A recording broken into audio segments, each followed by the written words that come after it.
Welcome to Would I Lie to You, the show where fabrication is the name of the game. On David Mitchell's team tonight, star of the award-winning sitcom The Thick of It, who says most MPs claim to love the show. My God, MPs will claim for anything. It's Rebecca Front.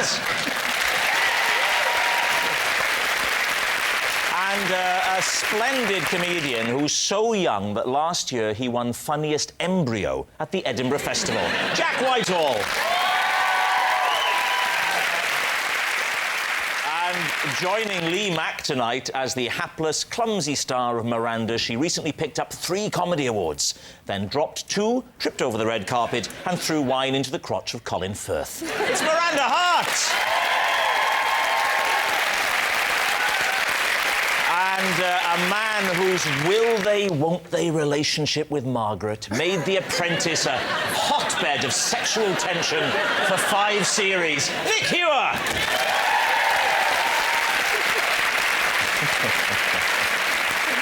And we start with round 1. It's Home Truths, where our panellists each read a statement from a card in front of them, and to make things harder, they've never seen the card before, so they have no idea what they'll be faced with. It's up to the opposing team to separate the facts from the fibs. Nick, you're going to be first. When filming is over for the day, Lord Sugar and I sometimes wind down by playing ping-pong on the boardroom table. That's a hell of a story. True. David, what do you think? Have a minute just to let it sink in. You don't play on a proper table tennis table. No. You just play on the boardroom table. It's underneath, actually, in the boardroom. It's rolled up. Right. And then you unroll it and you clamp it on the boardroom table, stretched across, and you're in business. So is it just a net, or is there also... No, we don't have the lines. A mat with lines? No, it's just... The table is slightly bigger than regulation size. Right. Is it not also curved? Curved? I thought it was curved. Isn't it curved like... You're thinking of little swimming. It's difficult to tell watching on television, but how much room is there at the ends of the table? Oh, plenty. OK, I believe you. Ample. Because you have to be able to back off quite a way when playing table tennis properly, I happen to know. Can we stamp on this immediately? Lord Sugar's boardroom is plenty big enough for almost everything. And yet, you play table tennis. Where do you keep the bats? Are they under the table during the... Under the table. She's left now, hasn't she? Under the... Not Margaret, no. I'll tell her. I'm not talking about Margaret. Margaret's no bat. Tell us how this whole thing started. It was my idea. You crazy fool. It was my idea. No, but the point is that it's a fairly long, drawn-out process. It is tense. It is nerve-wracking, particularly for Karen and I, because we don't know what on earth's going on. It's only Lord Sugar who's master of all this. And I just sort of murmured to him once that I find this very difficult. And he said, well, look, don't worry. Next time I'll bring in a net and some balls and some bats. And it'll help you relax. And it grew out of that. There's nothing strange about that. So what does Karen do? How does she relax? Because if you're playing... She's umpire. She's umpire? She's got a very keen eye. So what do you think, David? I think this is absolute nonsense, albeit convincingly told. I think if Alan Sugar wanted to play ping-pong, he'd have a proper table tennis table and he'd play it on that. So we think it's not true. We think it's not true. No. Think it's a lie? Yes. OK. Nick, truth or lie? It's a damned lie. Very convincingly told, though. Yeah. Very convincingly told. It was a lie. Nick doesn't wind down by playing ping-pong on the boardroom table with Lord Sugar. Jack, you're next. I was once commissioned to paint a portrait of Giles Brandreth's cat. OK.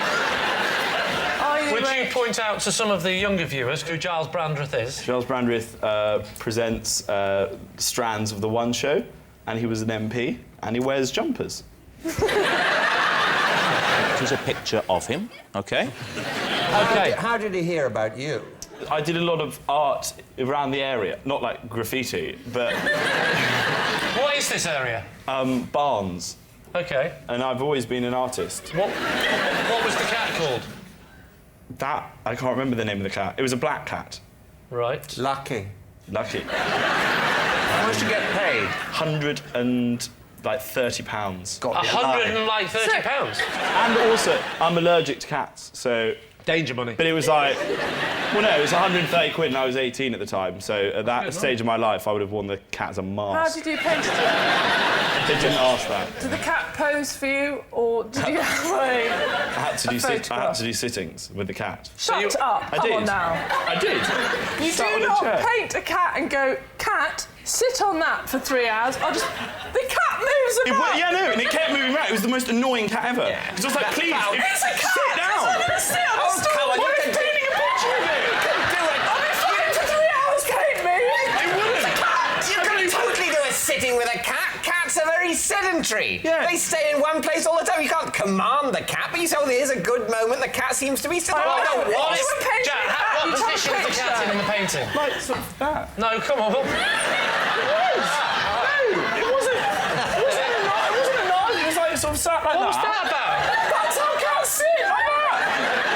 What, was their hands on their Like, knees? it was a normal thing like that. You go, oh, Jack's doing a cat impression. That's a cat. So the cat is sitting or standing? I'm trying to... Sitting. Well, oh, do you want me to do it like that? Yeah, like that. What's it like? Anybody with half a brain would have taken a picture of the thing, gone home and painted it at home, wouldn't I love this man. No. I would have done that, but I didn't have that choice. She insisted that I come so that I could sort of get to know the cat. I know Giles Brandreth. Do you know his cat? I know his wife. What's his wife's name? She's called Michelle. Is his wife Is that Michelle? true? You were bluffing, weren't It you? is. Do you know Giles Brandon's wife?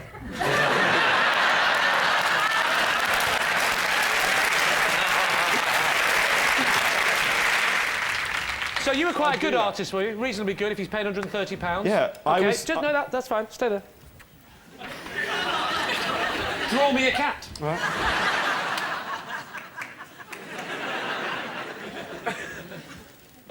I should at this point tell viewers at home that whilst we do like to receive your paintings, we can't return any of them. The suspense is... David is captivated. Actually, rather good. David's face is going, this is pretty. This is... I had to do it quite quickly, obviously. That's fine, we're not For going to... David, this is an extreme sport, isn't it? If people have just turned over, they're going to be thinking, what on earth is David looking at?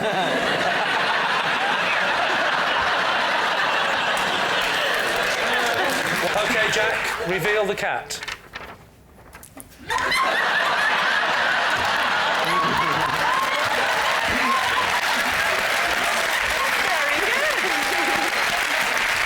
So, Lee, it's time to make up your mind. What do you think about Jack's story? Is he telling the truth, or is he in fact telling us a lie?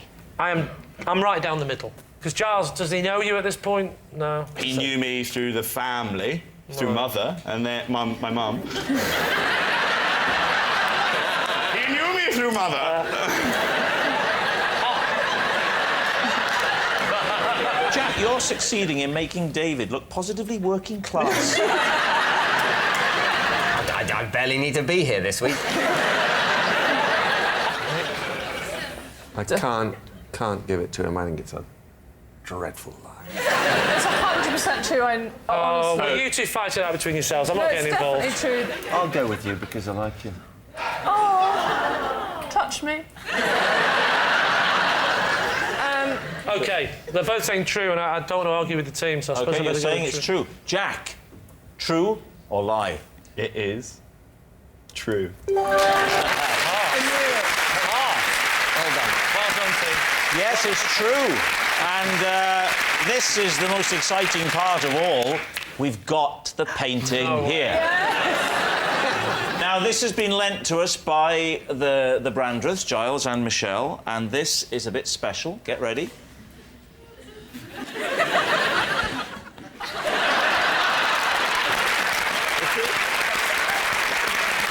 I'm so sorry. I'm not... Ah! Oh, my God!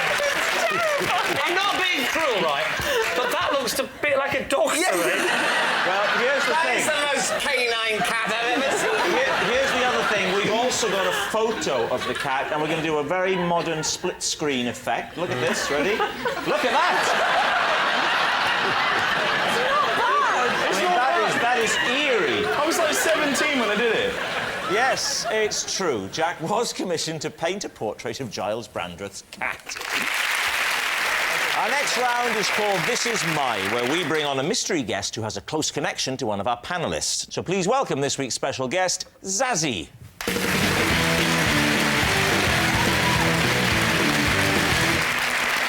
So, Miranda, we'll start with you. How do you know Zazie? This is Zazie, and we once had a trial together for a professional ladies' football team, but we didn't make the grade. There we are, Miranda's footballing friend. Lee, how do you know Zazie? This is Zazie. I once cut off her ponytail on the school bus, thinking she was my mate Paul. Right, Lee's short-haired schoolmate. Nick, what's your relationship with Zazie? Zazie, my neighbour's daughter, she offered to mend my computer and inadvertently emailed to everybody in my address book a picture of my big toe. So there we have it. Miranda's failed footballer, Lee's cropped classmate, or Nick's accidental emailer. David? So, Miranda, what was the professional football team you tried out for? It was for QPR Rangers. No, QPR. QPR. So, what age were you? About sort of early 20s. Early 20s. So, isn't that quite old to be breaking into professional football? You haven't seen QPR play, have you? What position did you play? Well, we were just sort of tipping up. And seeing. So just seeing...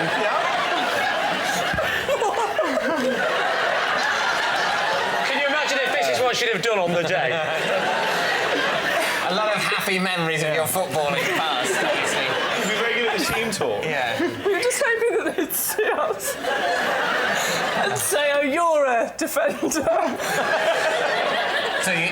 I don't know why I'm finding this so funny. Had you, when you turned up to try out, had you ever played football before?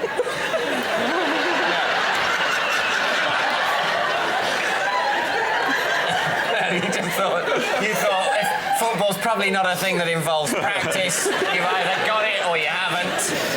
I'll wait until I'm 23. I'll turn up at QPR and they'll probably let me in the team, and there I am, sorted. That's what Well, you we thought. played a bit at university. I'm actually crying. As you had played. We played a bit at university, sort of mucked about, and we thought, hey, you know, we're quite good. Just you and Zazie playing, or were there other people in this team? We had some male friends who were like really into football, and we lived with them. And we one day, probably, you know, trying to impress, said, "We'll come and play football with you." And so But they were thrilled. So you went... And they said, "Hey, you've got some skills in it." OK. So, Nick, what went wrong with your computer? What was... Running slow, grindingly slow. And why didn't you contact someone, you know, a proper computer person? No, Or maybe she is a proper listen. computer person who happens to be your neighbour's daughter. Very simply, because we know them very well. I know that she did a computer course at university, and why would I go out and spend a fortune when Zazie can come in for a tenner? And why was there a picture of your big toe on this computer? No, one of the issues was it obviously was clogged up with stuff, and I needed it purged.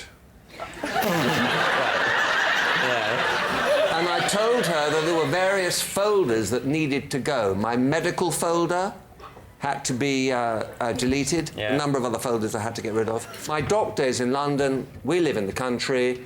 I had had a very, very nasty accident, stubbed my toe, heavy bruising, the threat of a lost nail, and I thought that I would email it to the doctor, and he would then email back advice. Yeah. Anyway, that was some time ago, and I wanted it now deleted. And, of course, she wasn't quite as good at her computing skills as I had hoped she was, or indeed that she had claimed.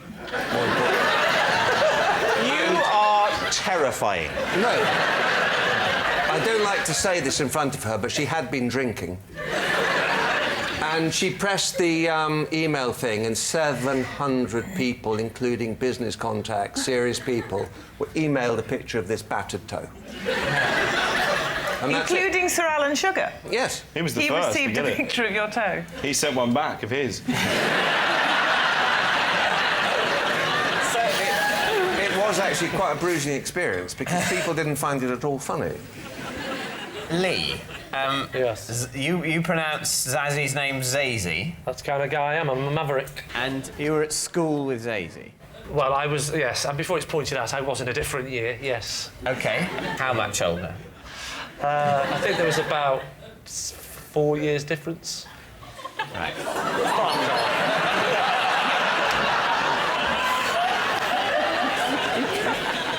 But you cut off Zazie's ponytail. Can I just point out, we weren't actually at the same school. I should get that in, really. We were on we call it the school bus. It wasn't a school bus that was only for school children. It was the bus I got to school. So you went, It was a public bus, and she was a child who didn't know on the bus. Starts to sound like a court case, David. Can you back off? And you attacked her head with a sharp object. I didn't attack her. I did not attack a child. But you mistook a child's head for the head of one of your friends. Yeah, I was about 15. She was, I don't know what she was, but she looked 3. She looked like... Why did you want to cut off Paul's ponytail? Well, Paul's ponytail I've always found a little bit annoying. I mean, let's face it, have you ever seen a ponytail on a man and not wanted to cut it off? It's still a bit of a step to actually have a go, isn't it? Because after all, it's up to people how they have their hair. It's not up to you, is it, Lee? Trust me, David, if it was up to me, you wouldn't be having your hair like that. Yeah. Likewise. Thank you. Was Paul somewhere else on the bus? Yes, Paul was sat next to me and he went, hey, go over there and cut my hair off. And I felt, what are you going? It's quite... All right, Paul, stay there, I'll do it now. So I was a gullible fool. This is an environment in which you don't know Paul's on the bus at all. No. Paul, I you don't just see the back of a little girl and go, there's Paul! Where are my scissors? I thought you might know Paul was somewhere on the bus, and then you see the ponytail, and you've only got a moment, quick snip. You don't even know Paul's there. You're just seeing ponytails and snipping away, despite the fact that Paul is apparently wearing a little dress. So David, what are you thinking here? I'm slightly inclined to believe Lee. What do you think about Miranda's story about the football trial? That very much came to life, didn't it? You certainly seem to know a lot about football, so I was impressed with that. I think it might be Nick and his suppurating toe. Emailing of the toe. And what about you, Jack? I reckon it's Nick. And what about you, David? Well, I don't know. I'm stuck. Okay. But my two teammates agree, so I'm happy to go along with that. You're saying that it's Nick and it's the toe and it's the email. Yeah. Zazzie, would you please reveal your true identity? I'm Zazzie, and Miranda and I once tried out for a professional football team.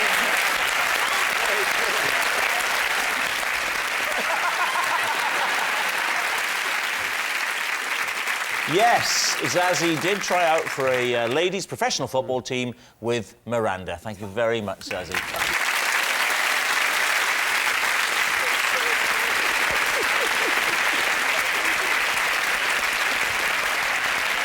Time now for some high-speed lying in our final round, quick-fire lies. And we'll start with David Mitchell. I killed a rat with my BAFTA.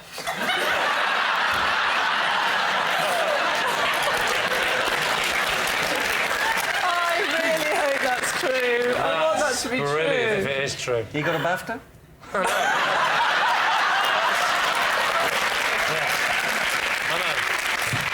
Where was the rat? The rat was in some bin bags that were sort of outside, on sort of round the corner from my kitchen. Can I ask a question? Is this the BAFTA you won when one of the other nominees was me? I don't want to make you feel small, Rob, but it was the other one. How did you kill it? I didn't mean to kill it. Whoa. You didn't mean to kill it. Just meant to award it with the BAFTA. Yes, run into the flat. Yeah. I grab the BAFTA. Where is the BAFTA, the flat? It's on a bookshelf. Right. On display? Oh, absolutely, yeah. It's Big got head. lights round it. It's in what I call my me room. I then go outside with the BAFTA. I hold the BAFTA at arm's length, sort of over where the bin bags were, and I drop it. And you then get... scuttle around the corner. Do you drop it with the idea of just shoo? That sort of... Sort of shoo, but maybe I'm entertaining the possibility of injuring it, and I don't like that side of myself. And by absolute coincidence, it's landed right down on the rat. Bang. Wow. And then there's silence. Look at you. Yeah. Now, that's where you're wrong. Right. Why? You get a squeal. Just a little, I'd like to thank my family, and then it would die. I know about rats. So have you killed the rat? Yeah, my dog's killed rats. And did it squeal? Squeal like hell. Well, dogs are much crueler than BAFTAs. True or lie? Ooh, I'm really torn on this one. What do you think, Nick? No, you attack a rat from a distance. You do not go hunting into your me room looking for something heavy. You think it's a lie? You're not sure? I'm utterly confused. Well, then I'm going to go. Again. I'm going to go for lie, but there's a bit of me that just thinks it could be true. Yeah, I I'll say know. lie. I'll say lie. Tricky one. Saying lie? Yeah. David, truth or lie? It is a lie. Yes, it's a lie. David didn't kill a rat with his BAFTA. You mustn't get obsessed by meaningless awards, as I was telling my children. Oscar, Emmy and Brit only yesterday. Next. That's me. This is the sweatshirt that my wife and I put on together when we are cozying up on a chilly evening. We call it the cuddle jumper.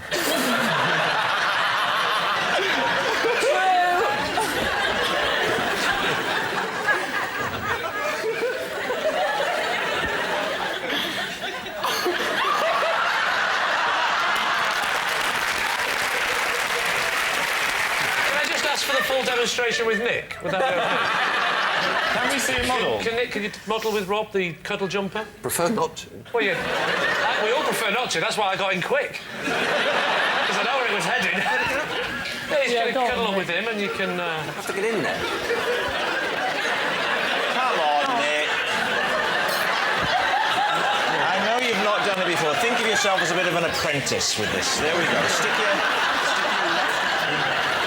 How do we...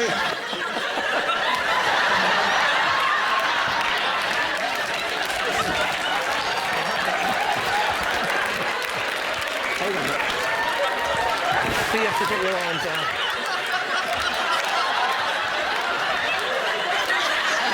That's better.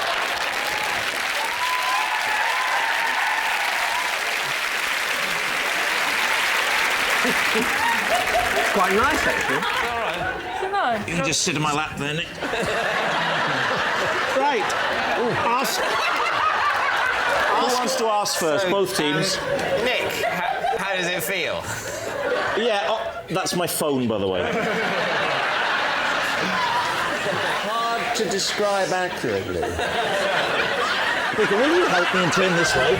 Because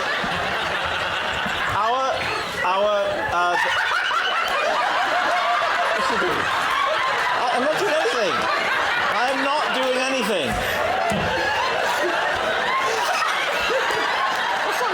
Our television room is very drafty. So, what are you doing? Whoa, come back. It's very drafty. And we saw this on a shopping channel, and we ordered it for a laugh. And it's actually, I mean, you'd have to admit, it's very cosy. He looks like a ventriloquist dummy now. I'll tell you what, Orville's let himself go, hasn't he? So we ordered it, and we don't wear it every night, but we do wear it sometimes. Is this the position you'll be in, where your wife will be? No, because we have more than one chair in our television room. So we sit on the sofa side by better on side. the sofa, wouldn't it? Yeah, but we haven't got a sofa. Well, that's a good question. You have more than one chair. Have you got more than one jumper? It's a cuddle jumper. Well, why do you wear jumpers and cuddle up? Why did you get it in orange? We wanted that Guantanamo feel, you know? Do they have pants too? No. You could have pants, couldn't you? 3 legs. you suggesting that you lose the pants? Does the design lend itself to intimacy? Yes. Not tonight, it doesn't.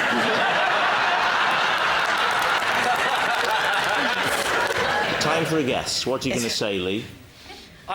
Miranda. I just really I want to get in your jumper now.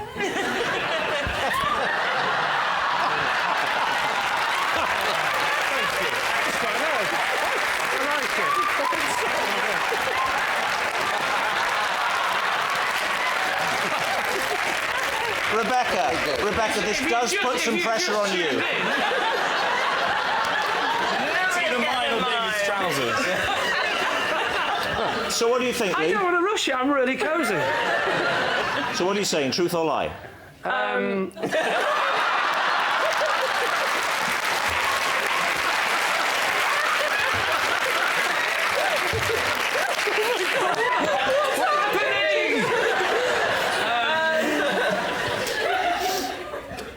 We think it's a try. It's a try. Hang on, we have to consult our other team member. Come over here.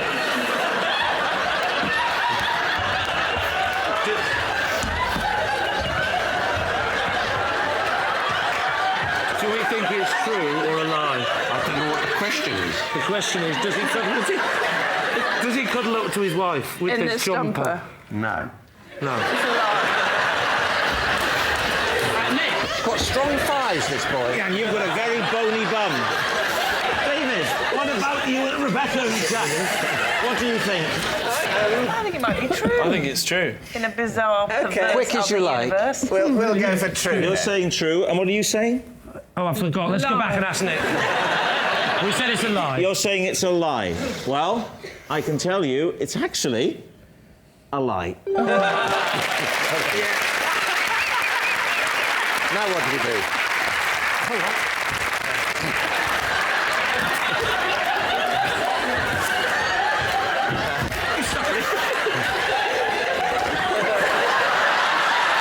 It's great. It's great. There's room for three.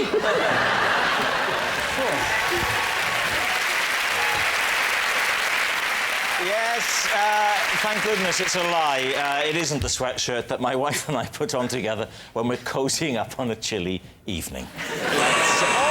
And that noise signals time is up, and it's the end of the show. And I can reveal that David's team have 3 points, but Lee has won with 5.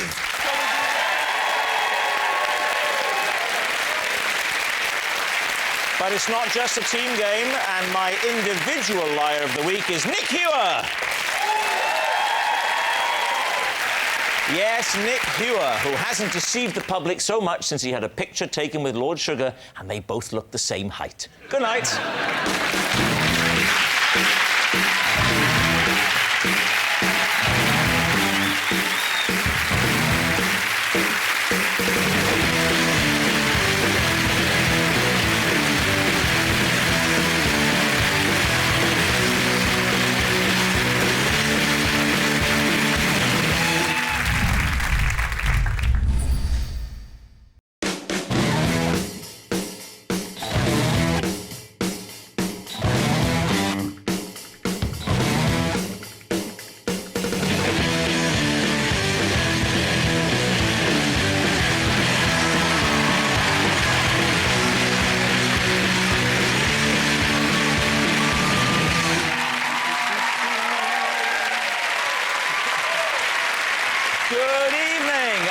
Welcome to Would I Lie to You, the show all about amazing truths and big fat lies. On David Mitchell's team tonight, a man who has broadcasting in his blood, along with Synatogen, cod liver oil and Viagra. It's Sir Jerry Wogan!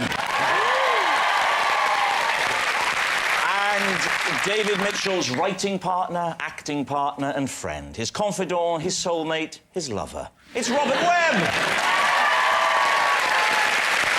And joining Lee Mack this week, we have a 24-year-old who's one of the youngest comedians in England and one of the oldest men in Scotland. It's Kevin Bridges!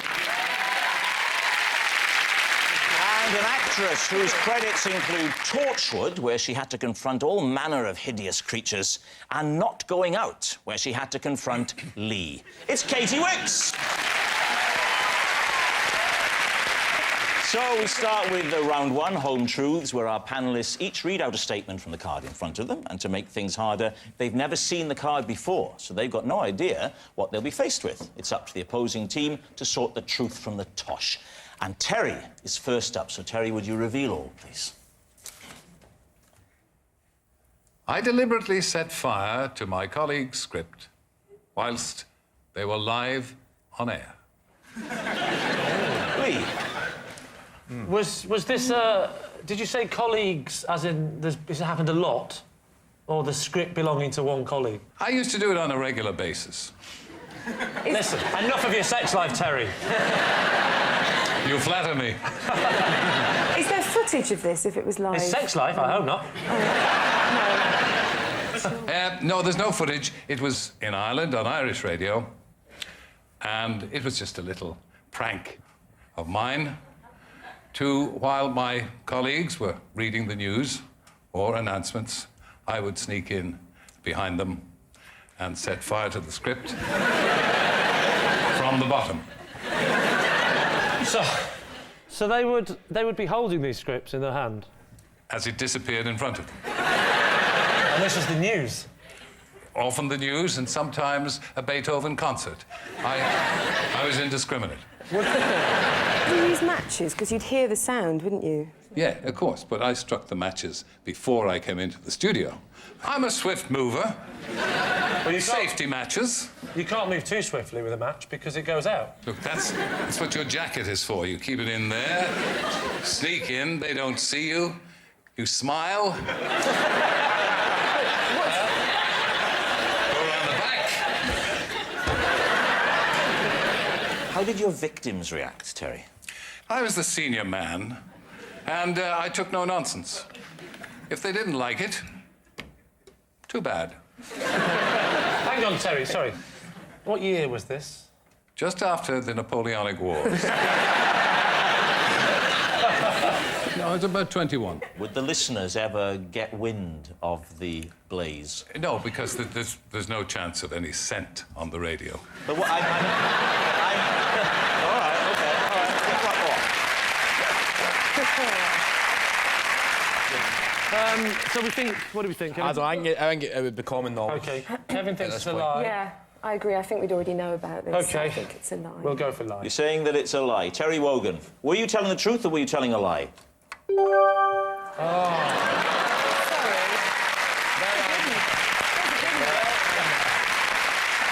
Yes, it's true. Terry did deliberately set fire to his colleague's script whilst they were live on air. At least they can laugh about it now. They can't move their hands, but they can laugh. It was a prank. Kevin, you're next. I once found a suitcase and took it to the police station. When they opened it, it contained 34 bunches of bananas. David. Where did you find the suitcase? In a train station. Well, there are lots of... Do you want a specific train station? Well, no, I'm just sort of thinking that you're in a train station, you see a suitcase, you think, I must take that to the police. That's potentially a bad approach. No, it was just lying, and I'd said to a couple of people, is that your suitcase? And it was in the climate of fear, and I started to think, well, maybe I should be a good citizen. So I took the suitcase over, and I headed straight to a British Transport police guy, and told him what had happened. So you moved the suitcase you thought might be a bomb? Did you also give it a good rattle? It wasn't so much I thought it was a bomb, I just thought maybe somebody had left their suitcase. Well, that wouldn't be a response to the climate of fear, though. That would have been a response to a climate of forgetfulness. I panicked. Who opened the suitcase to divulge all those bananas? I came in, and the British Transport police guy took it into his office, and then they scanned it with some... whatever they scan it with, some... Those things... I get Waitrose. How much are bananas? How much are bananas? At the heart of this is, why would anybody put 34 bunches of bananas into a suitcase? That's exactly what the Chief Terror Inspector said. He was baffled, that's why. Did they ever find this guy? I never kept up to date. I don't have a clue. I just left it. You haven't kept in touch? No. Well, he's here tonight. I'm the king of the swingers. What I doubt here is that if you've taken a piece of unattended luggage to the police, I don't think they're going to then immediately open it. Oh, it was no longer unattended when I got to the police because No, but you're saying... But that's not going to reassure them because you're saying, I've no idea whether or not this has got a bomb in it. So... I never used those words. You don't use the word bomb in this situation. That just... Can you do a mime? I'm worried this might be... What? I'm really... And then he opened it when?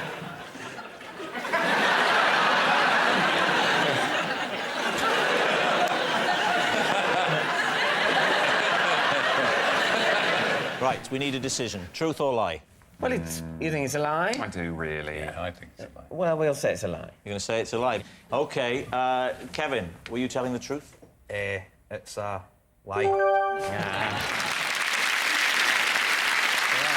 Yes, it was a very big lie. Kevin didn't take a suitcase containing 34 bunches of bananas to a police station.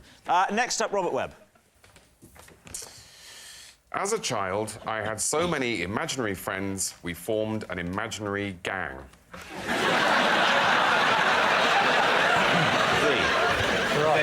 Did the gang have a name? Yes, the gang were called the Guy-Buys. The what? The Guy-Buys? They were called the Guy-Buys. How are you spelling that? I never had cause to spell it. I'm talking about, you know... If you had to spell it now, how would you spell it? G-Y hyphen by B-I-E-S. How many were in the gang? There was quite a few. There were 12. The same number as apostles. Well, it does occur to me that this was a harmless little messiah complex. Right. So did you appoint yourself head of the imaginary... Yeah, I was basically Jesus. Do you still keep in touch with the rest of the gang? They were imaginary friends, so they sort of disappeared as soon as I stopped thinking about them. What, did you have names for the Guy-Buys? I think I borrowed names from people I knew at school and my brother. They were like Mark and Andrew and all the apostles. Oh, They were, and Chris. Judas. Chris isn't... Chris and obviously Judas Iscariot. Yes. Did you have a favourite Guy-Buy? Chris was good. Did you have a rival gang, the Guy-Buys? Was there a feud or anything like that? Well, there was always our main enemy was the Joker, which I think I borrowed from Batman. What would he do, the Joker? Oh, just, you know, rob banks and stuff, and we would, we'd chase him on our bike. All 12 or 13? They were very good at getting on the back of the bike. You were like a Red Cross display team, weren't you? They were. I sort of imagine them sort of diagonally stacked. Did you all sleep in one bed? Oh, they weren't really... I mean... Into it? This is pretty... As much as I encourage the Guy-Buys... No, they were very much a pre-sexual phenomenon. Have we established yet why they were actually called the Guy-Buys? No, it's just a sort of sound that children make. Well, that this child made.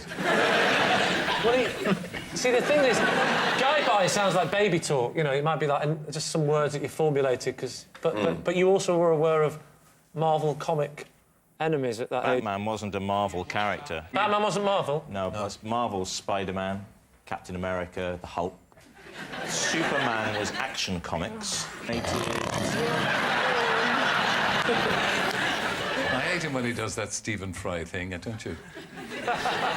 All that knowledge. All that knowledge. An answer is what we need, so... Go now. Just a minute. Are you doing me again? I'm flirting round the edges of you, Terry. If you're not careful, I'll set fire to you. Right. Right, what are you going to say, then? What are you, truth or lie? Sounds plausible. Young guy, read a few comics, read the Bible. merged the two in his head and formed the Guy Boys. Wow. It's like having Inspector Frost in the studio with us. What about you, Katie? Which way are you leaning? Well, I think he clearly has a wonderful imagination. That's clear. So I think, yes, it's true. OK. I will say it's true. You're going to say true? OK. Robert Webb, truth or lie? It is a true thing.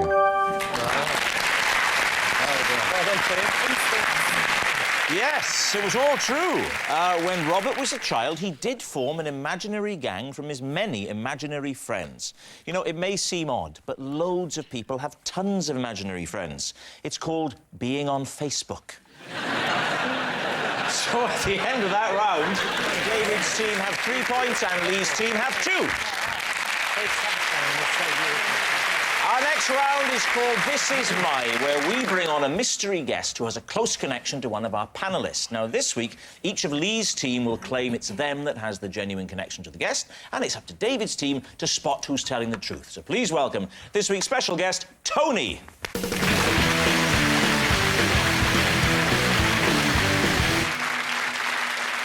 Right, Kevin, we'll start with you. What is your relationship with Tony? This is my mate, Tony. We were once questioned by the police for stealing a life-size cardboard cutout of Hugh Grant.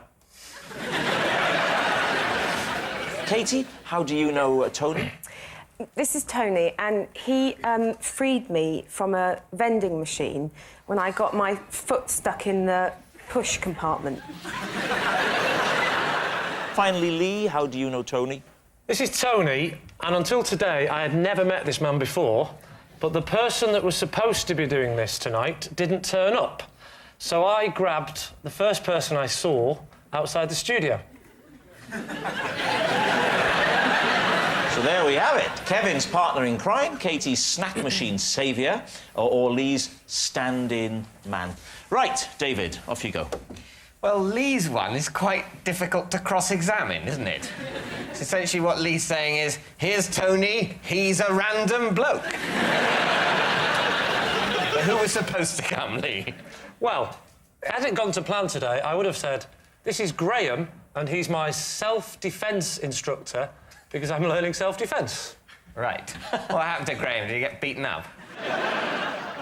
The story I am told is that he hurt his arm this morning during a self-defence class, and then very late in the day, he got in the car to come here and had some turn because of the painkillers he was on and cancelled and said, I can't come. Well, it's a sad old story. Yeah. So what was Tony doing here before you found him? He's a joiner, which is somebody that puts wood together. Thank you. I didn't want you thinking he was somebody that just randomly joined clubs. He's just a very sociable guy. I'm a joiner. Where are you going? I'm going to join a club. What are you doing? What are you doing? The Guy Boys? Yeah, OK. Where were you in the complex? Well, I'm not sure how good this is for national television, but I'll tell you, David. I was just outside that door where some people go out for a cigarette. I think you're aware of that door, David. I'm aware of the door. I'm sorry if David's parents are watching to break the news like this. But David occasionally does that. Yeah. And I'm not talking cigarettes either. No. To me, it will always be the heroin door. What sort of incentive did you offer this good man to come here and make a complete numpty of himself? Well, answer the man, Rob.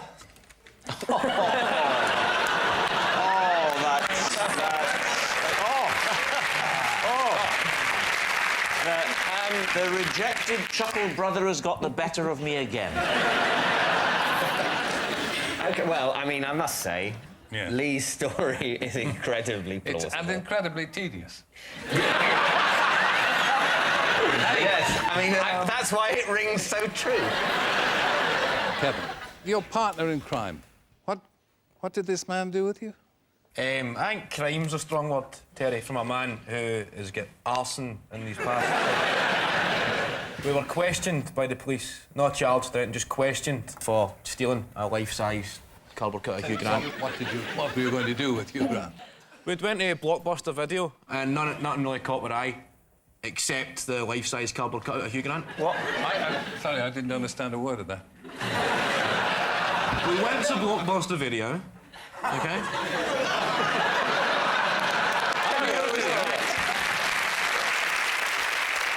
nothing quite all right, Harry.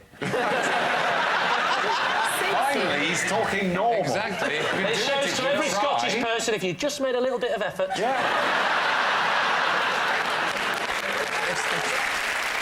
So we seen a life-size cut Hugh Grant on the way out.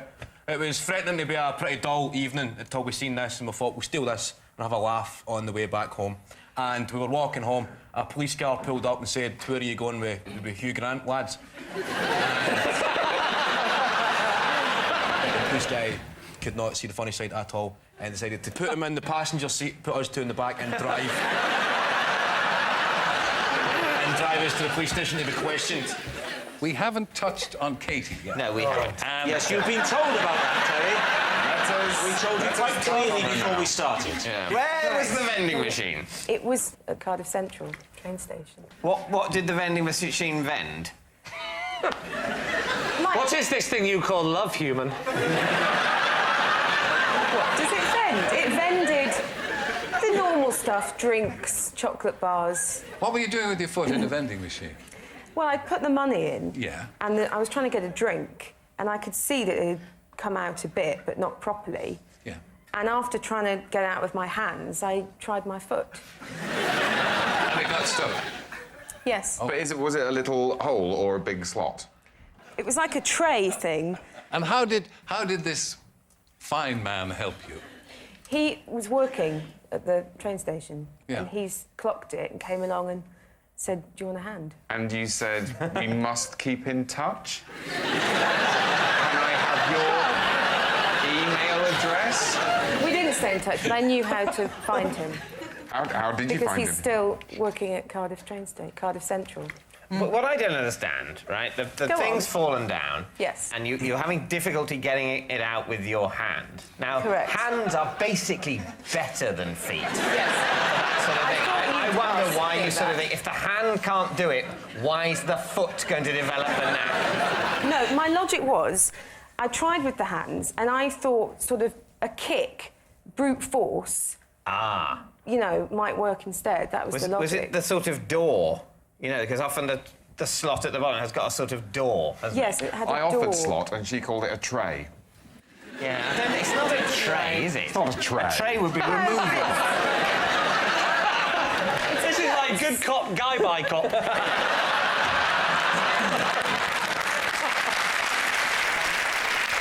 How did he release the foot? What exactly did he do? He had a key to open the front bit. So you just went back and whoa! Well, what do you think is the most plausible story then, Terry? Do you think it's... I think, and once again, I may be putting my faith, as indeed I have throughout my life, in a woman. So you believe Katie? He looks Welsh. I think Lee or Kevin. I'm having some Guys, I difficulty. need some consensus. I'm having trouble picturing the foot lodged in the tray. So if you're saying you're going towards Lee, you have to then accept that he is having self-defence lessons. Oh, that's a good point. Because if, you know...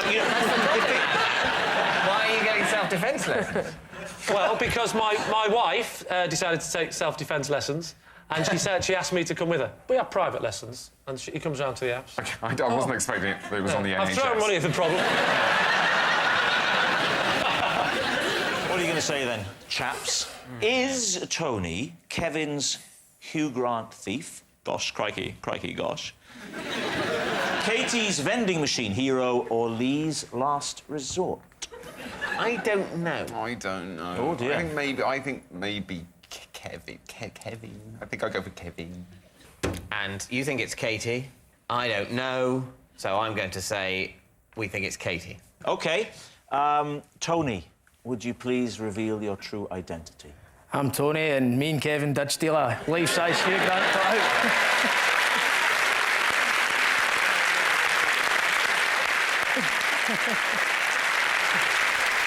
Were there any charges? No, it was a caution. And you're proud of it, aren't you? I can see that there's a real pride in your face. You feel you should have a Duke of Edinburgh award, don't you? Thank you very much, Tony.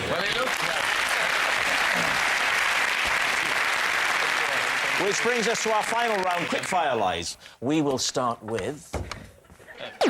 it's David Mitchell. When I was 12, I saved up all my pocket money and bought a rowing boat that I never used. Right. How much was the boat? I think it was about £120. Oh.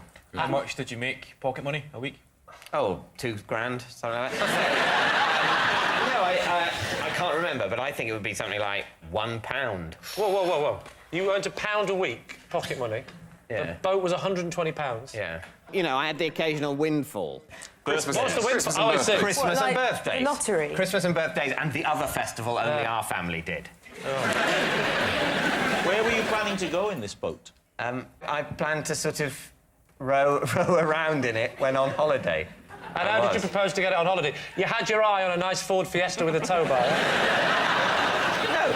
At that age, I would often holiday with my parents. Who should I holiday with this year? Parents! Come here. It seemed to go tremendously well before. Parents, I've got a proposal for you. And what stopped the plan? Basically, the boat was a bit too big. A bit too big for what? The sea? Every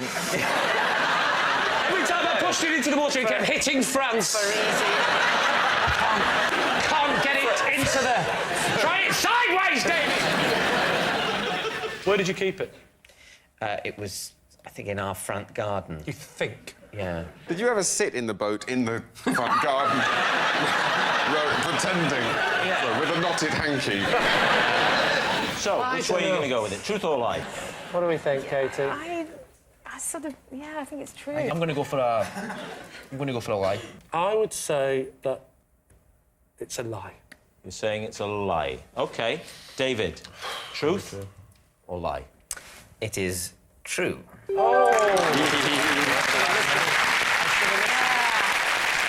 Yes, it's true. When David was 12, he did spend all his pocket money on a rowing boat that he never used. Interestingly, David is one of the few people to own a boat they can never use who hasn't been a contestant on Bullseye.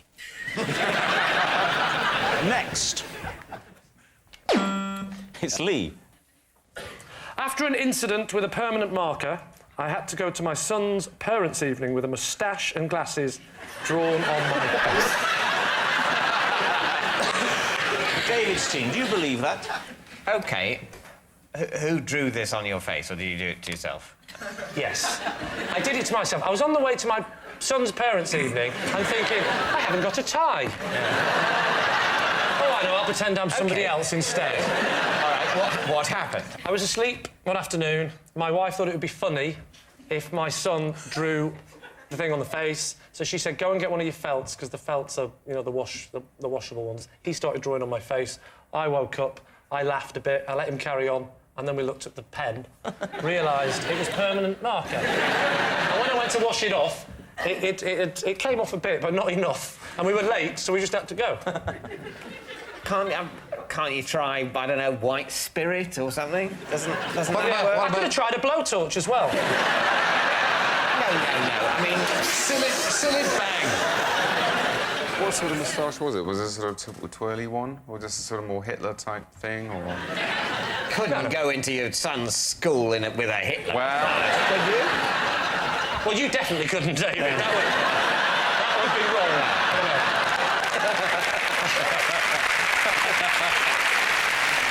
So, David, which way? Well, I think...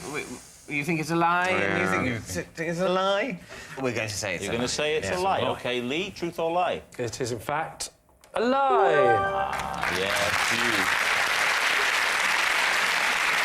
It's a lie. Lee didn't go to his son's parents' evening with a moustache and glasses drawn on his face. Next. Terry. Every year, I signal the start of Christmas dinner by taking my seat opposite Mrs. Wogan and firing a pistol loaded with a blank or blank.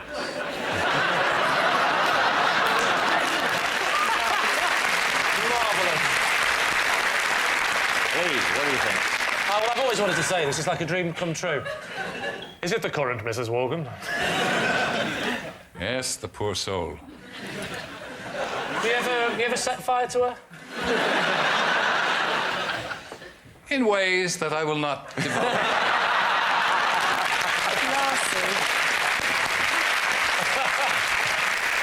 OK, so where'd you get this pistol from? I have a gun licence. I didn't ask you that. You can answer whatever questions you like, Sir Terry. And I wouldn't be afraid to use it. These are blanks. It's a simple tradition. How did it start, the tradition? Well, years ago. My father did it before me. Why did he do it? Until the accident. No, things, you know, develop in families, little traditions. The fun starts in the Wogan household with a pistol shot. It's a bit frightening at first for the grandchildren, but they get over it. So and they know that it's the beginning of the great festival, that Grandad has fired his pistol. Time to get the bird out. Right, Lee. Kevin, what do we think? I think it's a lie. Kevin's saying a lie. Kevin's Katie, a lie. what are you Katie? saying? It just seems a very dangerous thing to do with your family around. I think it's a lie. You say lie? I say it's a you lie. say it's a lie. Terry, is it true or is it a lie?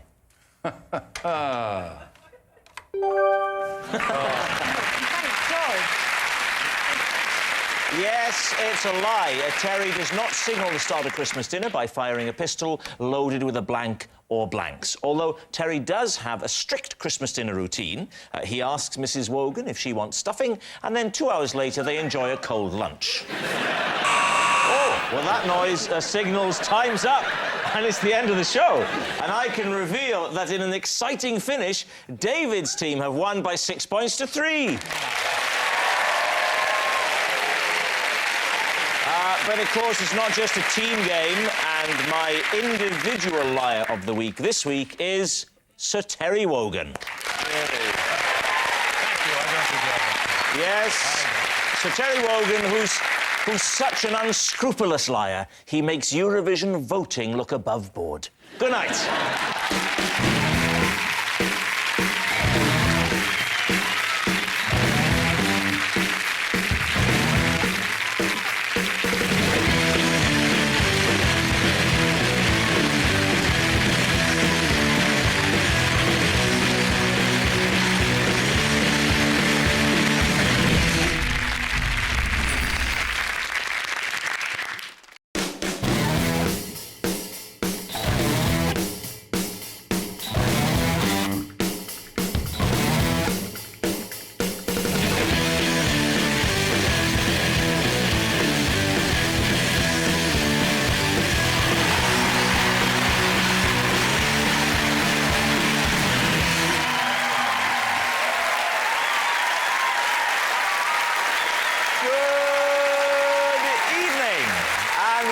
To Would I Lie to You, the show where for a full half hour it's fine to fib.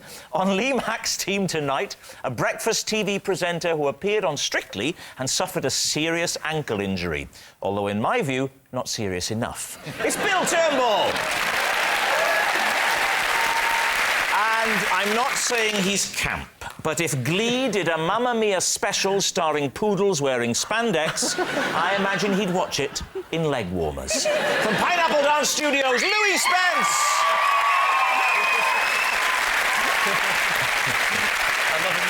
And joining David Mitchell tonight, an Irish comedian who came to England to find his fortune, or failing that, any loose change, it's David O'Doherty.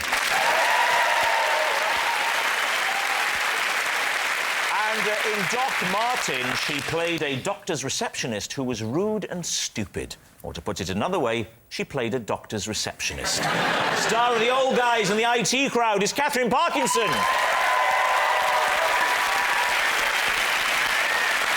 Right, we will begin with round one, Home Truths, where our panellists each read out a statement from the card in front of them. To make things harder, they've never seen the card before, so they've no idea what they'll be faced with.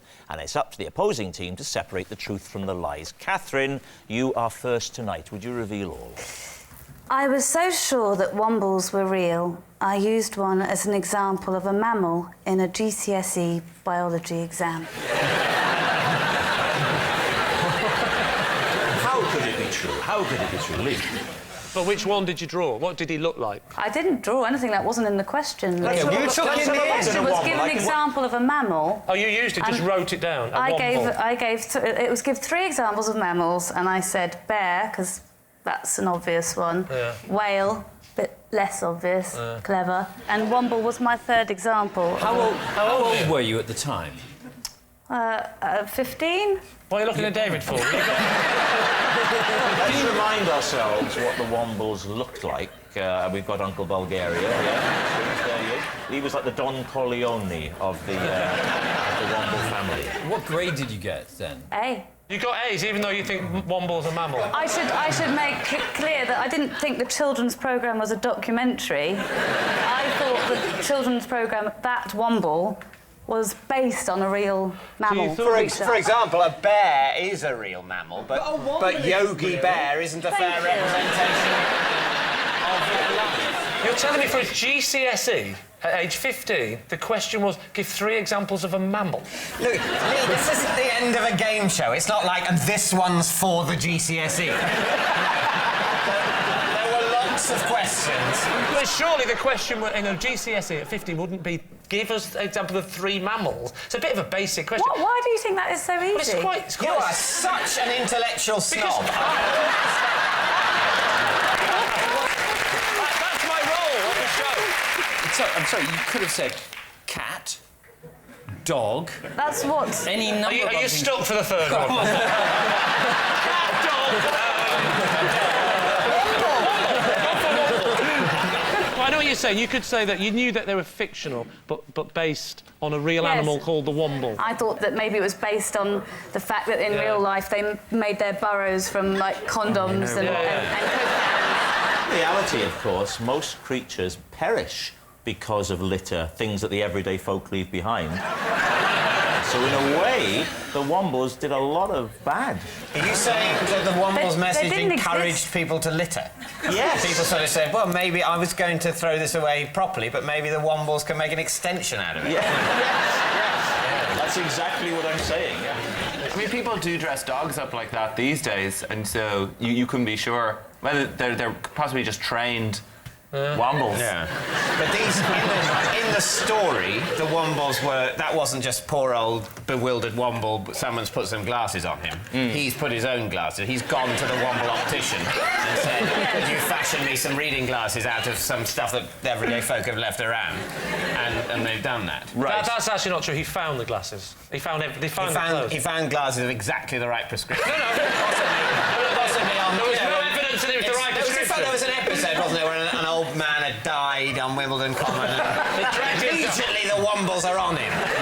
Taking everything, his medals, his gold watch, his glasses, his shoes, and there he is naked. It's all about no dignity if the Wombles are around. It's a brilliant programme. What do we think, Bill? I think it would be an insult to Catherine's intelligence to believe that she wrote that down in an exam. I don't believe it. You don't? You see, Go on, what do you think, Lou? No, I don't believe it. Why? No. Because I don't. Because I think that she seems better educated than that. I mean, I got kicked out of school at 15 and... Why? Because I wasn't very educated and I didn't really know anything. I couldn't spell or read. I was doing high kicks and backflips all the time. They got bored of me. What did you do when you were expelled? Did you just run out into the street singing and dancing and going, I don't need this? Yeah. I don't need this. I don't want this. I can spell. I can do up. Head roll. Boom, boom. I would say that in the history of this programme, we have never had 2 such opposing as Bill and Lou. Well, there we are. It's time, Lee, to make a decision. Which way are you going to go, Lee? OK, I'll go with my team and say that it's not true, even though my gut is screaming it's true. I will go with my team and say it's a lie. OK. Catherine, is it a lie or is it true? It is, in fact, true. Oh.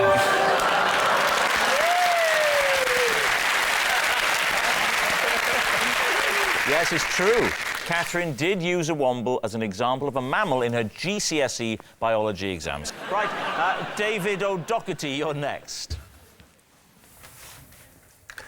I am currently seeing a hypnotist to cure me of my compulsion to visit hypnotists.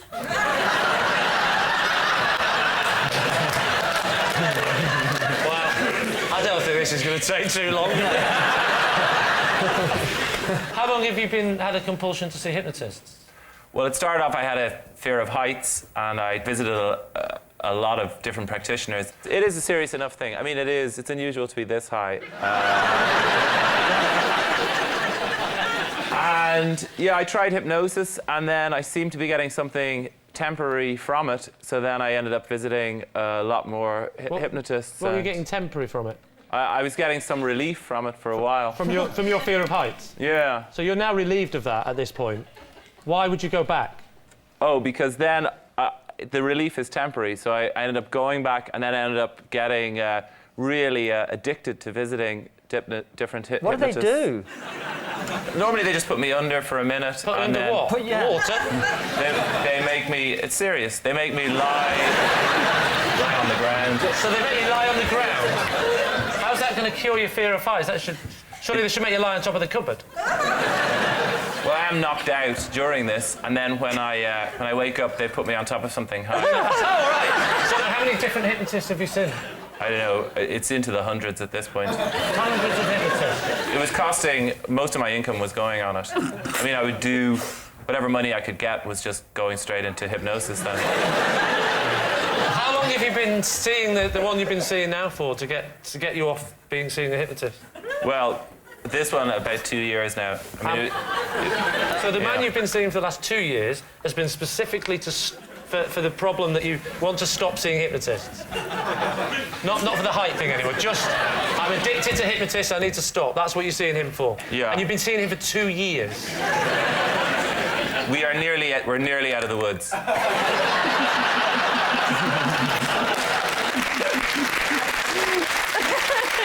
Do they ever touch you in any way? Generally, the sort of severe vertigo hypnosis I get doesn't involve physical contact, but it does involve being winched up.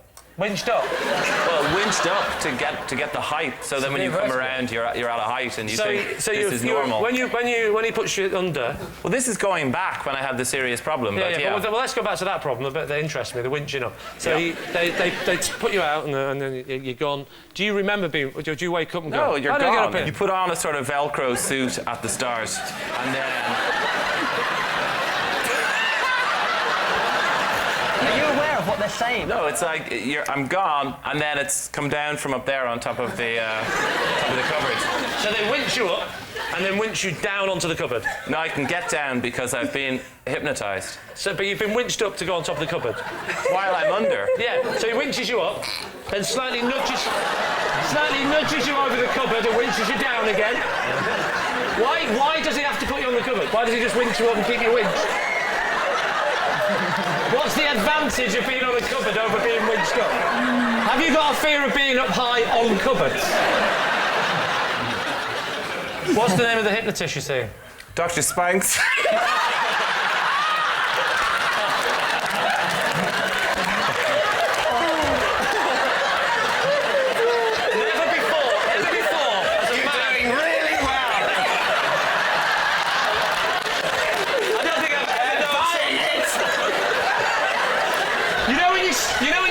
Sentence and you don't know how it's going to end. It's never happened before with just 2 words, doctor and Spanks. He's German! Oh no! He's German, yeah? German.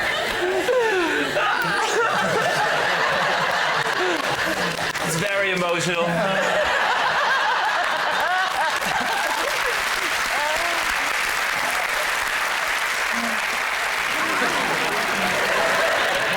It's a tricky one. Well, it's a tough one. I'm going with you on this one.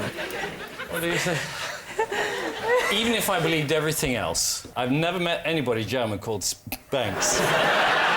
It's S-E-E umlaut. G-H-N-K-S. You've just ruined it. Oh, is that what ruined it? Because there is never an umlaut on an E. There's never a man being velcroed and winched up on the cupboard. That's the bit you ought to be focusing on. Not the spelling of his surname. Right. So, Lee. I'd say it's a lie then. You're saying it's a lie.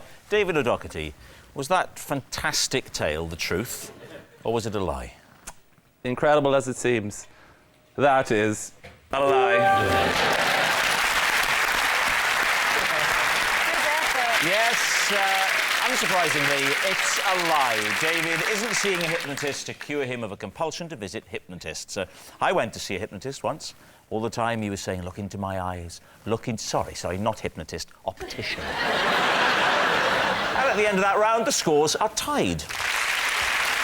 Our next round is called This Is My, where we bring on a mystery guest who has a close connection to one of our panellists. This week, each of David's team will claim it's them that has the genuine connection to the guest, and it's up to Lee's team to spot who's telling the truth. So please welcome this week's special guest. It's Mark.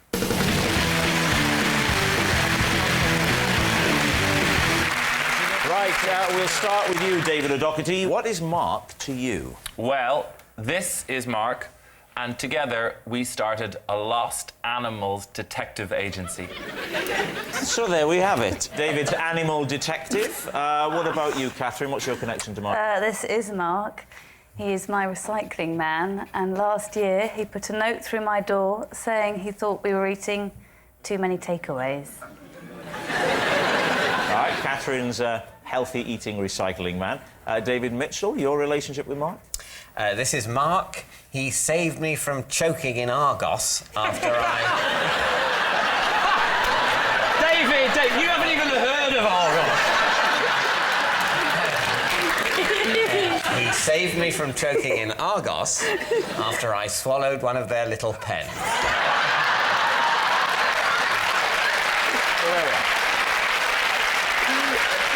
There we have it. I would like to know precisely what is implausible about that.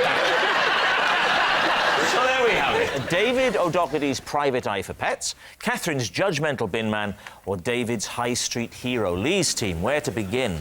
Well, let's start with Catherine. How many takeaways were you eating? Chinese, Thai, and pizzas. Yeah, that's the first night. What about the second night?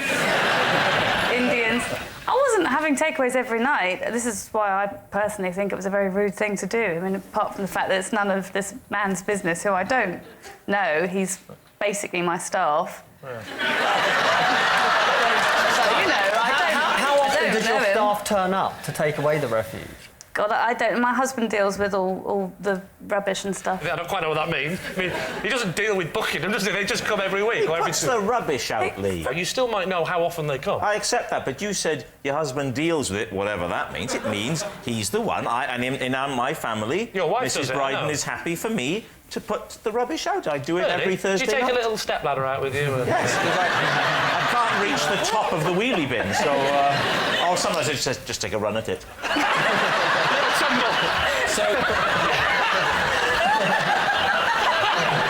Cascading down on your head. And then, when you think it's all over the place, the little mammals turn up to clear all the rubbish. Give us a rough average over 2 weeks at that time. How many takeaways were you eating? Every other night, I think. So that's what? That's normal to me, isn't it? He writes a note and it says... It said, I remember it beginning with, I hope you don't think this is rude, and... You know, it is rude, yeah. and it was rude. I don't know this is rude, but... I wonder if you've considered that you may be eating too many takeaways. Yours, Mark. So stand up. What? Stand up. I am standing up. No. All them takeaways, let's have a look at you. That's my mic pack. I'm going to go and have a quick feel. Oh, my God. I'm allowed to, I'm gay. If it turns out this whole facade has been a lie, Louis... It's all right, I'm gay. Can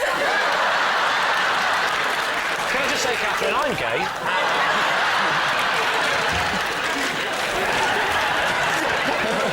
Well, I can tell you, she doesn't feel like she's eaten a lot of takeaways. She's firm and tiny. Well, thank God that was the answer, because it would have been awful if it had gone back. Oh, she's telling the truth. No, she's tight. It stinks of curry. No, she's tight and toned. Lee, what about your other suspects? David O'Doherty. Hello. Hi. You were running a detective agency for lost animals, is that correct? Well, we started off just as a detective agency, generally. And then these lost animals started ringing you up, saying, can you find my owner for me? No. What? It's the mid-'80s in Dublin. There was a lot of crime. And we were 8 or 9, and we decided we were going to do something about the crime. So you start off this detective agency, and it doesn't go so well. So you think you need to be a bit more niche? We just weren't getting the caseload. We were getting nothing. Did you recover any lost animals? Well, in the window of the local shop, there seemed to be some people had lost cats and dogs. So, and some of them were offering cash rewards. It was decided that we would ring up one of these people, and as I had the most mature voice of the agency, I had to speak to the lady. And what would you say? Hello, is that Mrs. Whitaker? And she would go, yes. And I'd say, and did you lose a cat called Whiskers recently? And she'd go, oh yes, oh yes. And I'd go, well, you're in luck, because my 8-year-old friend and I have set up a pet-finding detective agency, and we're going to take on your case. And did you have any results? Any good results? Did you ever find an animal, ever? No. What about the other David, as he's now known? Oh, we're Mr. actually Mitchell? considering that, are we? Yes. Oh, sorry. What were you buying in Argos? A kettle. Can you walk me through the process of how it worked when you went to Argos?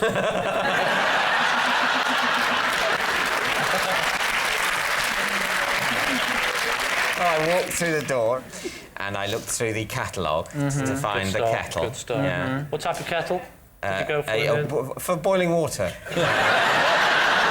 So, you've seen the kettle, and then what? What happens next? I filled in I checked on the little keypad that they had it in stock. I'll tell you what, you are down with the kids. This, the pen Yes. that you swallowed, how long was it?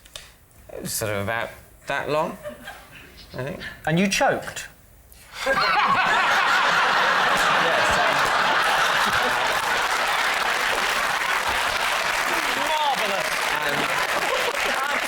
marvellous. Never has such a clean sentence meant so much. Why did you put it in your mouth? I was sort of chewing the end of it, sort of thinking. Trying to look and then working class, I sneezed. You sneezed? The way you do when you sneeze and suck in at the same time, yeah? And what, you had a backdraft effect, did you? And it went, straight in. So you sneezed? In order, I involuntarily inhaled before the exhalation. Are you like Hoover Man? Did everything implode into your gob? That's my child! Get his legs!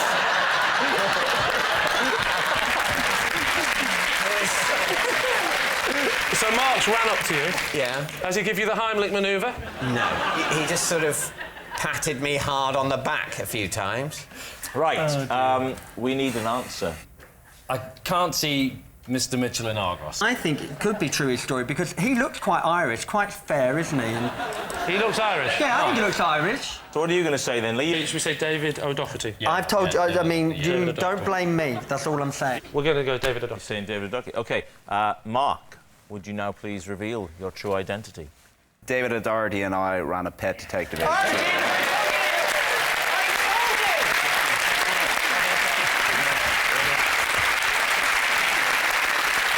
Yes, it's absolutely true. You had a detective agency. I was at home rooting around, and we made business cards. And the caption at the bottom is, "We handle everything." You're the first detective. Yeah. And Mark is... He's down as notes. Down as notes. Notes. You've reduced him to an inanimate noun. What a man. Thank you very much, Mark.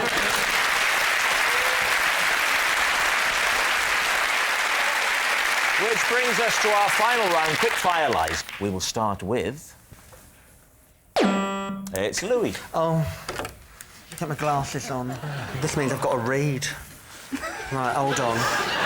I make myself cry before every big dance performance to get rid of any excess water weight. What do you think, David? My first question is, what do you think of to produce this torrent of tears that would get rid of all this excess water? Well, I mean, as a dancer, you're so criticised for the way you look, And some of the things you have to wear on stage are very revealing and can be very tight. And so I just think about how awful I would look and what kind of criticism I would get. Right. So that's enough to reduce me to tears. Right. The spiteful remarks that people would make if you don't burst into tears and lose a few pounds of water. Yes. Pounds? Would you be losing pounds just for the quick listen, cry? yes, you can. You absolutely can. Louis, where did you discover this technique? Well, it's actually a lot of ballet dancers, a lot of commercial dancers do it. I mean, it's a funny world we live in. What we do is extreme. What we do with our body is extreme. You know, it's just one more thing to be extreme with. How do you make sure it doesn't go onto your skin and then still be weighing you do down? it like this with a flat back over. So they just drop like that. That must be really difficult to stand. I mean, have you had any experience of standing in that position? Can you cry now? This is the only time I do it. I'm surprised you can be in that position and can do anything that would bring tears to your eyes. Louis, would you like some music? Oh, don't get me started, because you know I'm not an exhibitionist. And that means... We bring the stars out, we bring the women in the cars and the cars out. Let's have a total celebration, get the glass out. And we can do this until we pass out.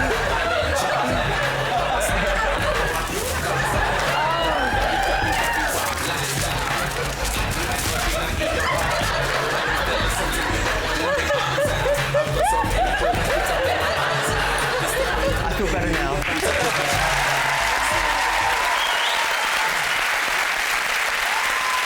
You didn't hear a thing, did you? Right, David, it's time to guess. I think we as a team don't think that that's true. All right, well, yeah. We're all on edge as we wait to find out. Louis, truth or lie?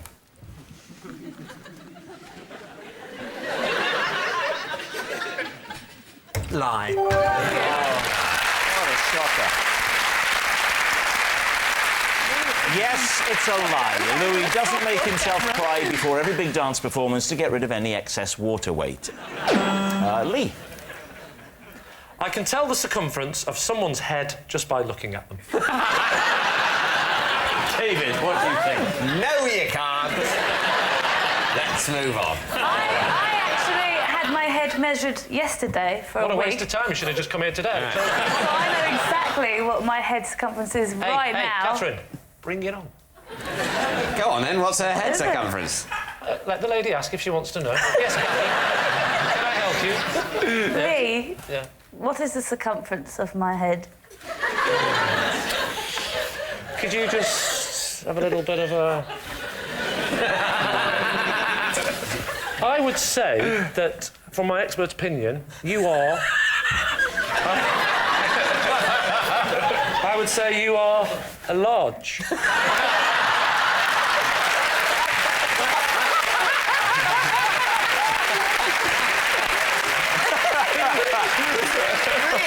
David, large isn't a circumference.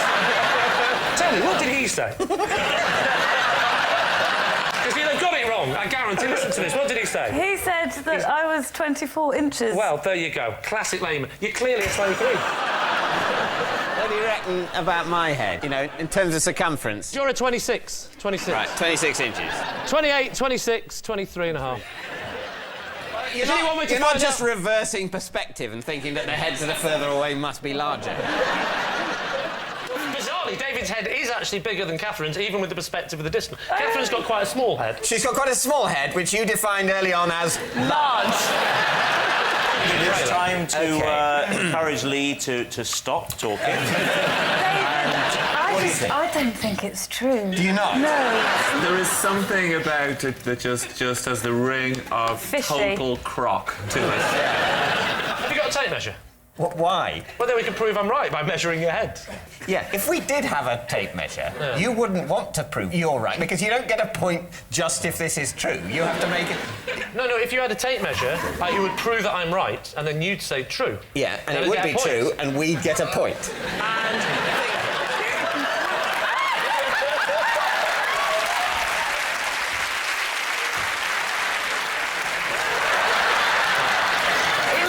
Do you mind if I just... Don't worry, I know what I'm doing. I used to be a vet. My head's shape is like a torpedo, though, and you have to get the Remember full not to length. measure it from the nose, Lee. Yeah. That was Are you that was a tip you did earlier. But hang on. I mean, you can take it. The nature of a head is You've that got it to gets get the smaller, height so of you're the going head. to... David, could you read out the result, please? No.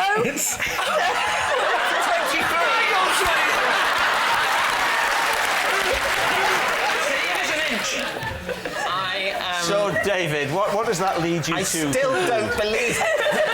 Really? I still don't believe. Do you believe him now? No, I don't. Oh my goodness. A little bit. You believe it a little bit. I think we're going to say this is a lie. You're going to say it's a lie? Yeah. Lee Mack. Yes?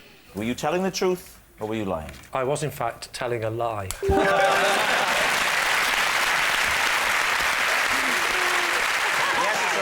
Lee can't tell the circumference of someone's head just by looking at them.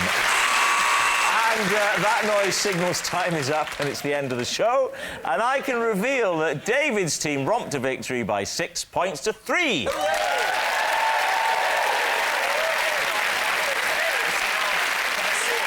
But of course, it's not just a team game. And my individual liar of the week this week is David O'Doherty. Yes.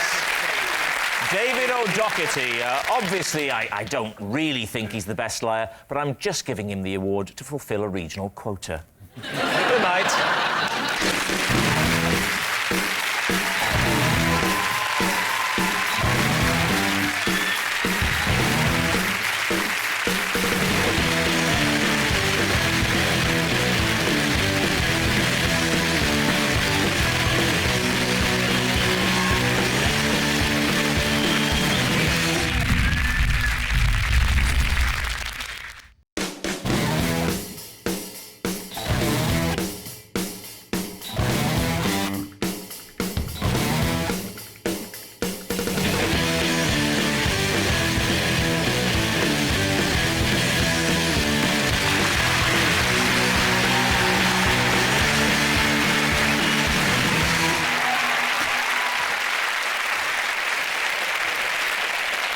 Good evening. Welcome along to Would I Lie to You, the show where porky pies are the dish of the day every day. And on Lee Mack's team tonight, one of the best-known faces on EastEnders.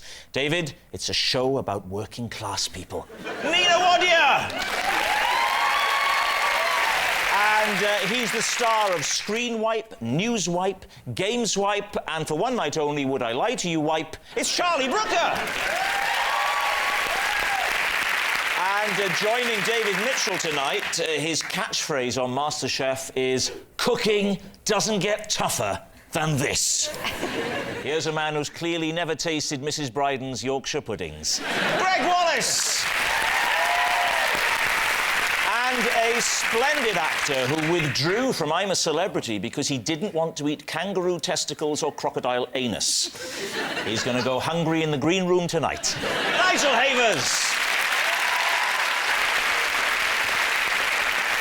And so to round one, it's Home Truths, where our panellists each read out a statement from the card in front of them. Now, to make things harder, they've never seen the card before, so they've no idea what they'll be faced with. It's up to the opposing team to separate the facts from the fibs. Greg, you're first up. Please reveal all.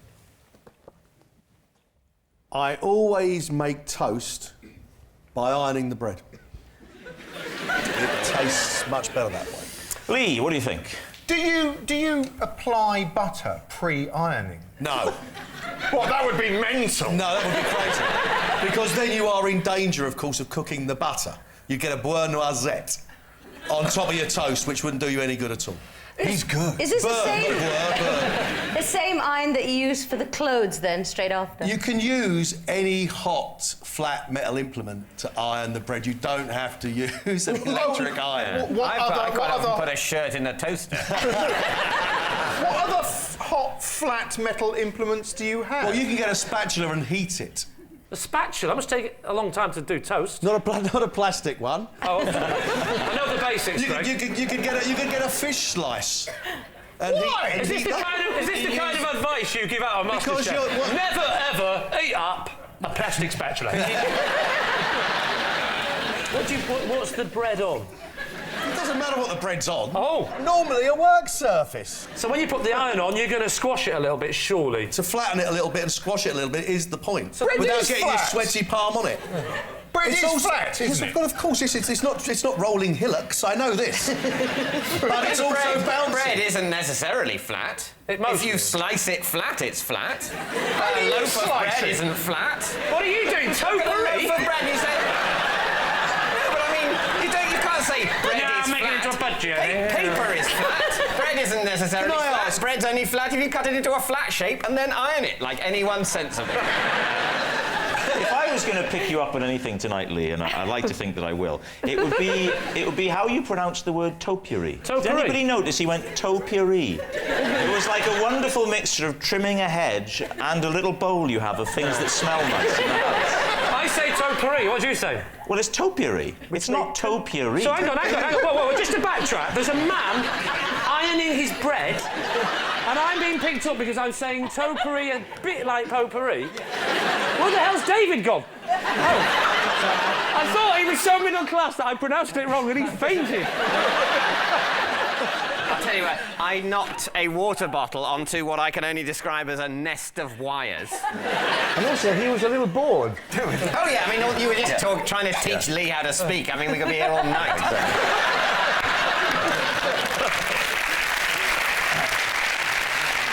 If you iron bread, would it ever properly toast? Wouldn't it just get very soggy and hot? You could put butter in the steaming bit. You could have a butter one and a jam one. Oh, no, but if you put the jam in, then you're going to have the problem you have with a Pop-Tart, which is when you get a Pop-Tart comes out and you forget to let it cool down.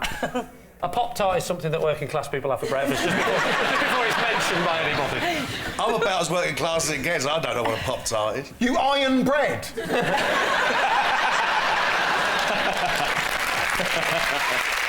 I don't always use an iron. What do you sometimes use? I just told you. A hot metal implement, like a spatula. Yeah, or a fish slice. How are you heating up the fish slice? You could just put that on a naked flame. It's just occurred to me that it's a bit like toasting on the Aga, isn't it? Because it's a hot surface. Similar. Sure, that is posh. Aga, that's a posh thing. I suddenly realised. Have you seen an Aga? Yes, I have seen an Aga. I'll have you know I've broken into some very nice homes. What are you going to say, Lee? Truth or lie? Well, I don't know. What do you think? To toast bread with a fish slice, you'd have to get it up to such a temperature, it'd be like molten lava. I hate to bring everyone, but the allegation is an iron. No. He said that he also does it with fish that's slice. just chat you're having on your own time. The allegation is the iron. Who are you, his lawyer? No. I mean, for the purposes of this, yes. Come on, let's make a decision right, go on. here. What do you think? I simply don't buy it because of the fish slice issue. Nina? I just can't imagine that he'd waste, like, 20 minutes ironing a piece of bread in the mornings. I don't think he did. Well, How big is your bread? You gonna lie? OK. Yeah. We'll say lie. Saying it's a lie. OK, Greg Wallace, were you telling the truth or were you telling a lie? It's a lie. It's a lie. I did very well. Yeah, Greg doesn't make toast by ironing bread. I thought that was... I made a mental note to try that. Right, Charlie, you're next. I once refused to pick up my girlfriend from the station because I couldn't bear to step over a spider that was between me and my front door. David. Was this out of fear or respect for the spider? Kind of a combination of both. What happened was she rang me, and it was late at night, and so she wanted me to go and be a gentleman, walk her home. So I had to tell her. And you were prepared to again. tell her that you were too frightened to walk across the spider to collect it from a dark station in the middle of the night. It was a big spider. How pathetic was that? Listen, it caused a huge argument because I was refusing to let... She was saying she didn't want to walk through the streets of London. It was quite frightening. At night, and I was going, yeah, but there's a spider. There's a spider here, which is real. You're scared of some notional threat. I can see one. Get a stick or something, give it a little tweak and it'll run away. And he has faced spiders in the jungle. And Lembit Opic. We still don't know how she got in, you got out, and then what happened? Well, obviously I was scared, so I dropped her Yellow Pages on it. I kill spiders without any With conflict. only hours and hours of terrified hesitation. David, which way are you leaning? Could be true, but that's so often the case on this game. I think it's a complete lie. You think it's a complete lie? Yeah. Right? If it's true, I feel very sorry for Charlie, actually. Because it's so me. pathetic. Just openly pity me, for I God's hate sake. it when there's so much riding on whether something's true or a lie. It's easier when it's just the game, but now it's your whole view of Charlie. What do you think? A lie. You think it's a... OK, we're going to say... Say a lie? It's a lie. OK, David's team think it's a lie. Charlie, were you telling the truth or were you telling us a lie? It's actually a hideous truth.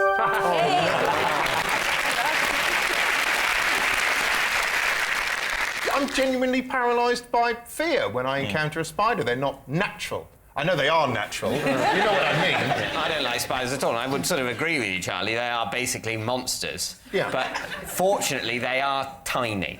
I tell you what spiders would scare me. The spiders that kill you in Australia. The spiders that hide in toilets and bite you on the arse just when you're at your most relaxed. And then you don't see them, you die happy. You die in the moment of relaxation, the glorious moment of ingestion, and then all gone. Can I ask you, David, is that the only time you truly relax? Even then, I don't truly relax. Yes, it's true. Charlie did refuse to pick his girlfriend up because he couldn't step over a spider on the stairs. The best way to get rid of a spider is with a glass and a piece of cardboard. You put the cardboard over the spider, then bash it to death with the glass. Nigel Havers, you're next. Right. I once went on a date with a flamenco dancer who turned out to be a man. Oh, Lee, this is ringing bells for you, isn't it? This reminds me of the time I was a flamenco dancer and I want to well, OK. First of all, when was this? I was 15, 16. You knew that this woman, as you thought she was at the time, was a flamenco dancer, did you? Yes, well, yes, I'd seen her dance. Oh, and that's what attracted you to her when she was dancing? Yes. Oh, so tell me the story a bit after you see her dancing. Where did you see her dancing? I was on holiday. Where? In Spain. Spain? Thank you. In Spain, actually. You were on holiday with your family, were you? Yeah, family. OK, so you're watching the flamenco dancer. Yeah. And she's how old? Young. I mean, 18, a bit older. So she's about 18? Yeah. And so what happens next? So you're watching her dance in a show, I guess? I was watching her dancing, and I thought I would ask her out. And she said yes. Just so you know, mate, I don't kiss on the first date. Now, I'm not messing about. These are the ground rules. You can kiss, but no bollock grabbing. It's sort of rough when there's no clues. And how do you make first contact? Where was she when you asked her out for the first date? In the hotel we were staying, actually. So you just went round to her room, you sort of tapped on the door, she got confused and started dancing. and then she opens the door and she says, "What can I do for you?" Take it from there. She's smoking. She's got it inside. She's got a pipe. She's got a No, she's very classy. She smokes the woodbines outside and the pipe behind. So you're on the date. At what point? How long is it before you find out she's a man? A couple of hours. So 2 hours. And how does this come about? Was it during a fumble or a conversation? It was. I mean, that is the interesting question. I think it'd be first I'm speaking on behalf of the group. We're all thinking. At the urinals? Just trying to remember. You don't mind if I stand? Oh, sorry, she's out, isn't she? We were on the dance floor. That's You're on the dance floor doing a flamenco? No, just dancing, quite, close. Slow down. I see where this is going. Something came between us. So what did you do, Nigel? You kind of went, I went, whoa! I went, whoa, just like that. Then I left immediately. What do you think, Lee? I mean, it's a harrowing tale for the young lad. I think Nigel's a very nice, polite man, and you can imagine what he was like when he was 16. Probably even politer and possibly a little bit shy at 16. Possibly. I think he'd have just been too He'd have just gone through with it, because... I don't buy that you would be able to ask somebody out and not twig that they were a man. What about you, Nina? What do you think? You're a woman, after all. Yeah, hopefully.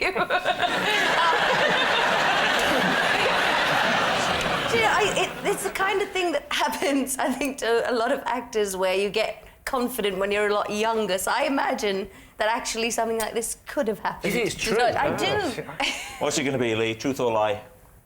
It's a lie. OK, you say it's a lie. Nigel Havers, truth or lie? Well, it's the truth.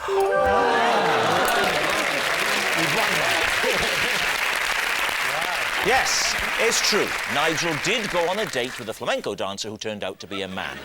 So, at the end of that round, David's team has 2 points. Lee's in the lead with 3 points. Our next round is called This Is My, where we bring on a mystery guest who has a close connection to one of our panellists. So please welcome this week's special guest, John.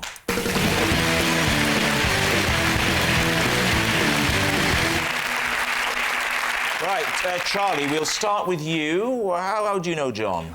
This is John. On Valentine's Day, when I was 17, I presented him with a dustbin for his daughter. Nina, how do you know John? This is John. He was the first person ever to have a drink at the Queen Vic, and the first person ever to have a curry at my restaurant, the Argy Bargy. And Lee, what about you? This is John, and he is the previous owner of my house, who still pops round with his deck chair so he can sit in my garden on sunny days. All right, so there we are. David, where do you want to start? Ooh. Well, Charlie, this is quite a complex series of events. You presented him with a dustbin on Valentine's Day when you were 17 for his daughter. Yes. I intended to give the bin to her, but she wasn't there. So I gave the bin to John. What was the name of his daughter? Ted Rogers.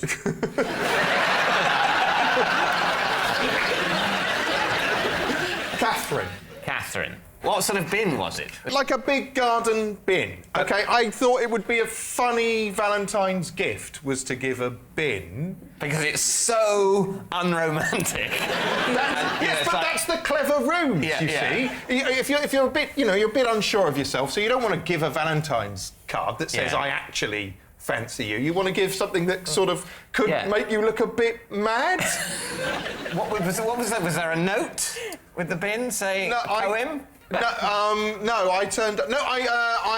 put her initials on it. You could get these sort of gold initials. You could. Oh, you can. You can ask for a bin to have like nice gold initials or something, a nice sentiment written on it. Can't you? A lot of companies do that to bins. Don't be facetious. Sorry. I stuck the letters on myself. You haven't got a shred of romance in you. What was it? Was it wrapped? Did you wrap it? No, I put a red bow round it. Romantic red bow. No, you don't mock what happened. I was really nervous that day, okay? Yeah. I was really... I can imagine why you were nervous. You were probably thinking, I don't know, is the bin the right present? I think any girl would love a bin, but you can't be sure. Oh, I'm glad my torment amuses you so much, you nasty little man. Let's move along now, I think, to someone else. Yeah. OK, so, Lee, why would you let the previous owner of your house still come and sun himself in the garden? Don't say it's because you're kind, because I know you. What's wrong with his garden? That's a sad story. When he sold us the house, he hasn't got a garden anymore. Does he live on his own? He does live on his own, in a flat. And he keeps a deck chair just for the purpose of visiting your garden? Well, because he used to come round, and then I found out that he loved the garden, and so I sort of said, well, come round if you want to, if you want to come and sit in my garden. Sweet, but it's bollocks, isn't it? Why don't you let him leave a deck chair there? I don't tell him he has to take the deck chair, but I don't know, maybe he hasn't got any furniture.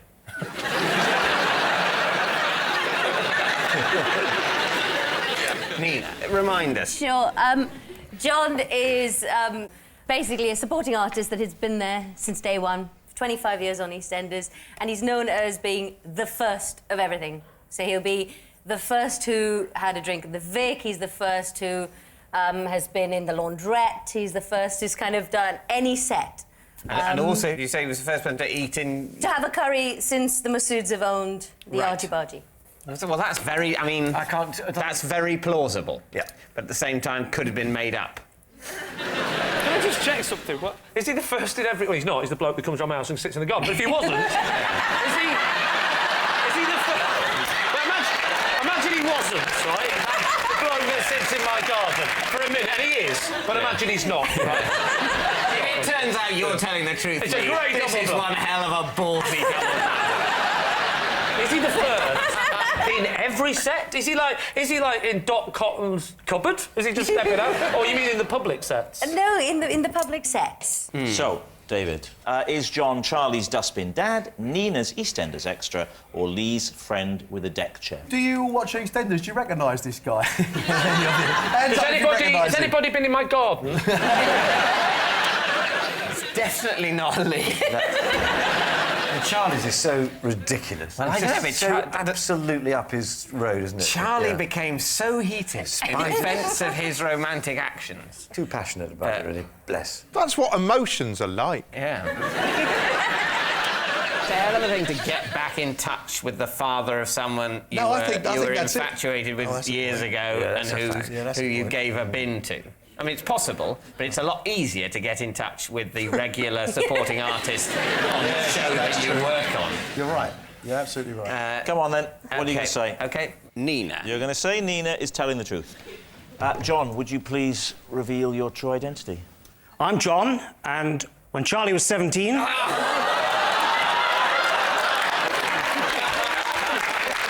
He presented me with a dustbin for my daughter on Valentine's Day. Yes! And Charlie, John has a present for you tonight. You haven't seen it for 23 years, and I'm serious, it's here tonight, the actual bin.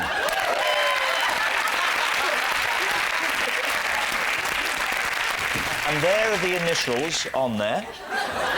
Charlie, you old romantic, you. So there, you cynics. Thank you, John. Well done, Charlie. Which brings us to our final round, quickfire lies, in which our panellists lie not only through their teeth, but against the clock. We will start with...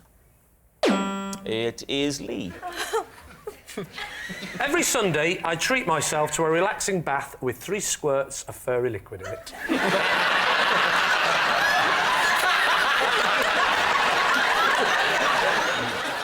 Why? Because when I was a kid, we used to use a bit of furry liquid if we'd run out of bubble bath. And so... Yes, I can believe that, but then you decided, in fact, why do we need the bubble bath? But why only on a Sunday? You shower the rest of the week and bath on a Sunday? Well, I'm old school. There's nothing wrong with an all-over flannel wash. Under the armpits on a Monday, down below on a Tuesday, feet on a Wednesday, knees on a Thursday. This is like a really dirty version of a Craig David song.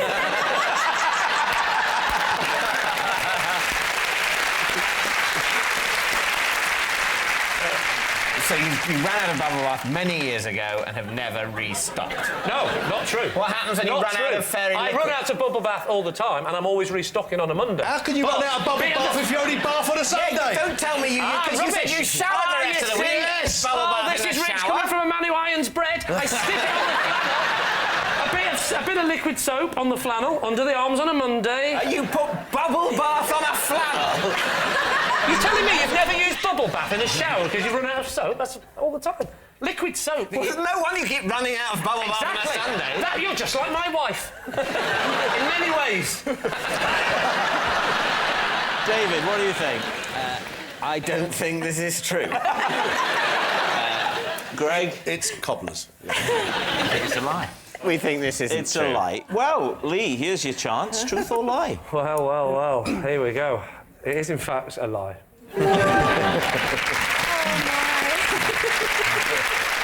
Next. It's David Mitchell.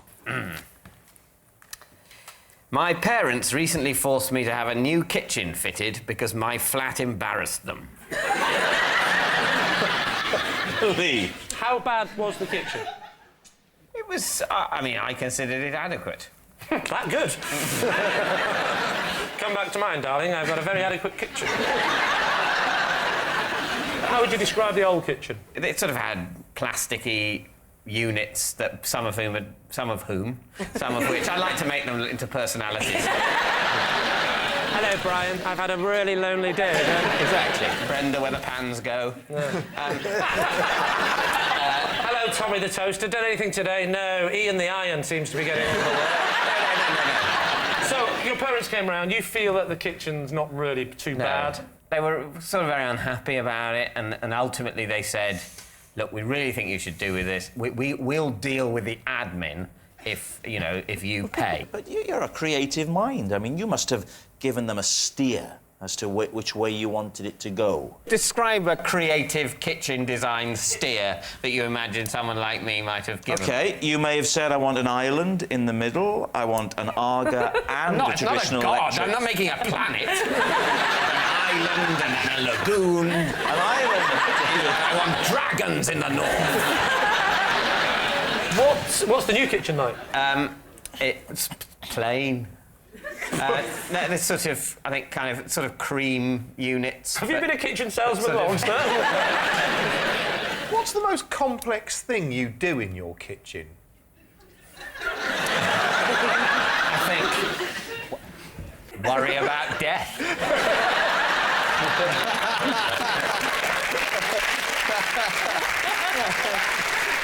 So what do you think? What do you think, Nina? I think he's lying because his eyes go really big when he lies. He also does that when he's aroused, though, so... What do you think, Charlie?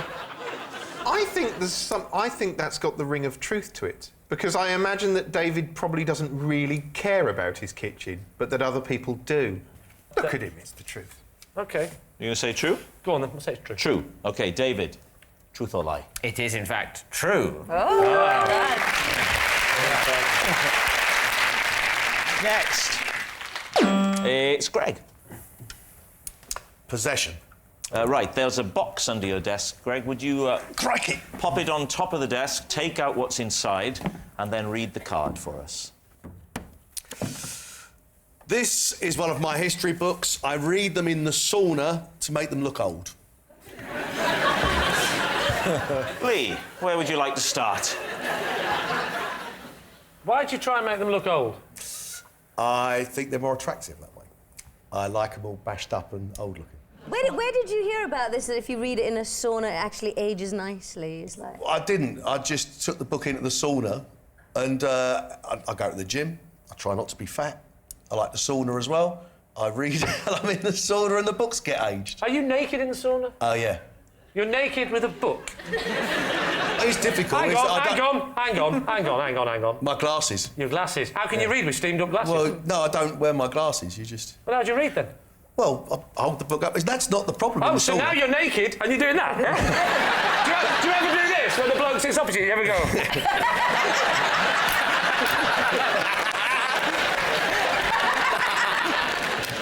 Can I have a look at the book? I don't mind. Yeah, OK. Would you like to pass the book over? Let me have a look at this book. Thank you very much. Do you need help with the big words? No. No? Do you need help with a Harry Hill impression?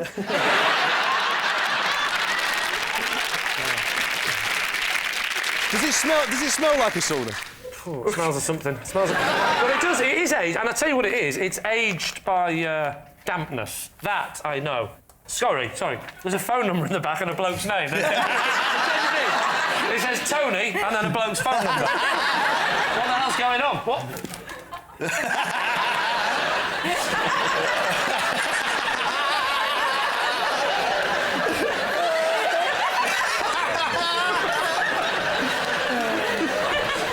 Who's Tony? I don't know. Oh, yeah, slag. I don't know. Right, Lee. Is he telling the truth? You're saying... I'm saying lie. You're saying lie. I think it's a lie. My team say lie, so I'll go with the lie. So you're going to say lie? Yeah, go on. OK. Greg, truth or lie? Well, it is the truth.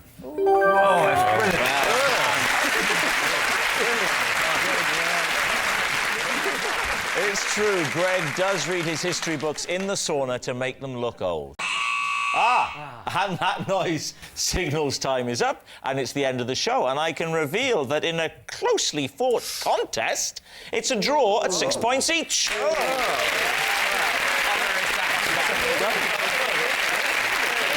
But of course, Would I Lie to You is not just a team game, and my individual liar of the week this week is Nigel Havers. Yes, Nigel Havers, who's displayed the sort of duplicitous behaviour that's kept the upper class in power for the last 1,000 years. Good night.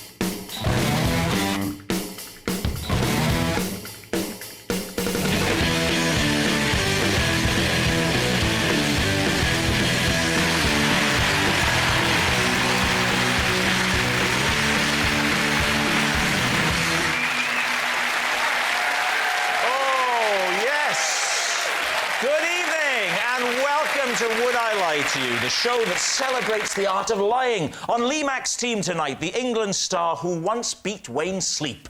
Luckily, it was in I'm a Celebrity and not with a cricket bat. It's Phil Tufnell! And a splendid comedian who likes to satirise the great and the good. So it'll be nice for him to have a night off and mix with us lot. It's Marcus Brigstock!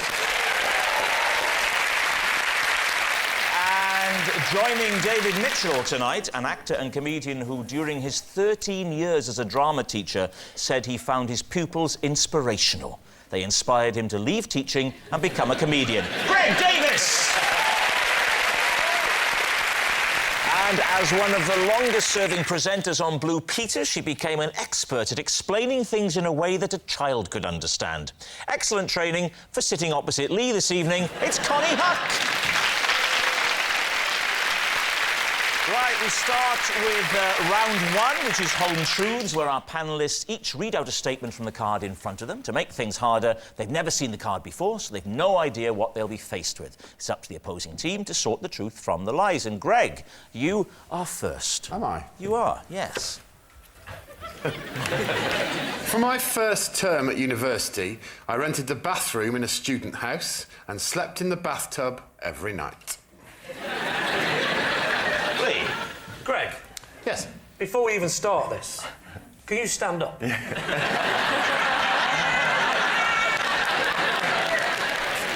be no... Unless David stands up with me, there'll be no perspective. David? In fact, let's have proper perspective. Connie, can you stand up?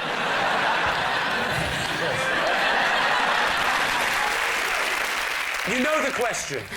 Yeah. What's the answer? Well, I just hung off the end of the bath. As I hang off every single bed that I've ever slept in. No. You definitely don't hang off a bath. Like you hang off a bed. Because a bed go like that, and then you hang off. Yeah. You'd have to go up and cross and hang off. You're tall, but you're not a snake, Greg. The thing what actually drove me to change my circumstances was that I was bruising the side of my cheek regularly by waking up in the morning and clanging into one of the taps. Can I ask why on earth you would sleep with your head at the tap end? That is mad. Yes, well, you know, I was 18 years of age and I mainly lived off Thunderbird wine, so bad decisions were my forte at that period. So did you have a bed in the house? Did you? Oh, so that was the reason you was in the bar. There was a. Well, why did you think he was in the bar? I chose to, Phil, yeah. How many other people were there in the flat? 3. 3 people, what, 3 beds? Yeah. Why would you not sleep on the floor next to the bath? We had a giant 1970s sofa that had a peculiar corner unit, and I took both cushions from that corner unit, and they fitted in the bath perfectly, and it was incredibly comfortable. So hang on, it wasn't a freestanding bath. A roll top. Yeah, was it a roll top freestanding bath? It wasn't a freestanding bath, but the end of the bath projected out into the room. Where was this, Greg? Which town were you? Was this Oxford or Cambridge? It was in Isleworth in West London. It was only because of a mix-up in housing agreements. We soon sorted out after a term. I only had to do it for a term. What was the mix-up? I'd agreed to move in with these 3 guys, and we got the wrong size house. Hang on, that's not a mix-up, that's just stupidity. There was 4 of you, you got a 3-bedroom house. Been a bit of a mix-up, The boys blamed me, which is why I got the bath. Why did they blame you? Because I was the one who booked the house. How did you get into university?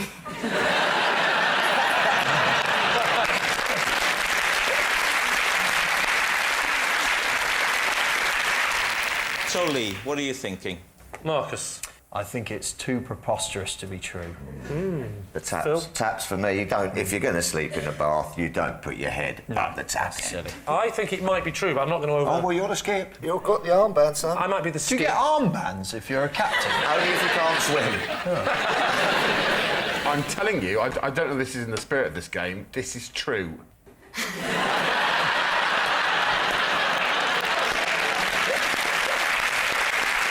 That was sufficiently moving. I'm going with it. I'm saying it's true now. What are you saying, Skippy? Should we say true? True. Not Skippy, Rob, not Skippy. That's no good, right? I'm not going to go and go and fetch help. I'm the skip, right? Someone's fallen into a mine shaft. We're going to go for true. Go on, mate. True. Change it to true. We'll change it. We're going for true. You're saying it's true. Greg Davis, were you telling us the truth or were you telling a lie? Do you feel, David, any sense of genuine competition in this game? Yes, I do, yeah. Then I think you're going to like me very much. It was a lie.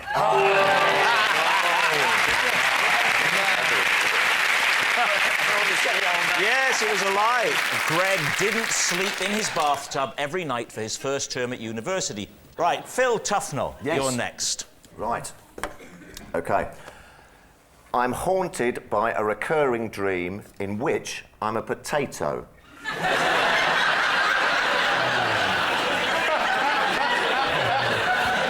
David. OK. How does the dreaming realisation that you're a potato manifest itself? I'm being chased. Oh, right. Oh, yeah, of course, because potatoes get chased all the time. I'm being chased by a pitchfork. How do you know you're a potato? Because you can't move. No, I can't. I've got... It's like Mr. Potato Head. I wear a little trilby hat, little legs, and I'm running along the garden like that, with a pitchfork trying to poke me. And I'm sort of climbing up trees and things, and the pitchfork sort of going for me. And Has it ever caught you? no, it has never caught me yet. And then, just as it is going to catch me, I think I wake up. What do you think that the pitchfork wants to do? Has it attempted to harvest you? It's a family show. I think all the... Heavy with symbolism, David. Yes, it is, I mean, yes, there's the a lot of sturdy steel of the pitchfork, the soft, pliant flesh of the potato. I'm getting a little worked up just thinking about it, to be honest with you. He didn't say it was boiled, did he? I think it's baked. Oh, it is baked. So you're a baked potato? I think I'm a baked... What are you doing in the garden if you've already been cooked? How long have you had this dream? I've had it... He only has it when he's mashed.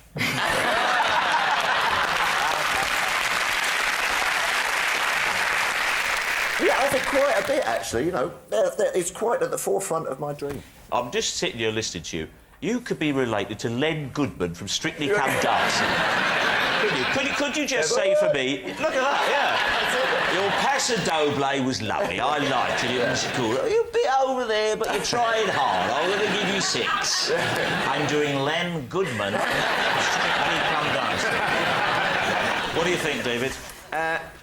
Well, it's possible, isn't it? What do you think? I'm not convinced. I think it's, without question, a lie, because when he was asked how the potato was moving, I actually saw Phil's brain working to think of the Mr. Potato Head. Yeah. It is true that lots of people have dreams, don't they, where they're being sort of chased, don't they? That's quite a natural thing. Yes, generally they haven't become a root vegetable. You think it could be true, don't you? Look, my brain is shot by this game. I think anything could be true. I am so sure it's a lie. Well, we're going to say it's a lie, then. It's going to say it's a lie. OK. Phil Tufnell, were you telling the truth or were you lying? I was telling... No!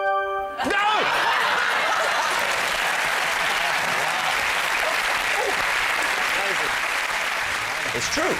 Phil is haunted by a recurring dream in which he is a potato.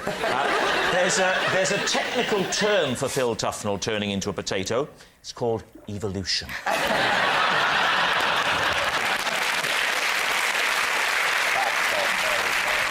And our next round is called This Is My, where we bring on a mystery guest who has a close connection to one of our panellists. This week, each of David's team will claim it's them that has the genuine connection to the guest, and it's up to Lee's team to spot who's telling the truth. So please welcome this week's special guest, Ian.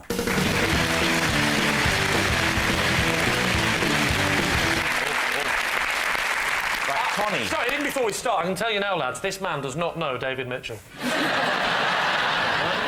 Connie, what is Ian to you?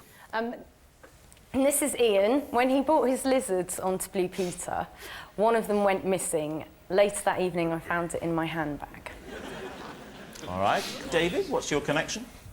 This is Ian. I sat next to him on a plane, and he had such a fear of flying that I had to hold his hand throughout takeoff and landing. It turns out David Mitchell might know this man really well. Greg, how do you know Ian? This is my friend Ian. One night after getting drunk together, he was wrongly arrested on suspicion of murder. So there we have it. Connie's lizard loser, David's terrified passenger, or Greg's falsely accused friend. Where do you want to start?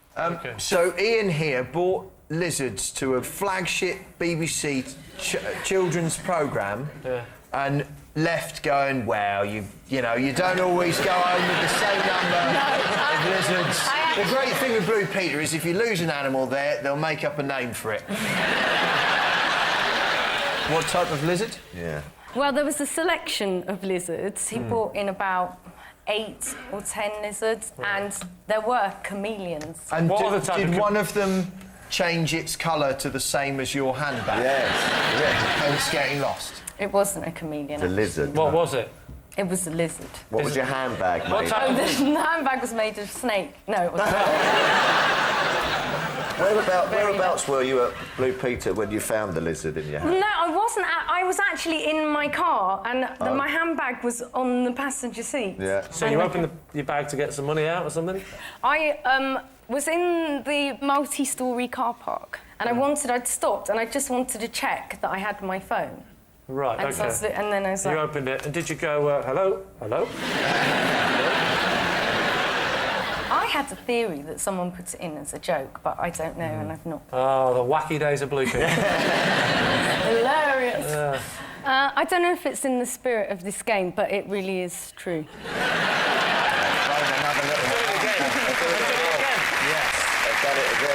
I'd like to say I'm not stupid enough to fall for this again. I am. OK, right. David. Yes? Just remind us again of your implausible story. Well, I was on a plane next to Ian, and his fear of flying was such that I had to hold his hand during takeoff and landing. And where were you going from and to? I was going from Gatwick to... That's an airport. Think of another one now. Corsica. Gatwick to Corsica? Yeah. And what did he say? Was there any, for want of a better word, foreplay, or did he go straight into that? It was on takeoff. Yeah. He just suddenly he started. What? He started sort of making agitated noises. Please, can you do the demonstration? I think we all want to see the agitated noises. No, Go on. As I remember it, it was just sort of... Are you sure that wasn't the engine, David? Yes. Yes, Lee, I'm sure it wasn't the engine. So basically, he's standing agitated. Yeah. Has he grabbed your hand? Then he grabs my there's hand. no talking. There's not. Do you mind if he's just gone? Not at that point, no. You slag, David Mitchell. And what did you say? Do you mind? I'm a married woman. I mean, what did you do? I don't think I said anything. You know why he's grabbed your hand, do you? You know he's... Well, I assumed it was... I didn't think it was sexual attraction. Right. But it's very sweet of you to leap to that conclusion. Did either of you have fellow travellers with you? No. No, we were both just flying to Corsica. Yeah. To see what might happen. See who you meet on the plane, maybe. And this happened again when you came in for landing? After we became... when it levelled off, we became fully airborne. That sounds like a virus. He then said, he sort of apologised and said, "I'm really sorry, I freak out sometimes on a plane." And I said, "Oh, not to worry." I bet that calmed him down. I once stroked a girl's back while we were having a very difficult re-entry over... we were coming into Heathrow, and I didn't know her, and she was crying, and I just reached out and just stroked her back. There was a reason why she was crying, wasn't there?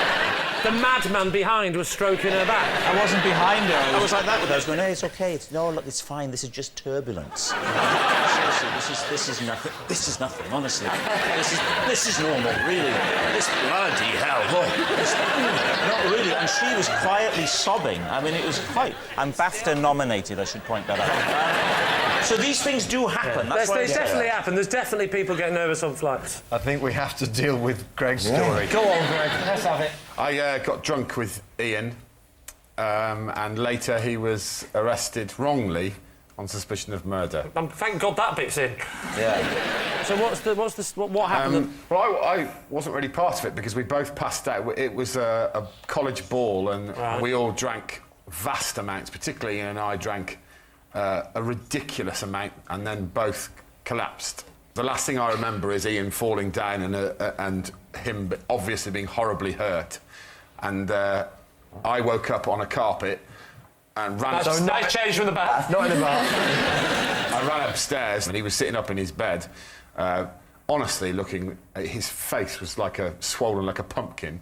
And then he told me that night, when he'd been stumbling about drunk, he'd been arrested for murder because someone with a similar facial wound had murdered someone in the town. Someone with a similar... Oh, so the facial wound from falling... Yeah. And someone with a similar facial wound had murdered somebody else. Yeah. That's unlucky. Where was this? How did they know he wasn't the murderer? What was the defining point in the interview? He told me that they'd questioned him for hours, and eventually he said to the police, and I think this is a quote, "I'll be honest with you, lads, I could well have done it."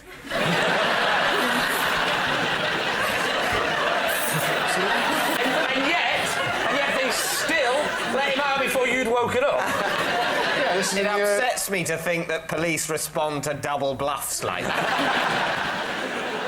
And just to be clear, it was proven at the end that he had absolutely nothing to do with it. Correct. Right. Obviously, otherwise he wouldn't be here. No. We never established just why David was going to Corsica. On his own. Was it Club 18 to 30 again? No, it was a holiday. I was going on holiday with a group of friends, but I could only go a day after everyone else. They made those rules, did they?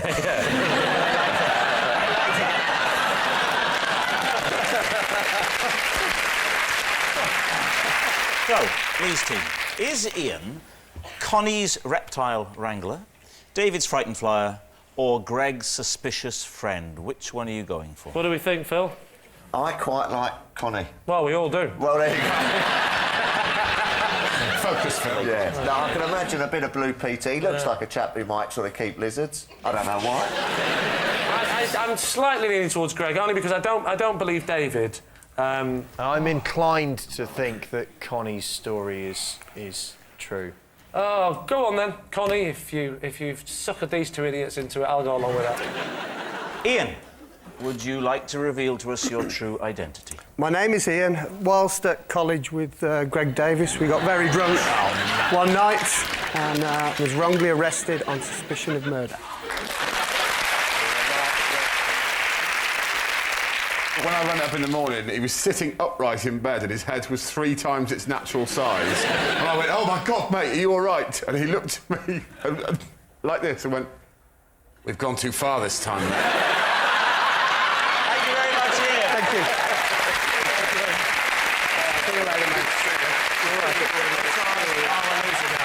Which brings us to our final round, quick fire lies, in which our panellists lie not only to their teeth but against the clock. We will start with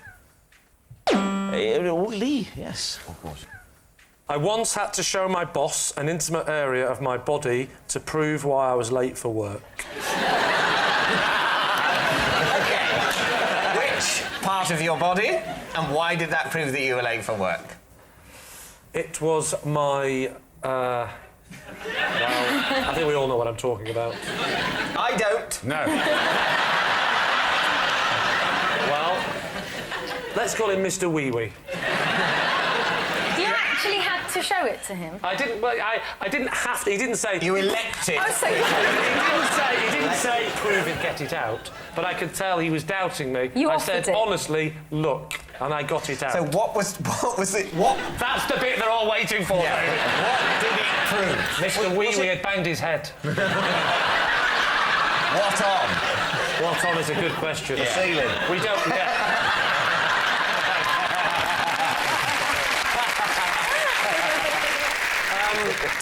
Yeah, basically, I was lying in bed, and I was naked, and I think there was a tiny little bit of glass in the bed, and it just wouldn't stop bleeding. So I had to get some tissue paper. I wrapped it round quite a lot, and I can't lie, it ended up looking like Mr. Bump. It was blue. It was. I just put lots of it on, and then I just told him the truth. I said, sorry I'm late, there was an incident. Told him the incident. He went, like that, as if to say, you're not telling the truth. I said, do you want to see it? Whizzed it out. He went, oh, it's Mr. Bump. So every time someone raises their eyebrows at you, your instinct is to get your penis. Stop it, Greg! Stop it! You know I can't help myself. Stop it! He made you show it. No, he didn't make me. He at never point made me do it. Right. All he did was give you the sign. The thing is... Stop it, Greg! You were in no position to deploy it. I was quite well covered. It was full of bandaged tissue paper. So it was easy to get it out and keep my dignity. In fact, I was quite proud of it. It was like this. I said, you want to have a look at it, mate? There it is. Clap your eyes around that little beauty. Mr. Bump's fainted. Get used to it. David, what do you think? Is he telling the truth? Let's have a decision. Connie. Well, I could weirdly believe it. Yes, I could believe it. I mean, it's a very extreme story to have made up. It's too much, so it must be true. Yeah. You're saying true? Yeah. Yeah, we're saying true. You're saying true. OK, Lee, truth or lie? It is, in fact, true.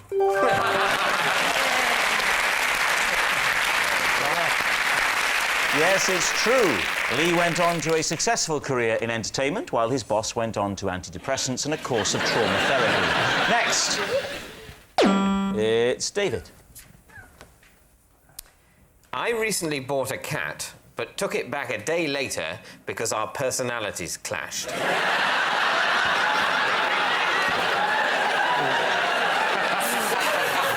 Once again, David is mixing up the word cat and wife.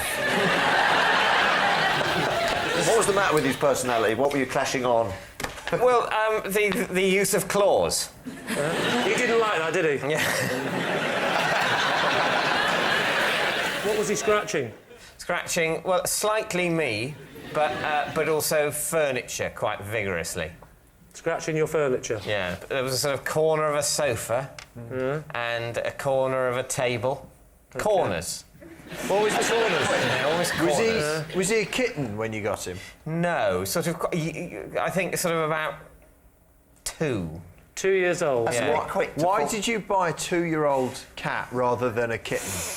Well, it came from Battersea Cats and Dogs Home. Yeah. Which I thought you that's like the rehomed responsible place to source a pet. Yeah. Rather than, you know. Did you pay for the cat? No. Oh. No, it was a sort of, you home it. You home it? You give it a home. Oh, I see. It was a homing I thought cat. you meant you threw it out the window like a pigeon. I rehomed the cat. Did they come round and have a look at where he was going to stay? No. Didn't they? No. They did with mine. Yeah, well, that's your history, Phil. That's just you. What colour was it? What kind of style was it? Style? What sort of... Art Deco. What sort of breed was it? It was tortoiseshell. With the sort of the odd blotch. You took it back after one day? Yes. How long was it in your house before you went, oh, this is rubbish, this is going back? I was suspicious after as little as an hour. I was despondent after 6 hours. After 8 hours, I was decided. So what are you going to say then? Truth or lie? Lie for me. What do you say, Marcus? Oh, I don't know, no, I'm confused. A lie then. I'll say lie then. You're going to say lie? OK, David, truth or lie? It is a lie. Yes, it's a lie. David didn't buy a cat and then return it a day later because their personalities clashed. Aloof, rather prickly in temperament and hard to befriend. David still doesn't have a cat. Next. And it's Greg. I used to try and scare school friends by planting a particular drawing in their pockets signifying death. Lee, what do you think? What was the drawing? It was an owl. The Owl of Death. Its full title was actually the Hoot Owl Death Sign. What do you mean, the Owl of Death? What was it doing in this drawing? Hoot Owl Death Sign. That old chestnut. I could draw it for you if you like. Greg? Yeah? I've got a pen, I've got some paper. I'll come over there. No, I'll come to you. Don't stand up next to me, it just highlights it. Can you, Greg, can you...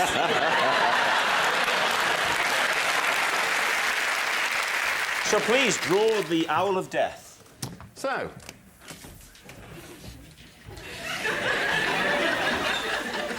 Don't look at it, David, you'll die. Oh, my God!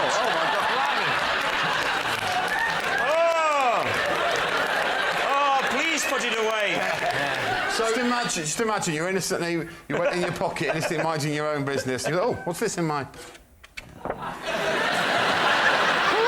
no, it's the Owl of Death! Your friends would find that in their pocket and be... Not my friends, my deadly enemies. Right. What would be the purpose of that? It was for people who had crossed my friend and I. Well, what kind of things would they have to do to cross you? There was an English teacher who we found a bit boring, so he slipped one in his pocket. That was the highlight of the whole campaign, actually, was that the English teacher once stood up in front of the class and was chatting away and went into his pocket and went, oh.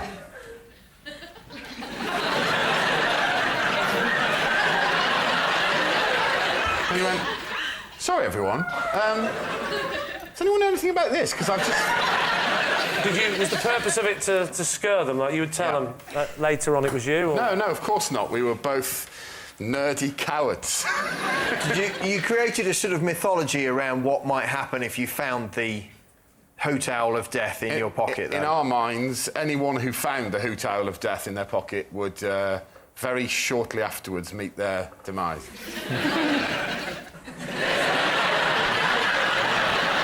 Time to take a guess. What are you going to say? What do we think, Phil? Do you think that is possible? I think it's possible, but I think it's a lie. I think it's a lie. OK. You say lie, you say lie. What about you, Lee? I say lie. Right. Greg.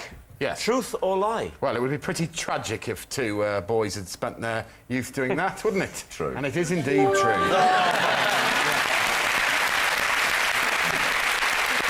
Yes, it's true.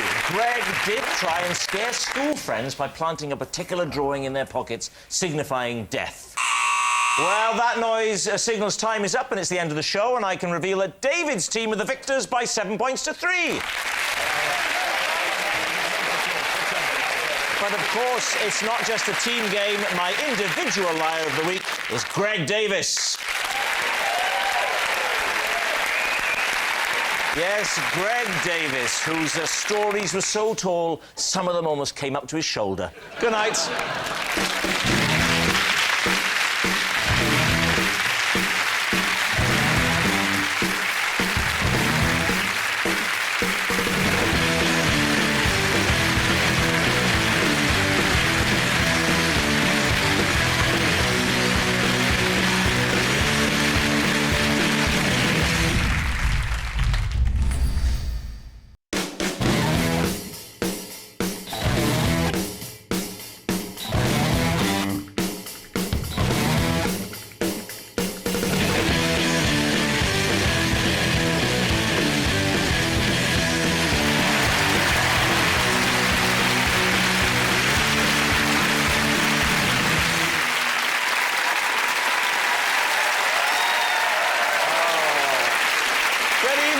Welcome to Would I Lie to You, the show that celebrates the dark art of the tall tale. On David Mitchell's team tonight, he's spied on more birds than a teenage Russell Brand. It's the comedian, naturalist and TV presenter Bill Oddie. And one of the country's best-loved comedians who's also had a #1 hit in the charts. Finally, someone I can relate to. It's Frank Skinner! And joining Lee Mack tonight, a comedian who used to have a job in a call centre. She says it wasn't that bad, but the daily 17-hour commute to Mumbai was knackering. Sarah Millican! And a comedian who trained as a chef but had to give it up when he realised he wasn't a rude, cantankerous arse. John Richardson! So we start with round one, Home Truths, where our panellists each read out a statement from the card in front of them. Now, to make things harder, they've never seen the card before, so they've no idea what they'll be faced with. And it's up to the opposing team to sort the truth from the lies. And Sarah Millican is first tonight. Sarah. OK. I once wet myself in a car and then blamed it on my friend's dog. David. Right. I mean, I'm willing to believe it. I'll say that at this point. Why did you wet yourself in a car? Because I needed a wee in a car. I've needed a wee in a car, but I've never weed in a car. I was once stuck in a very long line of traffic trying to get onto the Severn Bridge on the M4, and I let myself go in a 1-litre bottle of Volvic. I did that on the motorway, and my problem was I was really desperate, and I had a bottle of water, and I had to drink the water. my body was saying, no more water. So it was a terrible cyclical thing. No sooner than I got it down, it was out again. I didn't want to draw attention to myself, because people might pull up either side, and I'd clearly, by my facial expression, be urinating at that. Oh, please show us that face. So, I mean, this is obviously just for everyone but me, a commonplace occurrence. Yeah. Basically, lavatories are just for me. What a great name for your autobiography. Yeah.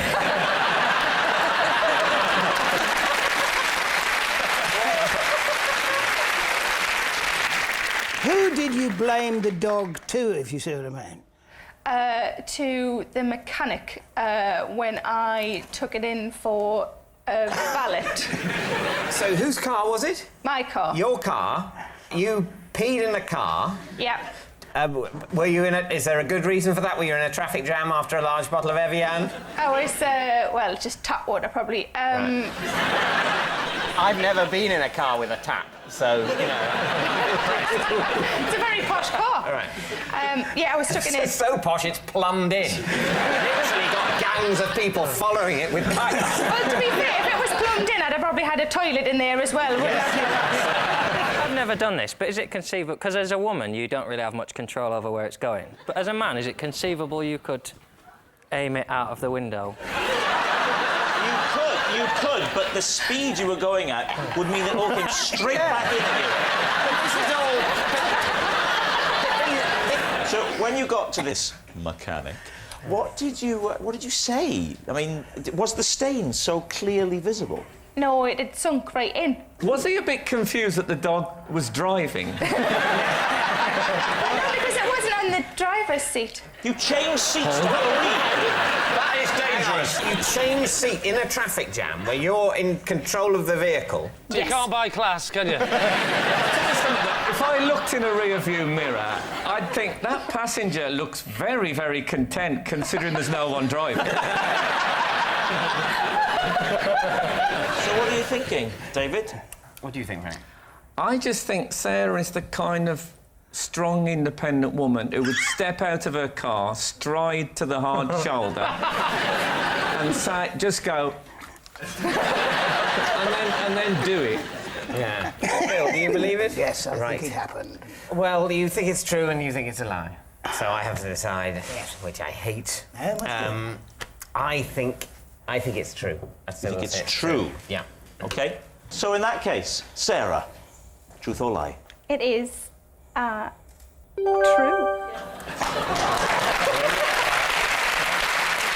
Well done, David. You listen to that in future. Goodness me. I was stuck in traffic for 2.5 hours. I was in absolute agony and thought it was the only way out, and it was either that or rupture something, so I just moved across, stripped, weighed, moved across, pulled back up, champion.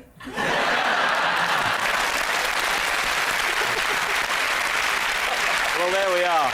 And if you've been affected by any of the issues raised on tonight's show... Frank. OK. I was once driven to A&E in an ice cream van. In place of a siren, the driver turned on the musical chimes. What happened to you that involved having to go to A&E? Well, I was playing rounders, and I ran in between bases, and I sort of went over on my ankle. And it was in Cornwall. Your ankle? Yes. That's how far out of place it went. Blimey!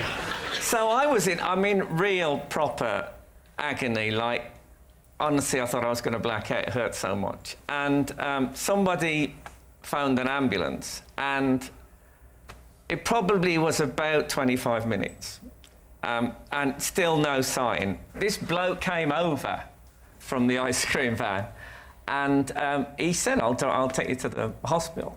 So they're trying to dial the emergency service. Perhaps instead of dialing 999, they press 99. It's easily done. So you've gone over on your ankle, yeah, and the ice cream man has seen you from a distance, has Well, he? we didn't have a car. We all got the train down, so no one had a car with them. Right. So this bloke said, I'll give you... And I was just... The idea of getting to somewhere where they could just give me a painkilling injection would have been lovely. And presumably you didn't get the siren going straight away? No, it wasn't the siren, it was Greensleeves. Well, Greensleeves, but... Did you, like, give him some money for lost trade? Oh, no. John, when you've been a celebrity a bit longer, you'll realise that money is no longer relevant.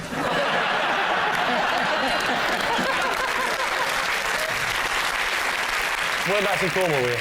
I was in Truro. I don't understand why you would put the siren on. I think I said... I did mention to him that I liked music from the Tudor period. I also don't understand why you were in Truro, because if you didn't drive, you would have got the fast service to Penzance. Our holiday was a combination of rail travel and taxis, and a little bit of ice cream vans. So, time for a decision. What do we think? I'm not happy with it. You're not happy with it? Not happy with it. You're not having it? Oh, I think it's true. I don't want to become Trevor Travel Planner, but if... I mean, a rounders kit is something you throw in the boot of a car. You don't take it on a train. OK, so you're saying it's true? I think it's true. John thinks it's a lie? Yeah. We'll say it's a lie, then. You're going to say it's a lie? OK, Frank, truth or lie? It is a lie. Yes, it's a lie. Frank wasn't driven to A&E in an ice cream van. In fact, accidents involving ice cream vans are incredibly rare, yet always result in the tragic loss of hundreds and thousands. Bill, you're next. Right, OK. I was saved from drowning by a character from the children's show Rainbow. Wow. Surprisingly buoyant, you 6-foot felt-covered man. Well, hang on, we don't know he's felt-covered. There was unfelt-covered men as well. People. Human beings, I think. Jeffrey. Well, let's not give him any names. Don't help him. Oh. Which character? If he says Jeffrey, I'll kill you. Freddie. Well, there was a Freddie. There was a Rod, Jane and Freddie. Jane and Freddie, so. Yeah, he was the sexier of them. I always like the pink hippo. Only one arm, though. What? Yeah, George and Zippy had one arm each. Oh, no. Yeah. Oh, yeah, they did. The other arm was in the mouth, wasn't it? What are you saying? Sorry. You say a lot of disgusting things on this show, but now you've gone too far. So Freddie has saved you from what was that, pond? From drowning. Pond? It was in the sea. It was the ocean. The ocean, OK. Which ocean was it? It was the Indian Ocean. Did you get the train there? I would like to.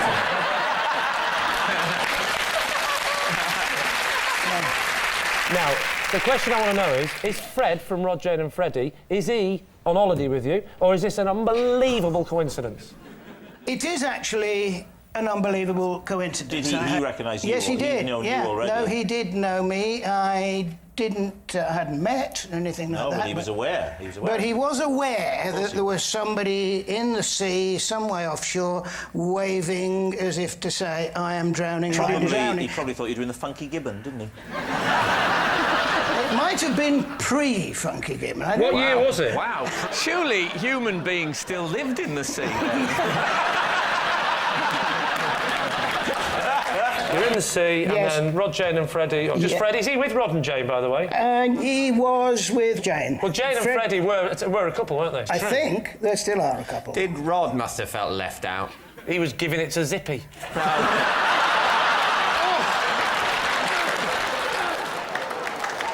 Did he cup you in the traditional... No, he didn't cup me. I don't mean... Oh, no. Yes. Well, I'm not suggesting he'd arrive before I save you. So I got pulled in backwards, yes, on my back. Onto the shore? Yes, back to the shore, and it was But it's about... obviously going to be back to the shore. He's not going to take him further out. He might have been intercepted by a lifeboat.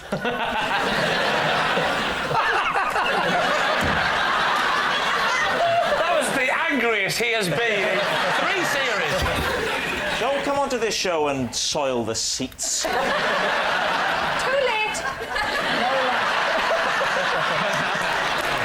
So, Bill, he gets you back to the shore. Was that the end of it? We then exchanged pleasantries and said, you know, what the hell are you doing here?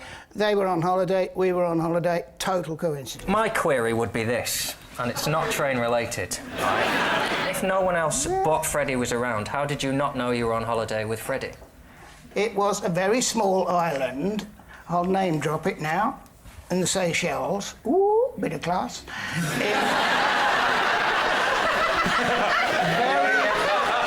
Will we all get free holidays in the Seychelles now? No, Said that. but I will. I also think the Seychelles sound nice. I've always adored the island of Mauritius. If there's anybody watching from Alton Towers...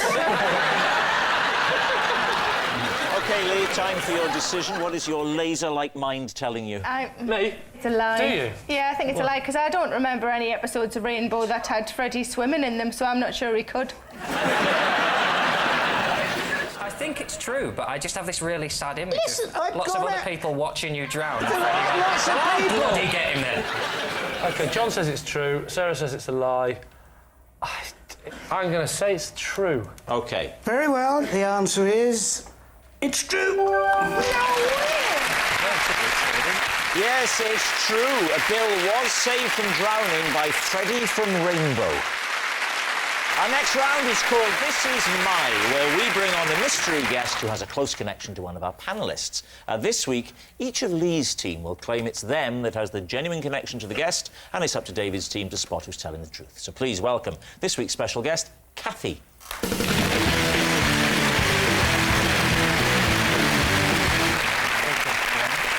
welcome, Kathy. So, John, what is Kathy to you?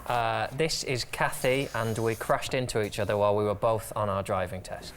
Sarah, how do you know Kathy? This is my friend Kathy. We fooled the newspapers into reporting that she'd been left under the spell of a hypnotist at a hen party. And Lee, what about you? This is Kathy. She's the hotel receptionist that I had to phone from my room when I found a peacock in my hotel room. So there we have it. John's pranged motorist, Sarah's newspaper prankster, or Lee's peacock remover. David, where would you like to start? John, your driving test, how did the crash happen? What manoeuvre were you attempting? I was pulling out of a junction onto a carriageway, but then I saw a car, so I stopped, and she drove into the back of me. Basically, 2 driving tests in convoy, as it were. Yeah, well, you do the same route from the same driving school, don't you? When you go to get your exam. Did you fail your test, John? We both had to have our tests annulled because of the accident. Annulled? That usually involves the Pope, doesn't it? When was this, John? I just had to renew my licence, so 11 years ago. 11 years ago, OK.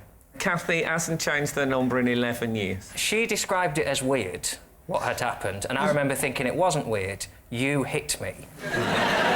So she said we should keep numbers, jokingly, and said, so that we don't get our test on the same day next time. Lol. Yeah. Did people say lol 11 years ago? Yeah, it was just coming in then. Right. Before we even knew you could write it down. Yeah. Sarah, why did you... what's the story here? What? The disinterested policeman. I think you mean uninterested policeman. All good policemen are disinterested. Yes, good point. Not an amusing point. But grammatically an absolute belter. Yeah. What's the difference between what does disinterested Disinterested mean? means impartial. Uninterested means bored. I think I know which one the audience are. Sorry, please continue. So, Sarah, you fooled the newspapers about a hypnotist at a hen party. Fooled the newspapers into reporting that she had fallen under a spell put under by the hypnotist at the hen party. And what was the nature of the spell? What did Kathy think she was? Every now and again she would just burst into song as Madonna. So how did you then fool the paper? Did you just phone them up? Just phoned them up and told them, and... They printed it. They came out and did a photo shoot, the local paper. Did it end up in any national paper? Yeah, it ended up in most of the national papers. Seriously? Most? Yep. Was Kathy photographed? Was she in the paper looking Madonna-esque? Yes, she was. David, are you satisfied with your witness? Would you like to move on? What about Lee? You found a peacock in your hotel bed. Yes, I found a peacock in my hotel room. Yeah. Did they have ornamental grounds? They had some sort of ornamental grounds to a degree. They definitely had peacocks. Did you hear the peacock? I woke up in the morning. It was ground floor, and you know, like most blokes who sleep on their own hotels, it can get a bit whiffy, all right? So I opened the French doors that were in the room. I opened the French doors. So I go into the swimming pool, which is very near my room. I come back with the dressing gown on. I walk in, and there's a peacock in my room. Yeah, did he do the thing with his tail? He saw me, and he sort of went like that, and I think his tail went up a little bit, and then he sort of ran around a bit, and then he sort of got a bit flustered, and I tried to waft him out the door. Yeah. I was a bit panicking, because I know a peacock doesn't sound very threatening, but it's one of those things that in your room suddenly becomes terrifying. So, now you've tried to waft the peacock out, and then you ring reception, Kathy answers. Yes. What do you say? I said, this is a bit weird, but there's a peacock in my room. And she said, oh, yeah. They do that a lot, believe it or not. Right. And she came round. She sort of just literally sort of was more assertive than me. She wafted it with a bit more gumption. Stop saying waft. It was a bit more masculine than that. I said waft once, and you haven't let it go, have you? So you used the pillow, made a few noises, and the peacock went out. The peacock went out, and then she even shut the doors for me. I was like, I could have done that. It was a takeover bid by the peacocks to distract Kathy. When she got back to reception, 50 peacocks. This is our hotel now. I just think...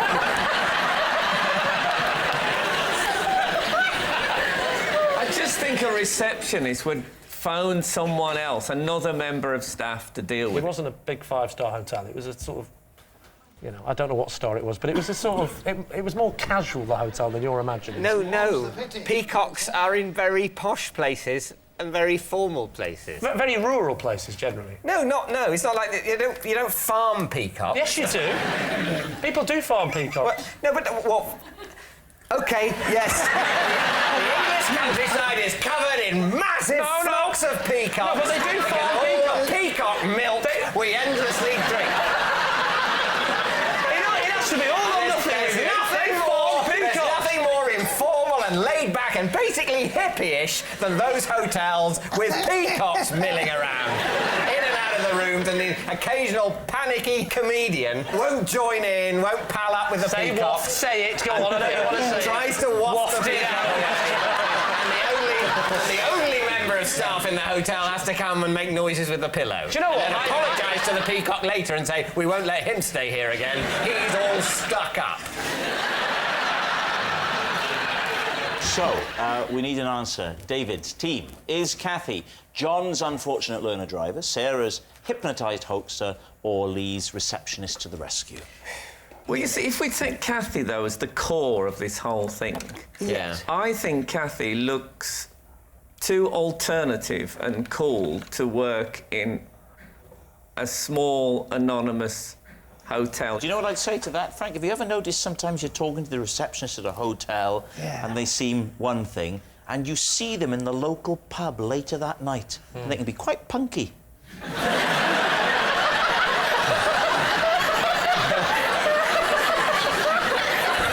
Right, David, decision time. What are you going to say? Bill, what do you think? I would think that it could be the peacock rescue. I can see her doing all the moves for Madonna. I can see her with 3 muscular black men behind her doing a synchronised dance. So can she, by the look of it.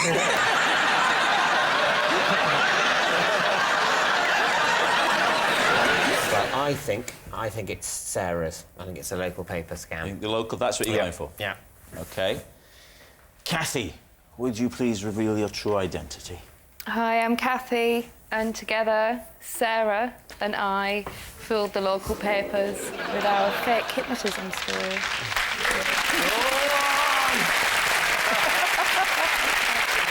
Wow. It was in the national press, it went in the Star and the Express, but it was biggest news on the Shields Gazette, where it was front page news. There it is. Thank you very much, Kathy.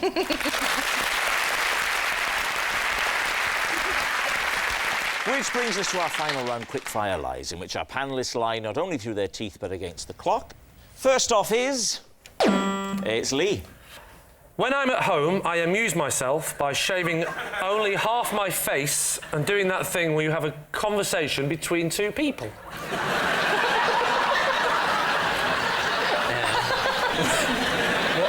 What are the characters of the shaved Lee, unshaven Lee? I'll often do a sailor because that suits the look of the longer beard. Could we have a little bit of sailor? Looks like you shaved half your beard off again. Hang on, that doesn't make sense because it doesn't. It looks like he's got the complete beard. No. He has got the beard and he's talking to the man to who the hasn't. other person, yes. Looks like you shaved off your beard off again. Yeah, but the other person looks like The he's... little boy looks up and goes, I couldn't help it, I had to, because I was feeling a bit hairy. Yeah. But that doesn't make any sense because the other one looks like he's completely shaved his beard. No, sorry. I've shaved half the beard. Yes, I know. The one with the beard is the sailor with the beard. Looks like you've shaved off your... Meaning him. half your beard off. The other to fella. the other one. Yeah. Who's then sort of going, yes, I did. Yes, I did shave half it off. But it doesn't look like they've shaved half it off. It just looks... They've shaved it all off. They've shaved it all off. You say that. No, you're wrong. No. I've shaved it all wrong, David. Wrong. I'll do it again. Right. Man with half a beard. Yeah. You looks like you shaved... No, Wait, the character you're playing is the man with a Let me finish. Okay. Looks like you shaved half your beard off again. Okay. Yes, I had to, but you should see the other side. Look, it's still there. And then the other fellow goes, I'm just as bad as you. Look, clean shaven. If you let the story finish, you know I'm using it up. Why didn't you say half in the first remark? You Did you didn't. say, You looks like didn't. you No, shaved we your didn't beard say off again? half. Should be shave your whole beard off again? And he's going, yes, I know, but then let me show you more fully. Like you did. I didn't say it like a red boy. Coincidence, because I too am a cock.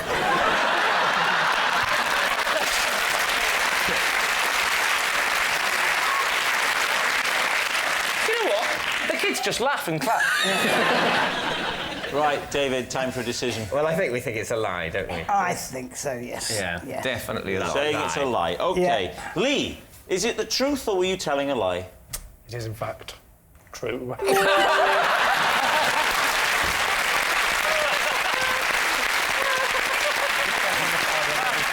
Yes, it's true. Lee does amuse himself by shaving only half of his face and pretending to have a conversation between two people. John. Possession. Right, there's a box under your desk. John, would you bring the box up, please? This is the emergency kit that I keep in my car at all times. Okay. Well, not at all times, obviously. It's here. Lie! Next. John, will you take it out of the box and put it on the desk there? What would have been brilliant then if he'd have took his car out? Can we investigate it? Yes, Do you want to? Spotty I'd mark. quite like to. I'll be very careful with it. Are you going to bring it back? Well, yeah. I'll be careful. There we go. Thank you. Oh, I've never given another man my box before.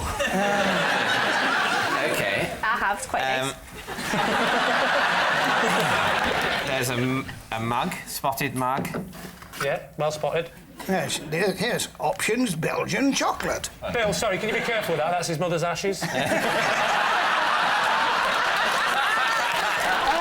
Chocolatey ashes. And here a little bottle of some red wine. Can I just say this is like the most boring version of the generation game. Oh, the best ready, steady cook ever.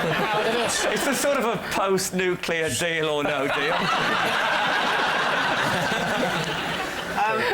Right, OK, so take us through why you've got these items. Well, I'm on the road a lot, and I like food and alcohol. So I make sure I have some in case I have an unexpected overnight stay. I love how seriously Bill and Frank are studying the product.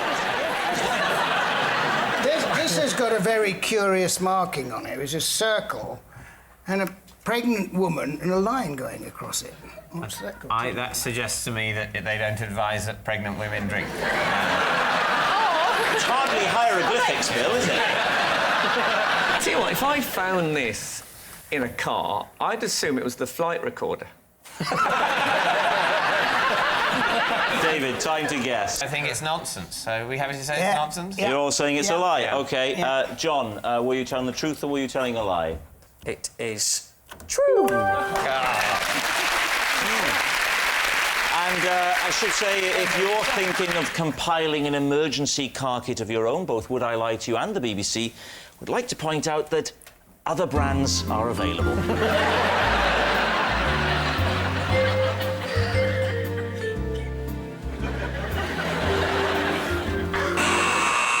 And that noise signals time is up and it's the end of the show, and I can reveal that tonight's winners by a massive 7 points to 3, Lee's team.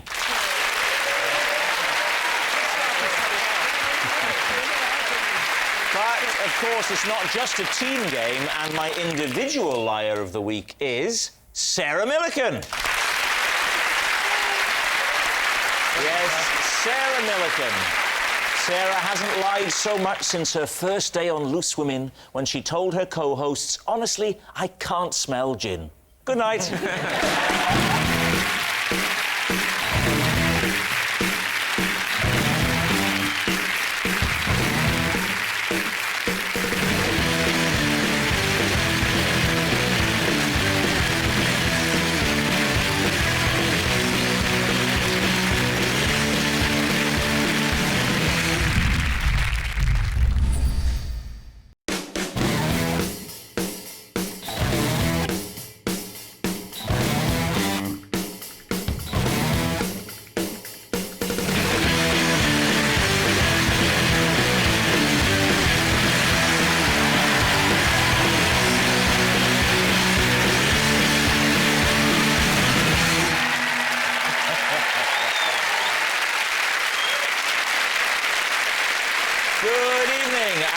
welcome to Would I Lie to You, the show that not only encourages liars, it rewards them. On David Mitchell's team tonight, it's the star of Pirates of the Caribbean. Johnny Depp knows him. It's Mackenzie Crook.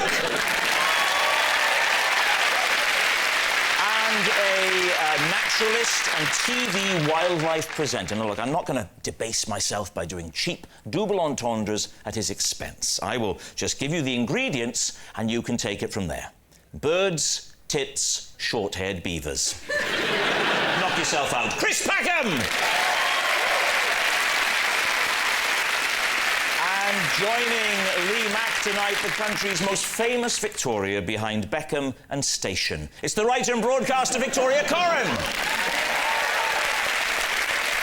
And a fine comedian who once starred as the voice of the Welsh Tourist Board. Imagine demeaning yourself by appearing in an advert. Rod Gilbert! And so to round one, Home Truths, where our panellists each read out a statement from the card in front of them to make things harder. They've never seen the card before, and they've got no idea what they'll be faced with. It's up to the opposing team to sort the fact from the fiction, and Rod is first up. Rod, please reveal all. I was sacked from my job at a zoo when my boss found out I had been taking photos of the animals wearing hats. So, just to clarify, were you wearing the hats or the animals? No, I was taking photos of the animals wearing hats.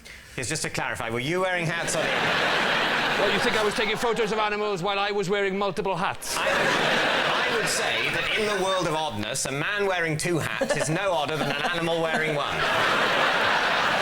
Can you give us some examples of animal hat combos that you took photos of? Yeah, I've done monkeys in bowler hats. Of course. I've done a hippo in a flat cap. And, well, I was going to call him a snake. It wasn't a snake. It was in the reptile house, but I don't know what he was, but he was wearing a fez. Were these miniature hats? Can I ask, Rod, were these little animal hats or human hats? On the hippo? Are you mad? No, but on the thing in the reptile house, I'm thinking a full-size fez is going to just hide the creature. Yes, but what you're saying is, were the hats to scale? Thank you. Rod, were the hats to scale? The hats, well, I mean, to scale is a grand way of putting it, but I would certainly try and, try and make the hat fit. Right.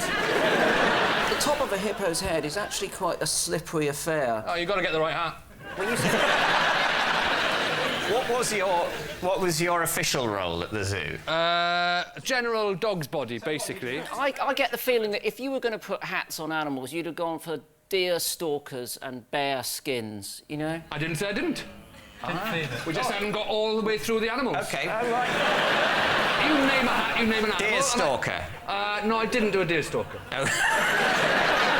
I didn't have a deer stalker. It wasn't a comprehensive... You can't but you had a every fez, animal. and you had a massive hippo-sized fez. It was a regular flat cap. So what you're saying is I didn't have every single animal in the zoo, and it wasn't every hat. I didn't cross-reference every single combination of animal and hat. I just put some on some. Rod, where was this zoo? Was this a Welsh zoo? Was it Scunner Bird Gardens, for example? It was down in Pembrokeshire, in a place called Oaksnade. Oaksnade? Yeah. There's a chain of Snade zoos, isn't there? There's Oaksnade, Whipsnade. And how did it all come to an end? What stopped this? I got caught. And who was it who apprehended you? It was the manager of the zoo. As a zoo owner and manager, I wouldn't have been offended. I can't see anyone being offended by a fez on a snake and a flat cap on a hippo. I'd have been... Just what the zoo needs. If it's down there in South Wales at this Oaksnade or something, I'd have thought any little hat on a cat would have done the Why? trick. Because it's a Welsh zoo? Our animals aren't good enough in their natural habitat. We'd better dress them up a bit. You racist bastard.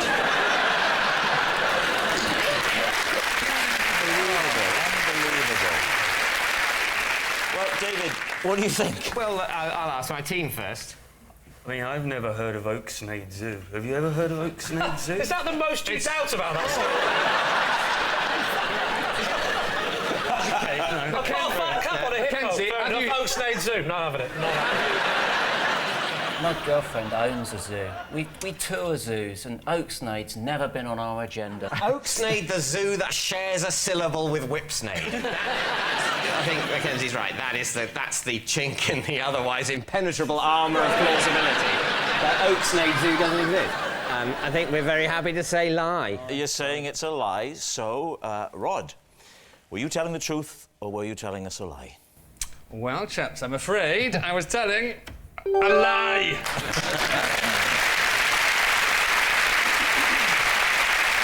Yes, it was a lie. Rod wasn't sacked from his job at a zoo because he was caught taking photos of animals wearing hats. Mackenzie, you're up next. Possession. Possession, right. Now, there's a box, Mackenzie, under the desk. Would you take the possession out, pop it up on the desk, and then read the card for us, please? Oh. Oh, hello. This is my orchidometer. It was a present from my sister. What does an orchidometer do? Yeah, that's true. I tell you what, I've seen one of those, and it wasn't called an orchidometer. Admittedly, I haven't seen the whole length of it before.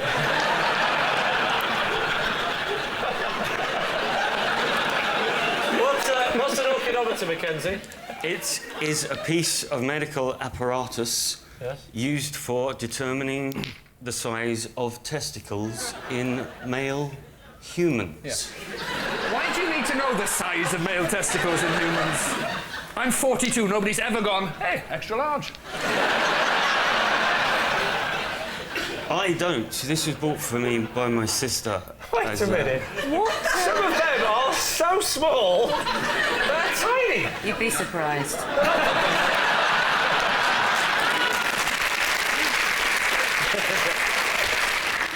My sister bought this for me for nostalgic reasons. Nostalgic? Yeah. To remind me... Hang on, if this is to remind you both of the good old days, we know what we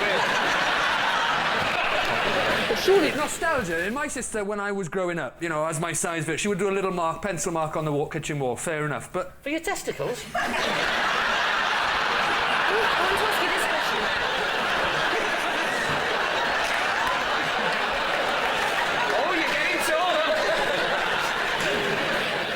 You know how when someone gives you a jumper, they say, "Oh, try it on now."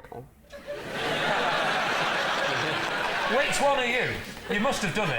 I've never done it. You liar! I've never done it. Why would I want to I'll tell you why, because the second we get out of the studio, I'm doing it, so I know. I want to do it now in front of the audience. Well, do you know what? I think we'd all be very happy for you to do it now. Let's do it. Oh, no. Have you watched it? Hasn't been anywhere near any. Well, don't bring it to me. I don't want to... Hey, Rob, bring back memories.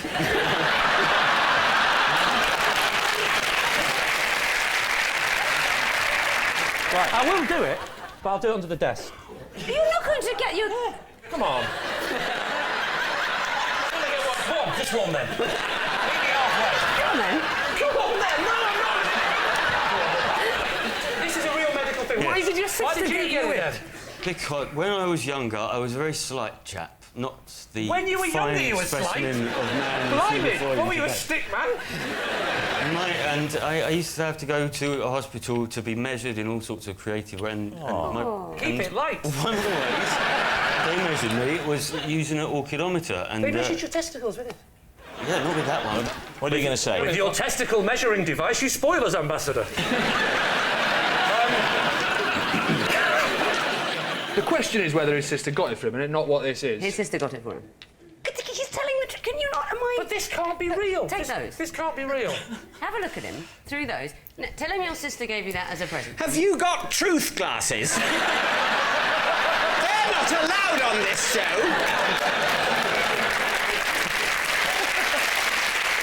Lee, it is time to take a guess. Imagine going to the doctors and going, is that normal to have that many? Take a look at this, Doc. Tell me that's normal. They're purple and it's the wrong amount. OK, what do you think? I'm going to go with it. OK, then. Well, why not? It sounds true. Saying true. OK, Mackenzie, what's the answer? It is true. Well, It was true. Mackenzie's sister did buy him that orchidometer. Mackenzie frequently brings it out at dinner parties and uses it as an icebreaker, and more often than not, a morale crusher. And at the end of that round, the scores are level. Our next round is called This Is Mine, where we bring on a mystery guest who's a close connection to one of our panellists. This week, each of David's team will claim that it's them that has the genuine connection to the guest, and it's up to Lee's team to spot who's telling the truth. So please welcome this week's special guest, Simon.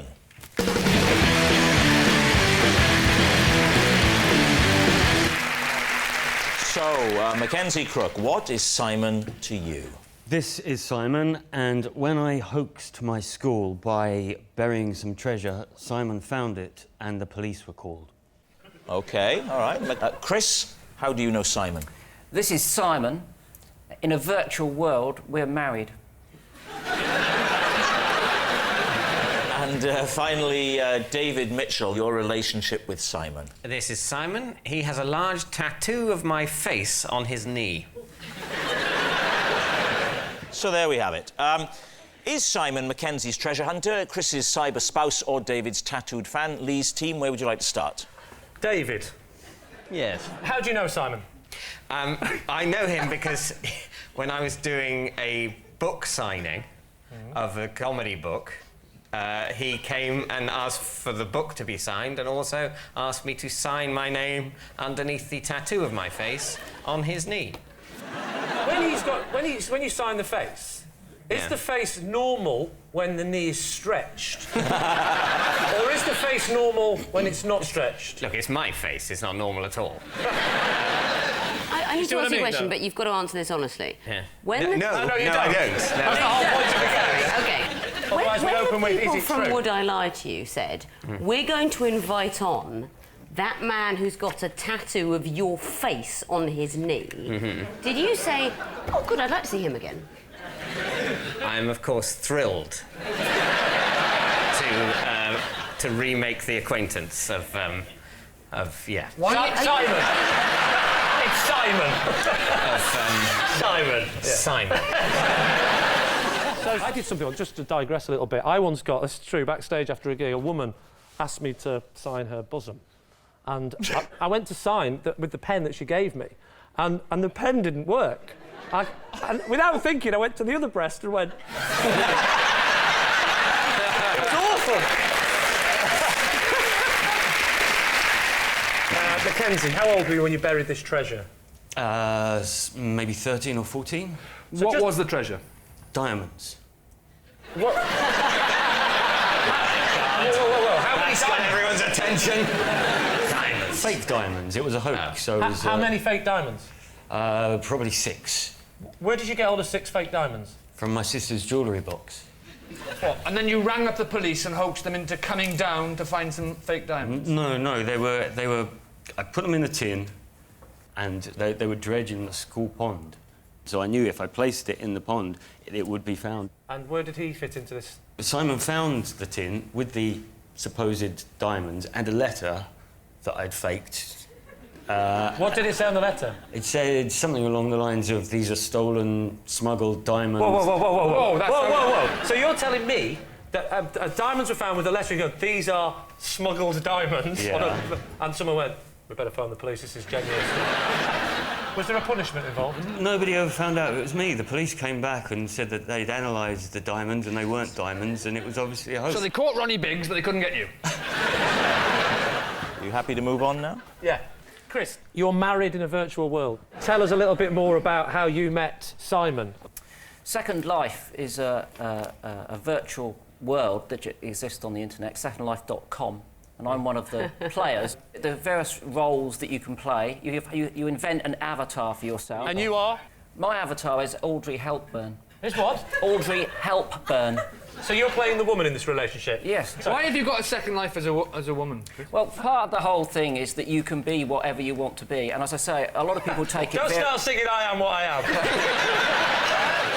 I thought, well, I'll change my personality. I'll be Audrey Hepburn, as the Audrey Hepburn happens to be one of my real-life heroines. Right. And couldn't do Hepburn because someone had already done it. And what is Simon's avatar?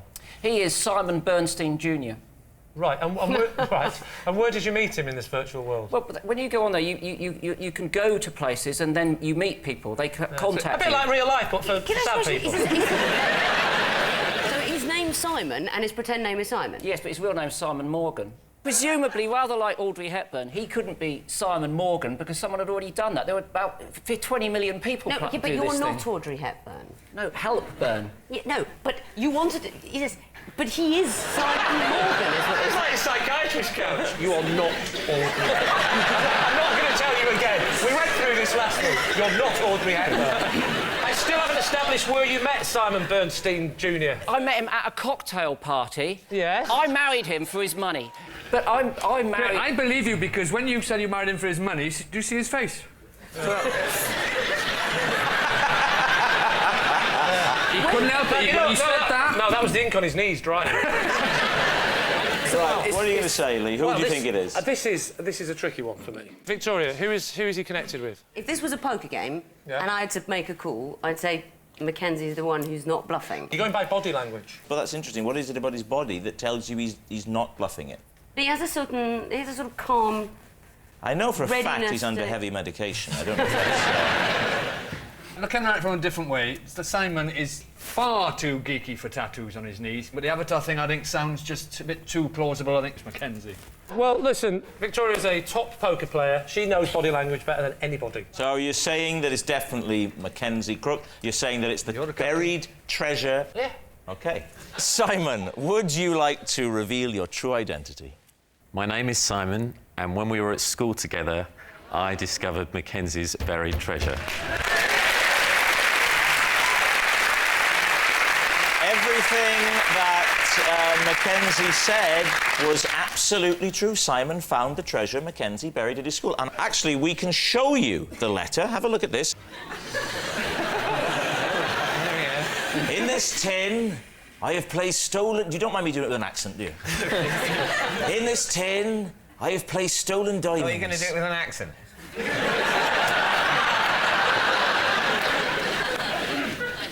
I would never claim to have your range as an actor, David. Shall I do posh and repressed or repressed and posh? Well done. Now, thank you very much, Simon, for coming on. How about that? Which brings us on to our final round, quick-fire lies, in which our panellists lie not only through their teeth, but against the clock. First up, it's... that's Lee. I once helped my mum and dad look for something they'd lost using a Ouija board. Was it a relative they'd lost?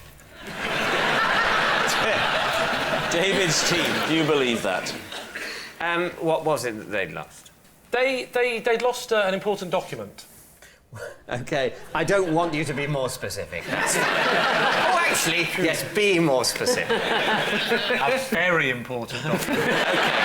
It was a document that... it was a document? Yes. Oh, right. Yes. Okay. Did I mention how important it was? You're going too quickly. It was a document. OK. It was a document. Did the document matter?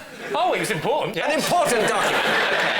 I can't stress upon you how important it was. Yeah. It was very important. What was the important document? Well, that's the thing. That's the thing. I can't... I was only young, and I can't remember exactly... They lost it. It was something to do with a potential court case. I don't think it ever got to court, but they were worried that a thing... Well, of course they didn't have the documents. They were worried that something might go to court, and they knew if they found this document, it would mean that they were proved to be in the right about the case. I genuinely can't remember anything more about it. I can't Can we concentrate on the world of the dead? Did they get through to your grandmother? She went, where did you last see it? Retrace your steps. Why? Where did you get the Ouija board from? I think one of the regulars, because we grew up in a pub. One of the regular what? We grew up in a pub, and before the invention of the internet, between 3 and 5, the pub closed, and you had to think of something to do. Obviously dabble in the occult. Dabble in the occult. And believe it or not, my mum and dad and all the regulars would have a little lock-in, and me and my brother were invited to do the Ouija board. If only you'd had Jenga or something more wholesome. No. And did you hold hands? No, that's a seance, don't be an idiot. Sorry, I get my bullshit mixed up. Yeah.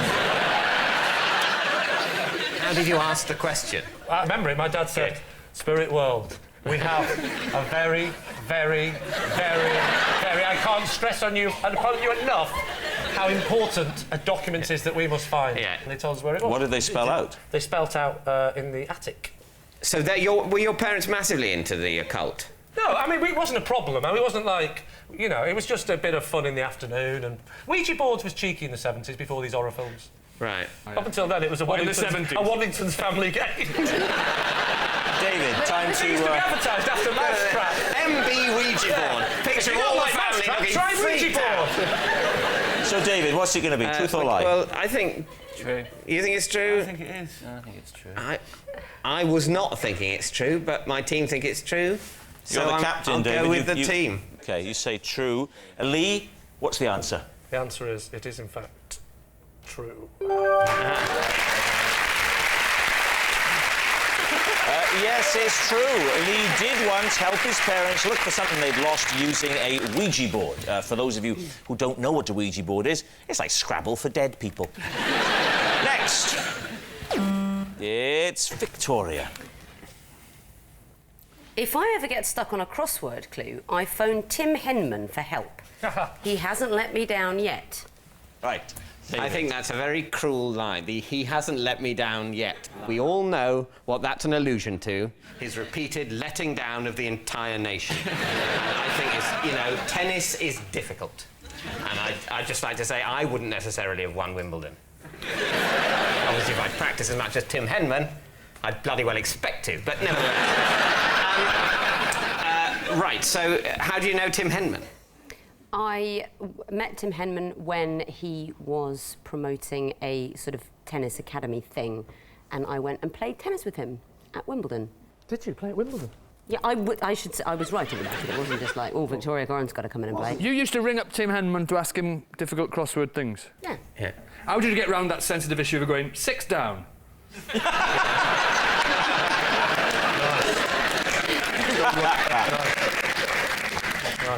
So Tim Henman is particularly good at crosswords. He's got to be good at something. Once again, I would say that Tim Henman is relatively good at tennis. So he could almost be a professional. Victoria, I'm curious, of all the people you meet in the course of your job, you choose a tennis player of sorts to advise you on crosswords. He's very into crosswords. So you're saying at this point in this clue I can't get, what we need is some of the skills that it takes to, you know, choke during a tie-break. You're turning against him now, aren't you? Get your mind on which side of the fence are you on? Yeah. How did the subject of crosswords come up when you were playing I was doing a crossword while waiting for him. He was doing to serve, to get one in. That's why he kept losing. I was doing a crossword, and he came in, and it was kind of a bonding thing because he said, I like crosswords, let me have a look. What do you think, Mackenzie? Do you think it's plausible? I think it might be plausible, yeah.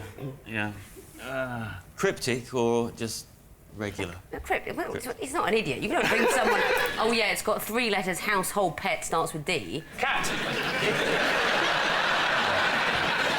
Mackenzie thinks it's plausible. Packham is saying... I think it's sadly probably true. Right, so you... True. Come so on. I don't have to think. You're saying true? True. OK. So, Victoria... You think I phoned Tim Henman to ask him the answer to crossword clues? Obviously, that's a lie.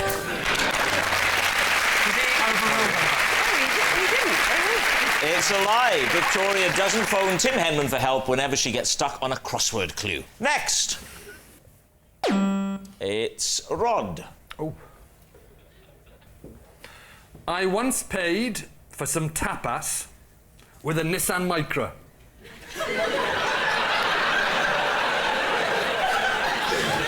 David, tapas, Nissan Micra. How much tapas were you buying? 1 meal's worth of tapas. So what cash value of this tapas? In the area of £15. OK, why? I didn't have any money. But weren't you aware that a Nissan Micra, even in probably quite scruffy condition, would be worth a lot more than £15? Yeah, but if you haven't got any money, all you've got is a Nissan Micra. What are you going to do? I don't suppose I'd eat out in restaurants. Well, drive home and have some toast. I couldn't drive home. I sold my car for some tapas. Oh, yeah, good point. Yeah. So did they accept the car in payment? Yes. How many of you were eating? 8. 8 of you sharing £15 worth of tapas. I get £15 worth. We all had roughly, I suppose. I don't know. I didn't check. But you didn't offer. You didn't offer the Nissan Micra for everyone's meal. You said, well, I only had this, this, and this. The Nissan Micra's only covering that. You can pay for your own. I mean, that might have been the time to be a little bit, you know, a little bit generous. I am giving a car away here. Did none of the others think that they might chip in to save your car? Somebody did bail me out, so I had to pay them with my car. That's all I had. They said, I'll pay you all. So it was one of your friends that you gave the car to, not the proprietors of the restaurant, then? Well, obviously not, yeah. Right, so one of your friends said, I'll give you the 15 quid. I'll pay your share. But you can't, like, owe it to me. You can't give it to me next week. I want something in exchange for it now. You looked in your pocket, I've got a handkerchief, I've got my shirt. It'll be embarrassing to take my shirt off, but it'll have to be the car. I think what happened was, she said, I'll pay your share. I said, I've got nothing to give you, I can give you my car. And I don't think it occurred to her to say, no, don't do that, give me 15 quid next week. I'll take the car, is what she said. What was the value of the car? 2,500 I paid for it. And how long before the dinner? I lost £2,485 on the deal.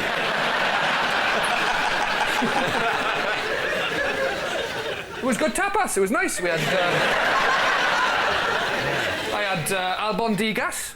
I had croquetas. Croquettes. Don't patronise me. And croquetas, and I had gambas a la plancha, grilled prawns. No.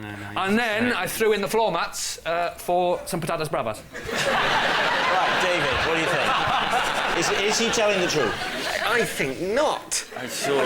But it's so sort of odd and weird, and I think it's a lie. It's a lie. It's a lie. We're all saying it's a lie. OK. Rod, Gilbert, truth or lie? It is a... true.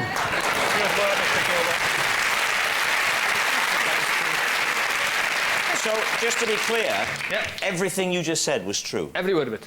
You are a moron. And that noise signals time is up, and it's the end of the show. And I can tell you, well, what a shocker. Lee's team have won by 6 points to 4. How did you do that? But, of course, it's not just a team game. And my individual liar of the week this week is Mackenzie Crook. Yes, Mackenzie Crook. I suppose the clue was in the name. Never trust anyone called Mackenzie. Good night. Well done.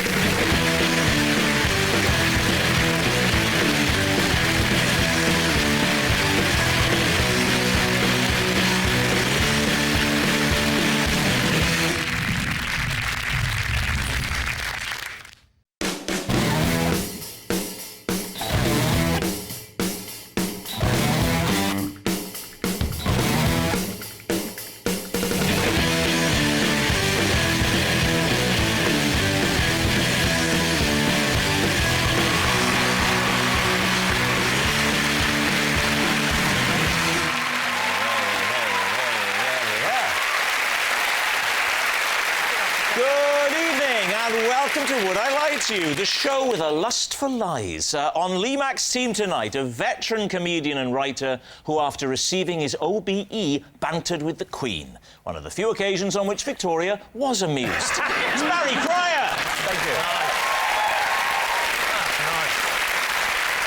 And the star of BBC series Supersizers, who once had to eat the same sort of food that people lived on during World War II, when she went for lunch at Barry Cryer's house. It's Sue Perkins!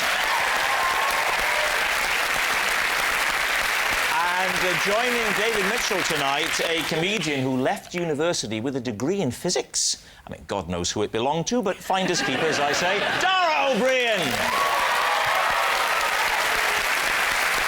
And a TV presenter who, for comic relief, took part in a gruelling trek across a bleak African desert. A journey she easily coped with, as she regularly gets the train from Dundee to London. It's Lorraine Kelly! And so we begin, as always, with round one. It's Home Truths, where our panellists each read out a statement from the card in front of them. Now, to make things harder, they've never seen the card before, so they've no idea what they'll be faced with. And it's up to the opposing team to sift the truth from the lies. Dara starts us off tonight. Dara, off you go. OK. On doctor's advice, I have to sleep in a cycle helmet due to the violent nature of my dreams. Well, Lee, where to begin?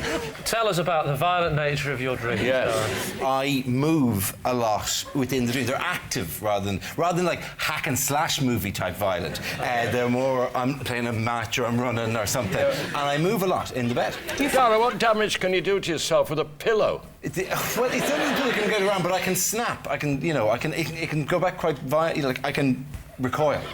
What does your wife think? Do you share a bed? I do share a bed, yes. When did the doctor prescribe the helmet? It was during my teenage years. It was late teens, whatever, that stage that it began to... That is the age when you start tossing and turning. Yes.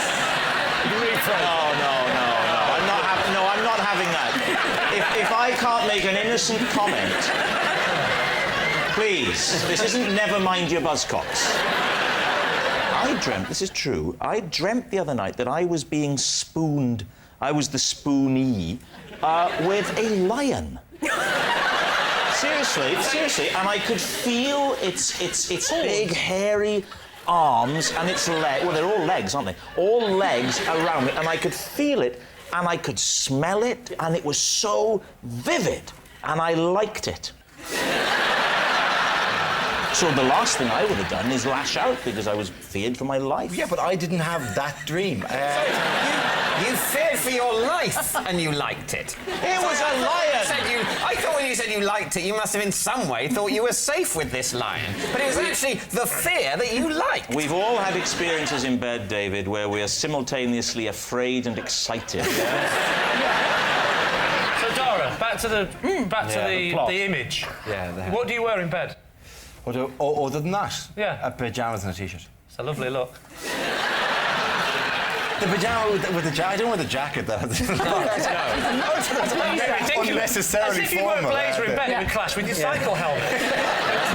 It is odd, isn't it, the way pyjamas have a collar that could take a tie. Yeah, back to the cycle helmet. It's Ian Petr-Cech, the goalkeeper for Chelsea, right? You better explain to David who. Yeah, there's a footballer called Petr-Cech who got kicked in the head once, right? Okay, the goalkeeper's the one that owns the club, right? Gets him, yeah. Anyway, got kicked in the head, and he wears a kind of a padded head. It's very similar to that, like, because you know. And if you've had a previous head injury, and I had if you've had a knock in the past. What was your previous head injury? I literally fell off a bike when I was a teenager. I went off a bike. How ironic! They make you wear a cycle helmet to remind you of that terrible day. When did you start wearing the cycle helmet in bed? That was when I was 16. So you've been wearing it in bed since you were 16? Yeah. How old are you now? 39. So obviously on your honeymoon night you wore it, did you? She was used to that. She'd seen it, yeah. So every night? I've heard of safe sex. During sex? During sex are you wearing it? Because then you're really thrashing around, aren't you? Do you presume that there's no gap between the end of sex and sleep that I couldn't then go, oh, that was magic? You know what?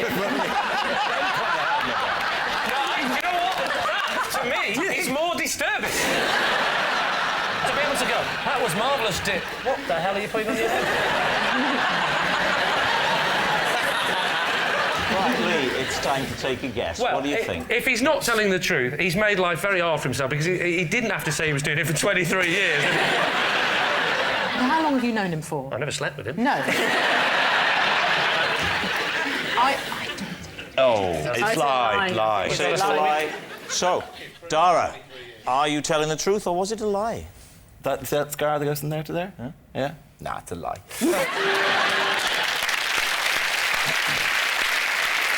It's a lie. Dara wasn't advised to sleep in a cycle helmet because of the violent nature of his dreams. Lorraine, you're up next. I once presented an episode of TV AM whilst drunk. I don't think we need to discuss this any further. OK. What time do you start work on TVM? In those days, I would be getting up about 3 o'clock. So you're waking up at 3, so...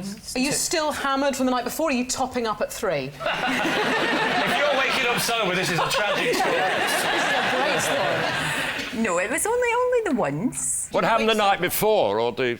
No, I went for lunch. A long lunch? About 12... Well, aye. Well, aye. What time does the lunch start? About 12:30. OK. What time did you finish drinking? About 3 o'clock. 3 o'clock in the morning? So you've drunk all the way through till 3 o'clock in the morning? That's a big lunch. But hang on, that's your wake-up time, isn't it? Yeah. So you've not slept? It was an all-nighter? Yeah. So you at 3 o'clock, you're drinking from 12 till 3 in the morning? Ah. And you go to work now, lads. See you later, I'm on telly. Lorraine Kelly. Yes. Who were you with? Who was I with? I was celebrating with John Hannah, the actor. John Hannah, the actor. Because John... stop the clocks. Exactly. And we kind of did.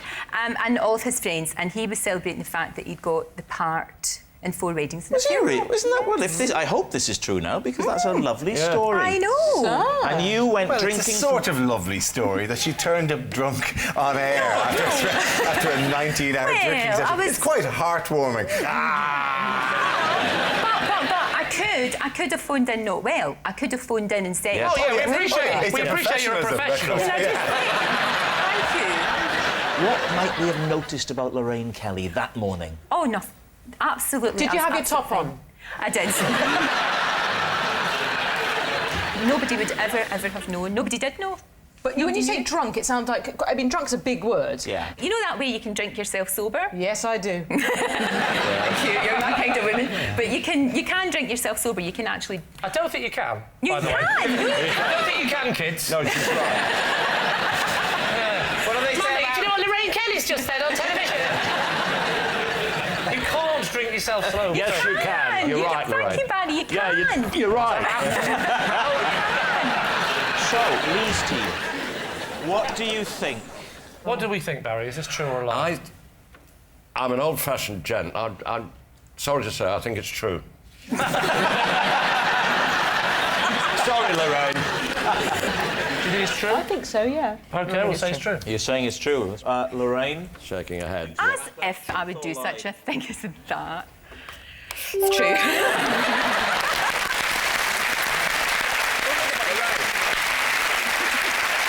Yes, it's true. Lorraine did once present an episode of TVAM drunk. Yes, it's astonishing, isn't it? Only once. I mean, that's nothing. I once got so drunk I watched an episode of TVAM. Barry? I have written and had published a trilogy of romantic novels under a female pen name.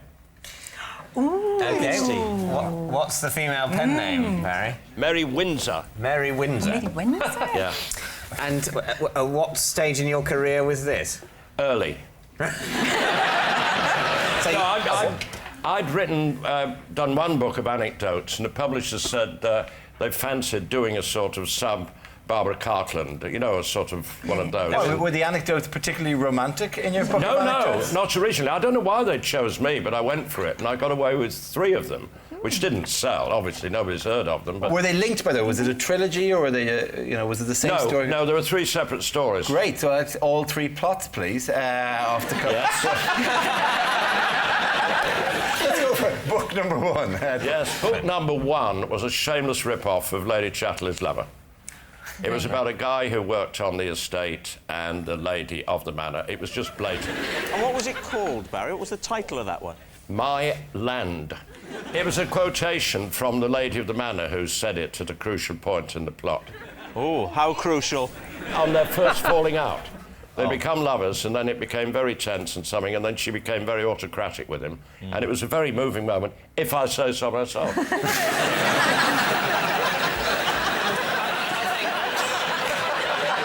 And book 2? Book 2 was set in Spain, and a bullfighter was involved. All right.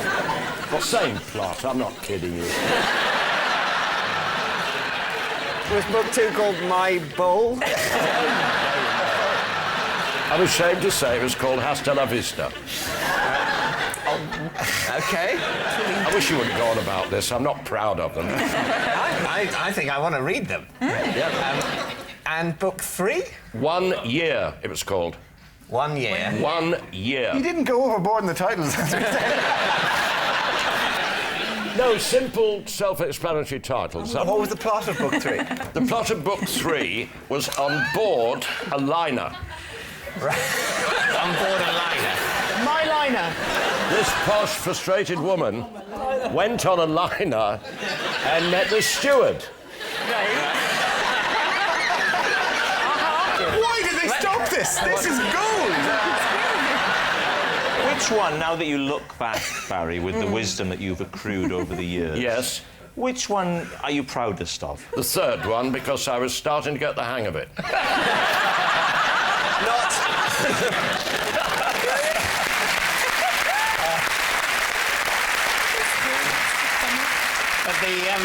the publishers disagreed. They thought you were losing what hang of it you'd ever had. Yes. What are you thinking, David Steve? What do you think, Lorraine? Oh, no. You know, I just don't see Barry having the time to do it. And I could write those drunk in the morning.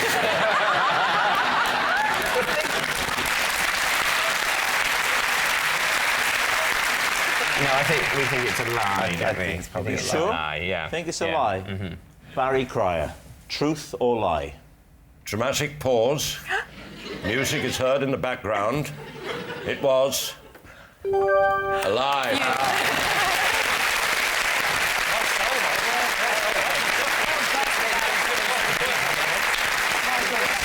It's a lie. Barry hasn't written a trilogy of romantic novels under a female pen name. I love romantic fiction.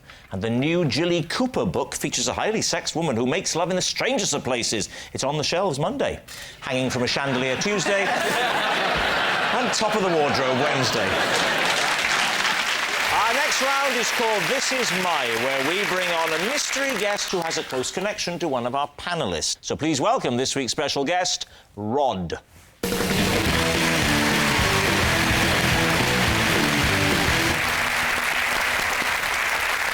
So, Barry, first of all, what is Rod to you? This is Rod. He drives my favourite bus, and whenever I see it, I shout, "Hello, darling!" Sue, how do you know Rod? This is lovely Rod, who's my local butcher, and when I won Maestro, he had a whole pig in the window, and he stuck my face on its face, and he put a little conducting baton in its trotters to celebrate. And finally, Lee, your relationship with Rod? This is Rod, and after we accidentally took each other's baggage from the carousel, I ended up having to wear his clothes for 3 days on holiday. So there we have it. Barry's bus driver, Sue's creative butcher, or Lee's unlucky holiday goer. David, off we go. So your local butcher... Yes. You got to know him quite well before you were sort of represented in pig form. For about 7 years, off and on. And is this like a posh butcher's, basically? Well, no. What do you mean by posh Well, butcher? I basically think going to a butcher's is quite posh now. Yeah. On the basis that most people buy meat at supermarkets, don't they? Well, no, the butcher's en route to the tube, so I've always gone. And If you need some meat to gnaw on the tube. That's where you're... Basically, it's on that route, so I always say hello, and there's 3 of them that work there, of which Rod's one. And also, I've got dogs, so they always give me bones for the dogs. So this is sort of a 1950s idyll. Yeah, exactly. Exactly, sir. Sue, this was done, so you say, in honour of the programme Maestro. Yeah. Now, just tell us what that was. This is a programme where you learn how to be an orchestral conductor. And so where did they hit the leap going, an orchestral conductor? A pig. Well, to be fair, when you say why on a pig, I mean, he is a butcher. He's not... Yeah, he's not, exactly. He can't That's say, his should we put it medium. on the face of the pig or the dead body of Andre Previn? How was your face done? Was it like a colour printout? Yeah, like something they've got off the internet. So it's quite pixelated. Not pixelated. I think you mean low resolution. That's what I mean. Not like Otherwise, smiley it would face. be people would sort of go, "That's clearly the pixelated face of Sue Perkins on there." Moving on to what number bus is it, Barry? H14, Hatch End to Norfolk Park Hospital. Right. And in reverse. No, he doesn't drive in reverse. And I don't shout hello, darling, at Rod. Nothing personal, Rod. I shout it at the bus. Because it's my friend. You shout it when the H14 drives past. So when you're planning to get on it... Yes. Then at what point do you shout, hello, darling? I'm a creature of whim. It might be early, it might be late, it might be when I'm getting on. I want to vary it. Do you add, I'm coming in, darling? No. No, there's no foreplay. Right, well, David, what about Lee's Lee, so where were you going on holiday? Thailand. Right. Me and Rod got our bags mixed up on the carousel, and so as a result of that, I had to wear his clothes for 3 days. Where did you fly to? Bangkok? Flew to Bangkok, yeah. Right. You didn't have proper labels on your case? Absolutely correct. Well, that was very remiss. Well, it was a remiss. Ooh. It was Lorraine, it was remiss, or I'm lying. Aye. Wasn't it? Yeah. In which case, it wasn't remiss. Okay. Just to clarify, Lee, are you still saying this is true, or has the very suggestion that you might be remiss made you abandon any attempt at playing this game? will not be. I'm not going to be called remiss. Okay, it's nonsense. It's nonsense. I'm not a fool. I actually label my luggage very carefully. I think that's very important, but I'm not for a moment going to pretend otherwise.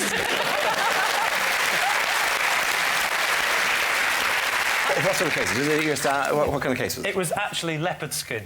Oh, not leopard skin, as in that was it was patterned plastic, case. but he had the Really? No, blokes don't have leopard You're right. skin. No, it's my wife. My wife's saying the Rod's idea. a proper bloke. I mean, I could so believe... am I, Lorraine. No, I Thank could you very believe... much. No, I know, but you're kind of showbiz, and I could believe you had a leopard kind of skin. showbiz. How about I am showbiz? I don't think Rod would Remiss, have... kind of showbiz. I'm really coming for you, Kate. Not a proper man. What? Hang on. So there are two men of exact same build, both travelling to Bangkok on the same flight with leopard skin suitcases. People swap bags all the time, right? But they bring them back to the airport, or they get somebody at the hotel to bring them back to the airport, and they buy replacement clothes. That's They don't go, I will now assume the identity.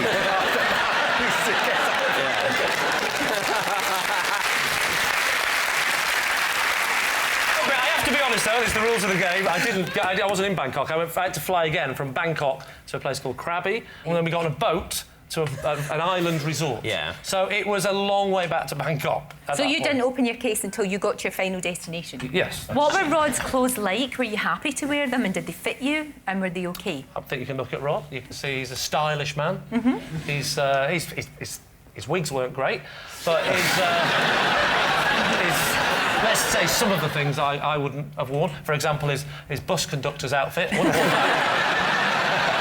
As for his butcher's outfit, What are you thinking, David? I mean, it's a tricky one, I think, this week. I think it's Sue. Really? Yeah. I think it's probably Sue. Do you? I think it's Lee. You think it's You Lee? think it's Lee? Lorraine, can I just say, even I don't think it's No, it's 2 against 1. You should go first. We're going to go for... Yeah, OK, we'll definitely. think We're gonna it's go for Sue. Yeah. Right, Rod, would you please reveal your true identity? I'm Rod, and I'm Barry's H14 driver.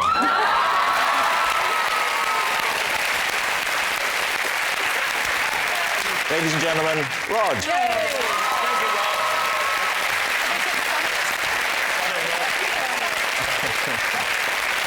Time now for some high-speed lying in our final round, quick-fire lies. Our panellists don't know whether they're about to read out a true fact about themselves or a made-up lie they've never seen before. David is currently behind, so really has to work hard to grab some extra points if they want to win. We will start with... David. Possession. Right, well, you know the form. There's a box on the desk. Could be. Take out the object first and show us that, and then read out the card, please. Stop! It's true! It's true! Move on! We don't even need to hear it. This is my bare tablecloth. Customs officers once cut his head off and searched him for smuggled goods. Can we see? Is there proof? Let me Yes, see. as you Is can there see. Is there any way of telling? There's some stitching there. Oh, just tilt his chin up then so we can see the stitching. let's have a Not too look. much, I'm going to upset him. All right. Can we have a look at the burr? Yes, We'll see the stitching. Throw him over it violently. No, don't I couldn't possibly. Come on, he's been decapitated. He's seen worse. You can't throw the bear. That'd be a shame. Thank you, Lorraine. Sorry, I meant you to pass it to Rob. I've now, like, made you do the whole journey. Like, take the bear over there, please, Lorraine. It's in my contract. I never leave the desk. David, just look at me. Right. I didn't... How's this making you feel? That's terrible. Oh, no. You are. No. That's really terrible. Isn't it awful? So he feels. Really is. He's had his head cut off and his sting ripped off, but that cannot possibly upset him. Dave, why did you call this bear tablecloth? Yes. Because when I was very little, he had a little jacket made out of a tablecloth.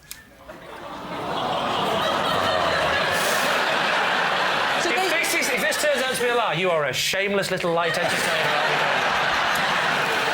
Coming from you, Lee, that is a compliment. Where was the customers? Where were we going from or to? Or? We were going back from Minorca. What did they say they were looking for? I imagine it was a sort of a spot check. Did you see them carving the head off? Was it happening in front of you on the table? On the... No, I'm glad to say I was shielded from that moment. David, I'm going off this story. You heartless bastard. Sorry, tablecloth. What? Do it to him. Smash his face Give on. me the bear. Oh, I'm taking the bear into care. You're about to do an appeal. Was there any reason why they didn't check the arms and legs? Yeah. I don't know. I should have asked them to. I should have said, call that thorough. What's that? I've done this here. What's that you say? You say it's time for Lee's team to take a guess. All right. What do you think? Maybe he's in denial, and the truth is he, as an adult, was searched for drugs, and he's so traumatised by what they did to him. Yeah. He's had to create a teddy bear and put it all onto him. Show us on the teddy bear what they did to the customer. Show us on the teddy bear where they've shoved their fist. That's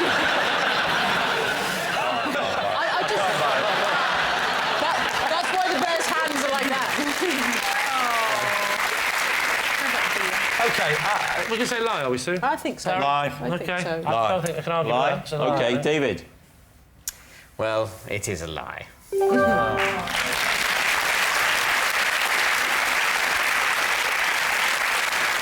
Yes, it's a lie. David's teddy bear didn't have his head cut off by customs officers as they searched for smuggled goods. Now, when I was a rebellious young man, I once stuck 2 fingers up to a customs officer who pulled me aside, put on a rubber glove and returned the favour. Next. It's Lee. Lee's go. Possession. Right, box under the desk, Lee. I'd like you to read the card first and then show us what's in there, Lee. I spent an entire year in a plastic work class at school, and this is the only thing I managed to make. Plastic work? What is it? What is it? I don't know. Can we have a look? Can you bring it What up? is that, though? Thank you. It's shit. You bastard, and I treated your teddy bear with such respect. What is it, though? Ironically, it's a luggage tag. Is it a luggage tag? It's a keyring. It's a keyring, right? Oh, is it a keyring? What is it? Are you a big sports fan, eh? I do follow football. Yeah, which team do you follow? I follow Blackburn Rovers. Blackburn Rovers. Blackburn doesn't begin with an L, does it? No, what was the LFC? It was Liberace for Chancellor.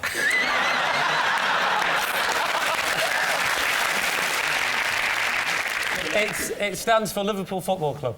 Yes, it does. Yeah. Why did you make a Liverpool Football Club keyring? Because it was in plastic work. Because they didn't have blue and white plastic. Blackburn Rovers. They only had red plastic. So I thought, well, I'll give it the Liverpool Football Club because it's red. Right. When did you do it? What age were you when you did that? Was it at school then? No, it's in Broadmoor.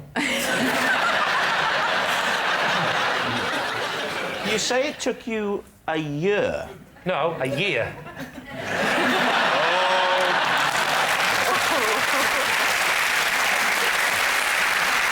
I mean, I've never heard of plastic work. I know, well, the thing is, in 1982, plastic was the future. I don't in any way disparage plastic. That's fine. I like plastic. Plastic's very useful. But a class at the school called plastic doing work. for plastic work. How did you cut it? What did Well, you not use? like that. I don't think you're in any position to get all haughty about your plastic cutting technique if this is the only evidence we have.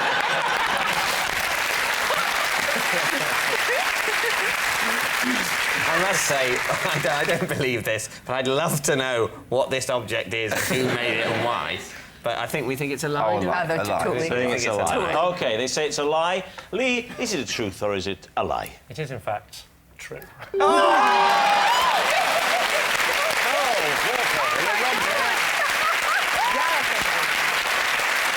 work. That was a lesson that never caught on. Plastic work. Plastic work. Does anyone else do plastic work? Did you get marked on that? Was that Yes, I submitted did for get marked. What was examination? your grade? I got a 2-1 and we went straight to Oxford. What do you think? Yes, it's true. And I don't know exactly what LFC stands for, but I'm guessing the first word is lazy. And that noise signals time is up, and it's the end of the show, and I can reveal that David's team have a pathetic 3 points, and Lee's team has trounced home with 8.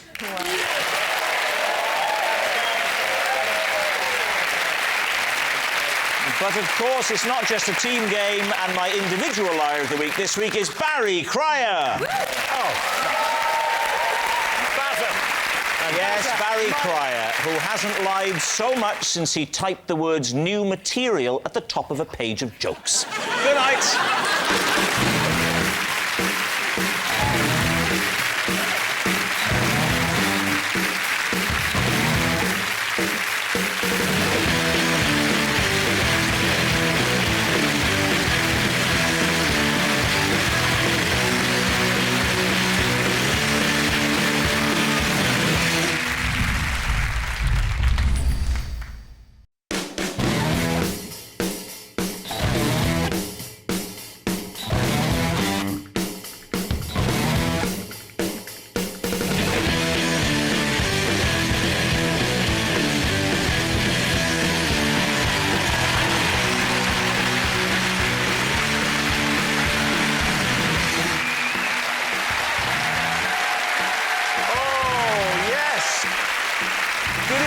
Welcome to a very special edition of previously unseen clips from this series of Would I Lie to You?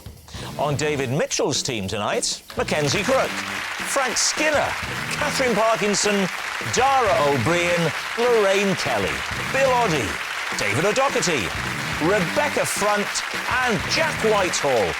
And on Lee Mack's team tonight, Miranda Hart, Rod Gilbert, Nick Hewer, Sarah Milliken, Louis Spence, Bill Turnbull, Victoria Corran, Barry Cryer and Sue Perkins. And so to Home Truths, where our panellists each read out a statement from the card in front of them to make things harder. They've never seen the card before and they've got no idea what they'll be faced with. It's up to the opposing team to sort the fact from the fiction. And Mackenzie, you're up first. When I won the Pirates of the Caribbean Sandcastle competition, Keith Richards was so angry he stamped on my drawbridge and threw Johnny Depp's bucket in the sea. This is delicious. Where do we start? Lee, what do you think? The competition was what, at the end of the filming of the whole thing, or...? It wasn't at the end, it was during one of the films. I think it was the second one. We were... Right. Yeah. Why was Keith Richards there? Keith Richards played... Why was Keith Richards there? Oh, was he in it? Did you go to the cinema? I don't really watch TV or go to cinemas. I'm struggling to recognise anyone round here, to be honest. Well, imagine how we feel. I thought the Chuckle Brothers had split up. Do you have any connection with popular culture? None whatsoever. Big fan of yours, though. Oh, don't applaud it. So your sandcastle, why was your sandcastle so good? I'm just particularly good at making sand castles, sand sculptures. It's one of my faults. Some people say it's a superpower. But Well, it isn't really, is it? No, it's not really. A burning building! There's a child trap! Don't worry, I'll make a dolphin. Had Keith Richards made a sandcastle? I think he'd attempted one. He wasn't in the best of health. If Keith Richards hadn't had a proper go at the sandcastle because he didn't really care, why was he so angry that you'd won? I think because I'd trumped Johnny Depp, and they're very good friends, and... No, he threw Johnny Depp's bucket in the sea. He was just furious. He didn't know whose bucket it was. He went so mental, he threw somebody's bucket without knowing whose it was. Can you describe Keith Richards' sandcastle? It was basically a mound. Did he try to snort it? And what beach was this?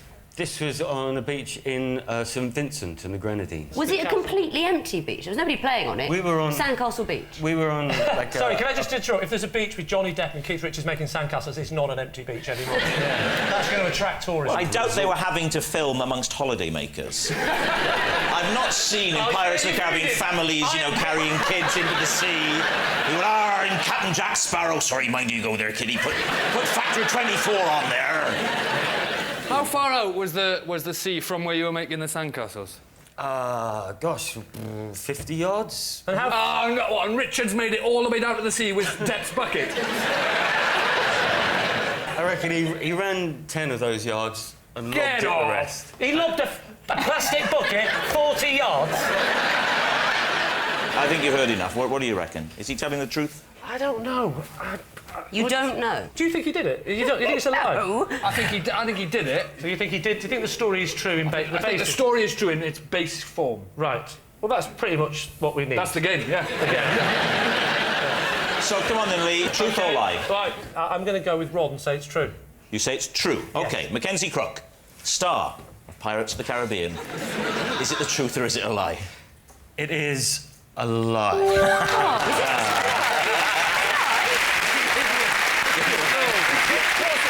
Yes, it's a big, big lie. Mackenzie didn't upset Keith Richards by winning the Pirates of the Caribbean Sandcastle competition. The cast actually used to pass time on the set by drinking lots of beer and then urinating their name into the sand. A competition that was amazingly won by Keira Knightley.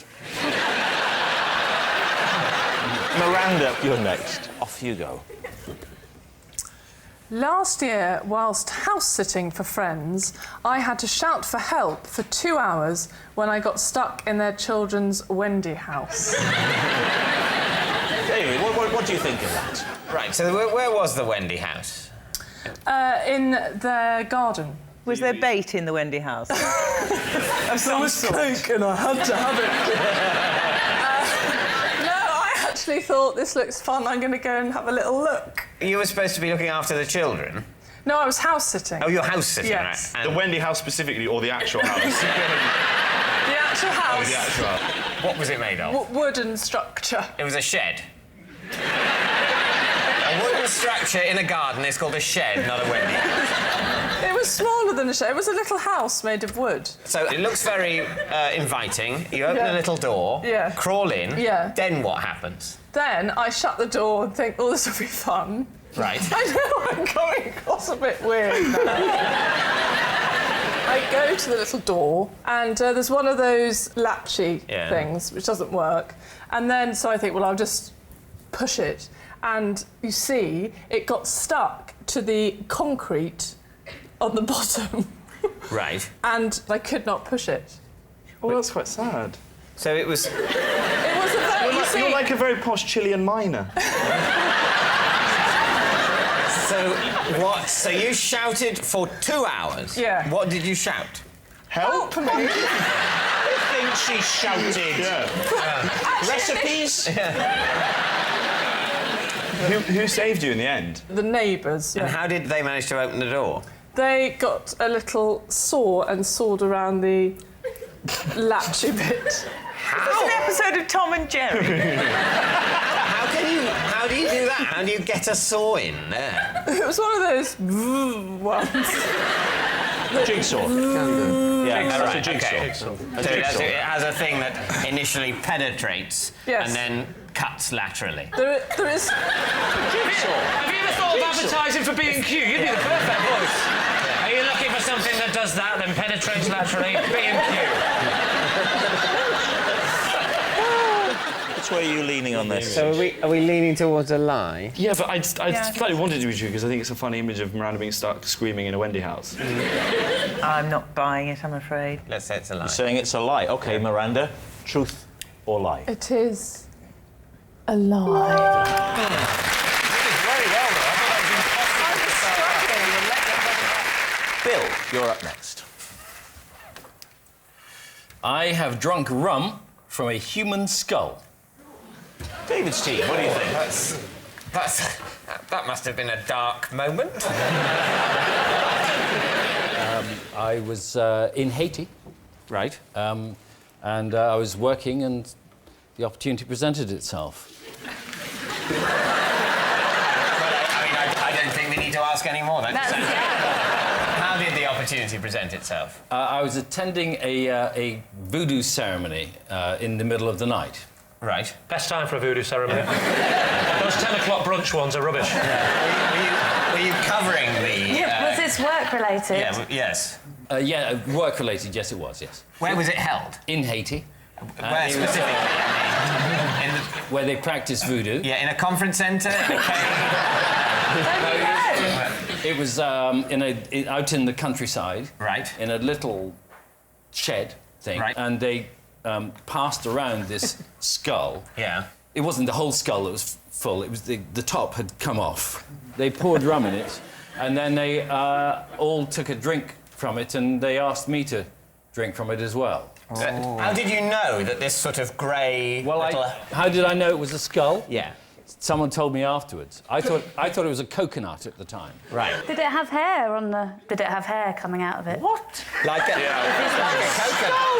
Like a coconut. He said he thought it was a coconut. There are two hard, round things that have hair on them. Human heads and coconuts. Yes, the hair. That's the point. Not the skull. The skull doesn't have bloody hair on it.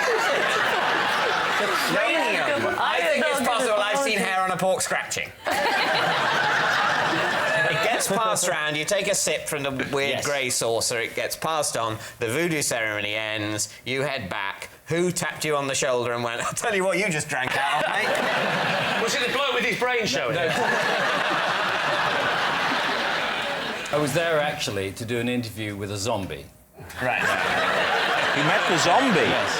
When you say zombie, yes. What do you mean? Well, he's a zombie. Well, a zombie is somebody in the hinterland between life and death, you idiot. Evidently wasn't that. Can I just say your hosting position is getting a bit aggressive? What do you mean by a zombie, Bill? They said he was a zombie. Oh, right. They brought him in and they said, now you can do an interview with him. But that's not right. Did you mic the zombie? So what are you thinking, David? Is Bill telling the truth or is he lying to us? What do you think? Catherine, what do you think? I think it's so mental and ludicrous. I don't think it's true. Insane.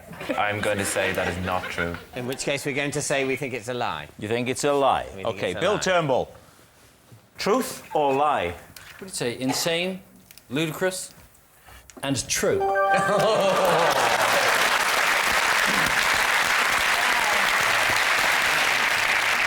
Rebecca.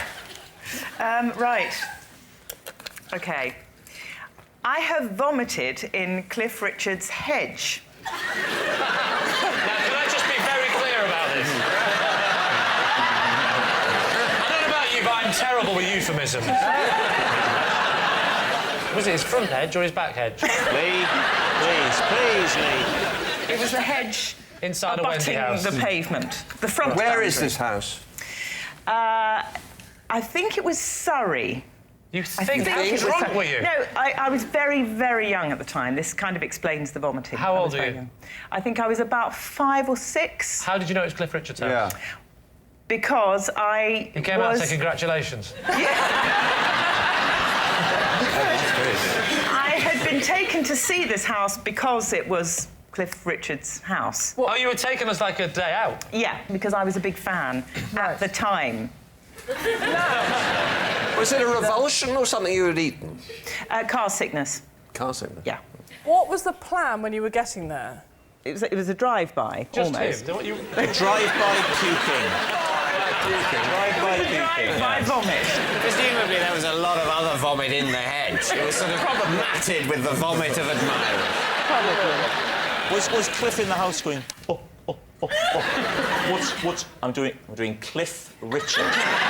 Very important. You never want to say the phrase, I'm doing Cliff Richard. Never say that one. Especially if you're doing that with your hands. I'm doing Cliff Richard. I'm doing Cliff Richard.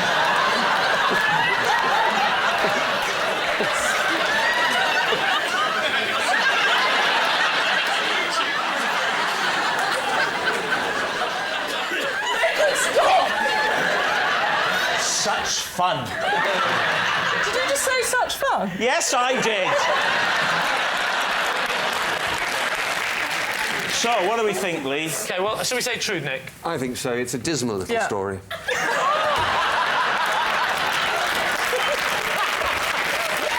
know what? Can I just say, you really should have your own chat show. You'd be amazing. So, Lee, you are saying that it's true, yeah? We'll say it's true. You're going to say it's true. OK, Rebecca Front, is it true or is it a lie? It is true.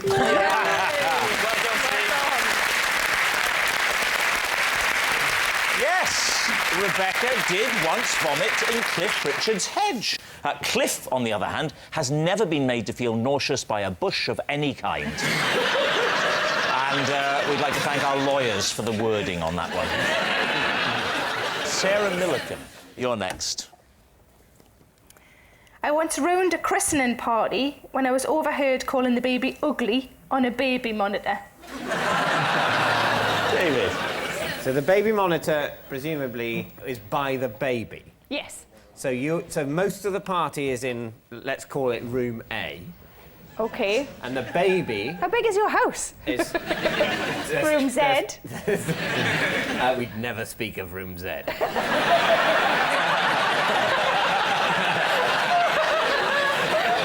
And the baby is in room B, very appropriately in room B. B for baby, yes. So you're looking over the baby Yes. on your own? No, a few of us had gone into, you know, you're supposed to sort of You're go in supposed to and, give a shit, and have aren't it, you? yeah. You know, everybody was looking at it and saying how lovely it was, and it just, you know, looked like a Winston Churchill, like they all do when they're born, you know, just little and sort of fat. So I just, you know, What did spoke you up. say? I just said, wasn't very pretty. What sort of monitor was it, Sarah? Was it an audio monitor? Because we recently invested in a video and audio monitor, and if there are any young parents like myself out there, then then I would recommend getting the video because you can see them as well. It's lovely. No, nobody's got. Isn't that a no lovely problem. image? Rob's wife putting him in the cot like that. It's just, it gives her peace of mind. She knows I'm safe. I went on holiday with a couple, and they had a walkie-talkie on the dinner table in the evening, and they said, I said, what is that? They said, we use this as a baby monitor because they've got a much better range But don't the than a babies have baby to? monitor. Wouldn't the baby have to press it down to talk into it? Yeah, it sort of went, over. David, what's it going to be, truth or lie? I would say that saying that basically what you were saying is, oh, babies all look the same to me, they look sort of baby-like, I don't find them that pretty. Yes. That's not that rude a thing to say. Saying specifically that baby is hideous, what with its third eye and everything, that's different. That wouldn't have been shocking because everybody else would have noticed the third eye as well. Yeah, but they might have presumably. tried to be nice about it and saying, oh, what a lovely extra feature. Frank? Well, I sort of believe it. Yeah, no, it's easily done. I think we think it's true then. You think it's true? Yeah. Sarah, were you telling the truth? It is a lie.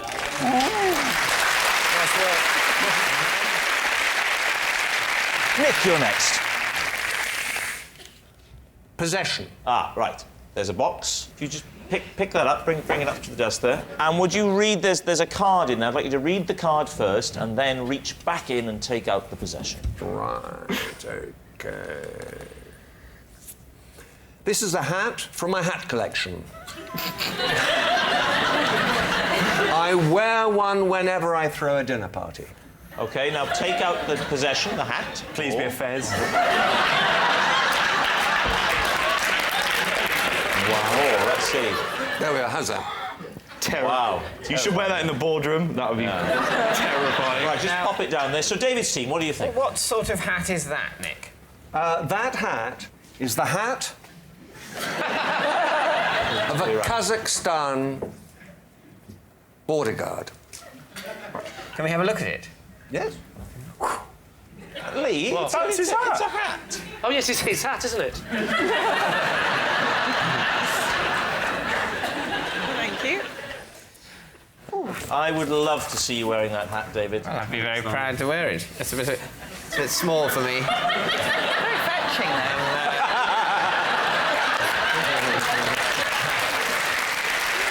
Would you like to tell the same thing by this? Yes.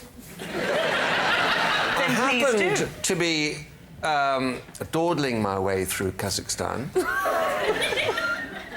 And on my way out of Kazakhstan, I thought it would be sad to leave that great country without a souvenir. Did this belong to a border guard? Did you? I'm going to let that one pass. Is that what you said as you walked through? Are you implying that you stole it? I'm not really. I'm pleading the fifth on that one. Now, can you tell me something about your hat parties? Yes. What happens at these hat parties? Wherever I go, I try and pick up a national hat. So I have one from Kyrgyzstan, from Mongolia, from Kazakhstan, from Russia. So you have a whole assortment of ridiculous I military keep them on a hats. beam on my house, and we have all the different hats up there. And when dinner parties get rowdy, we put our hats on. Wow. I want to go to that party. Yeah. Is everyone allowed to wear these hats, or is it just you and No, Mrs. Nick? everybody's got to pick their hats, and then sometimes during dinner we change them around. Wild. How do you swap the hats around? Like keys in a bowl, sort of thing? No, you just. Oh, may I have a go with yours? I think it's very much like the keys in the bowl. David, I'd like you to take a guess now, please. I think this is true. You think it's true? OK. Nick, is it true or is it a lie? True.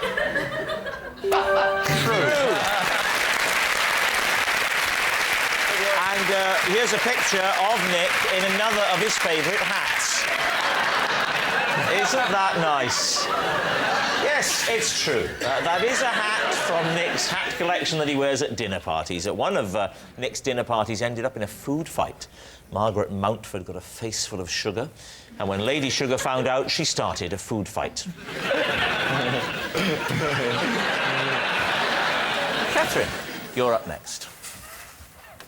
Me and my husband have a fake laugh that we do at parties to signal when it's time to leave. Oh, fantastic. Lee, fake laughs, what do you know about those? Well, I know she's been doing it quite a lot tonight. I have to go. That's nice. Do that again. Is that it? What about just saying, "Can we leave now, darling"? That was, "Can we leave now, darling"?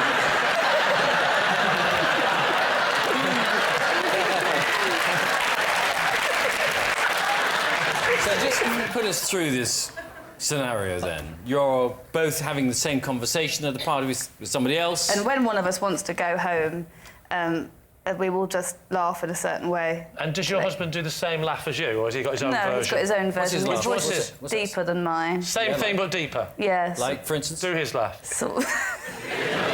It's sort of... Give me your laugh again, because I didn't quite hear it. Okay. This is Catherine's laugh. Yeah. And now the husband's laugh? Well, I'm not so good at doing that, which, you know... Do the husband's laugh. I feel like you're mocking me. No, I'm threatening you. And your laugh again? And then his laugh? OK. What was your laugh like again? And his laugh? When's the last time you did it? Yes. I think we did it about 2 weeks ago at Who are you talking to? This. I'd rather not say on this might be television. all- Is it a television person? Is it someone famous? No. Well, but- still, but it's just no. It's not someone famous. It's someone who loves being insulted on television. So, Lee, let's go for a guess. Should we say it's true? Is that what we're saying? I think that, but I'm going with you. You're trusting me, aren't you? I'll trust you. Trust. I don't know why, but I will. Go on, true. You're saying true. OK. Catherine, truth or lie? It is, in fact, a lie. Oh! Yes, it's a lie. Catherine and her husband don't have a fake laugh that they do at parties to signal when it's time to leave. When they're bored stiff at a party, they say, "Thanks for having us, Rob, but we'd better make a move." Bill? It's a possession. There's a little box under your desk. If you'd bring that up, please. Take the possession out for us, and then read the card for us, please. This is my conversation book. In it... I've written a list of topics that I refer to should I ever run out of things to talk about. How do you, without seeming weird, consult the book in the middle of this foundering conversation? Like that. Like that? You hardly noticed. Have you thought about draft-proofing your house recently? Yes, I have. Yes, I have. Is that one of your subjects? To sort of enliven the conversation? Is that genuinely in the book? No, to be honest... Let me see. To be honest, Give me the book. this Give me bit the could be good. Roll me the book. This is a very special book to me. We promise we'll take good care of the book.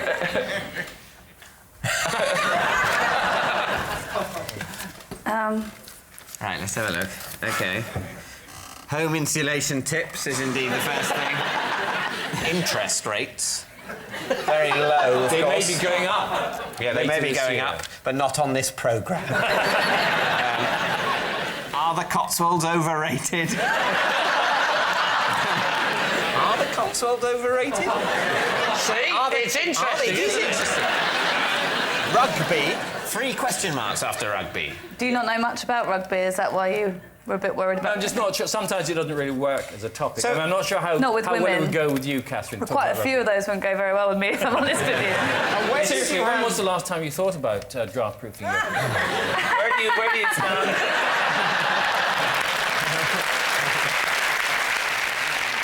What do you call it? Is there a name like the governor? I'll just ask the governor. Something like that. Oh, yeah. You call it the Euston-off. I'll just consult Euston-off. Rugby? Let's write some unexpected ones in it, and he'll just be laughing. Boobs!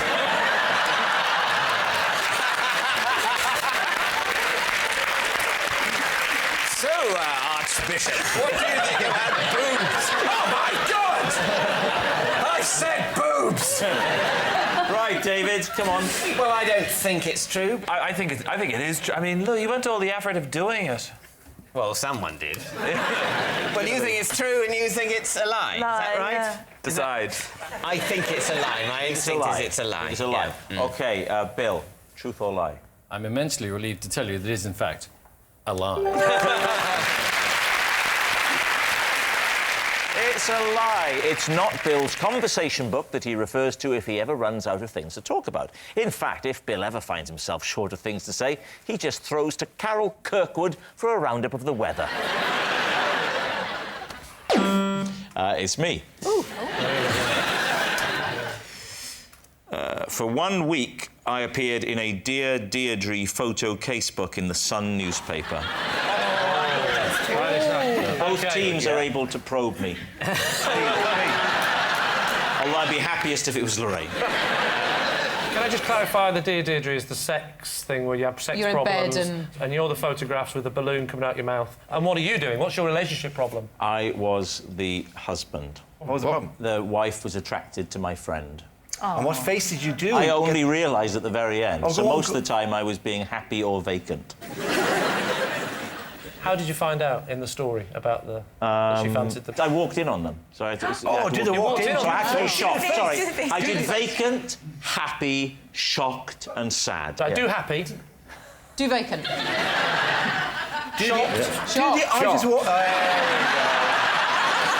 Do sad. Sad.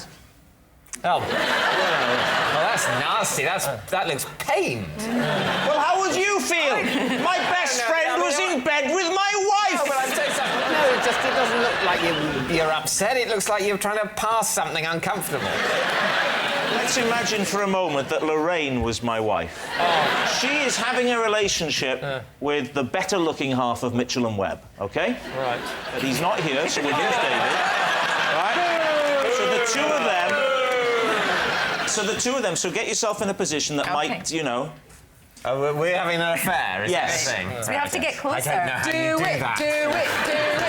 I can sit on you. Oh, all right. Wow. I don't want to sketch you. OK.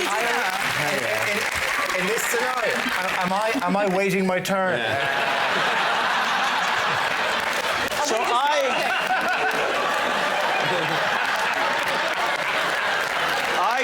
I'm coming home. I'm about to give you shock.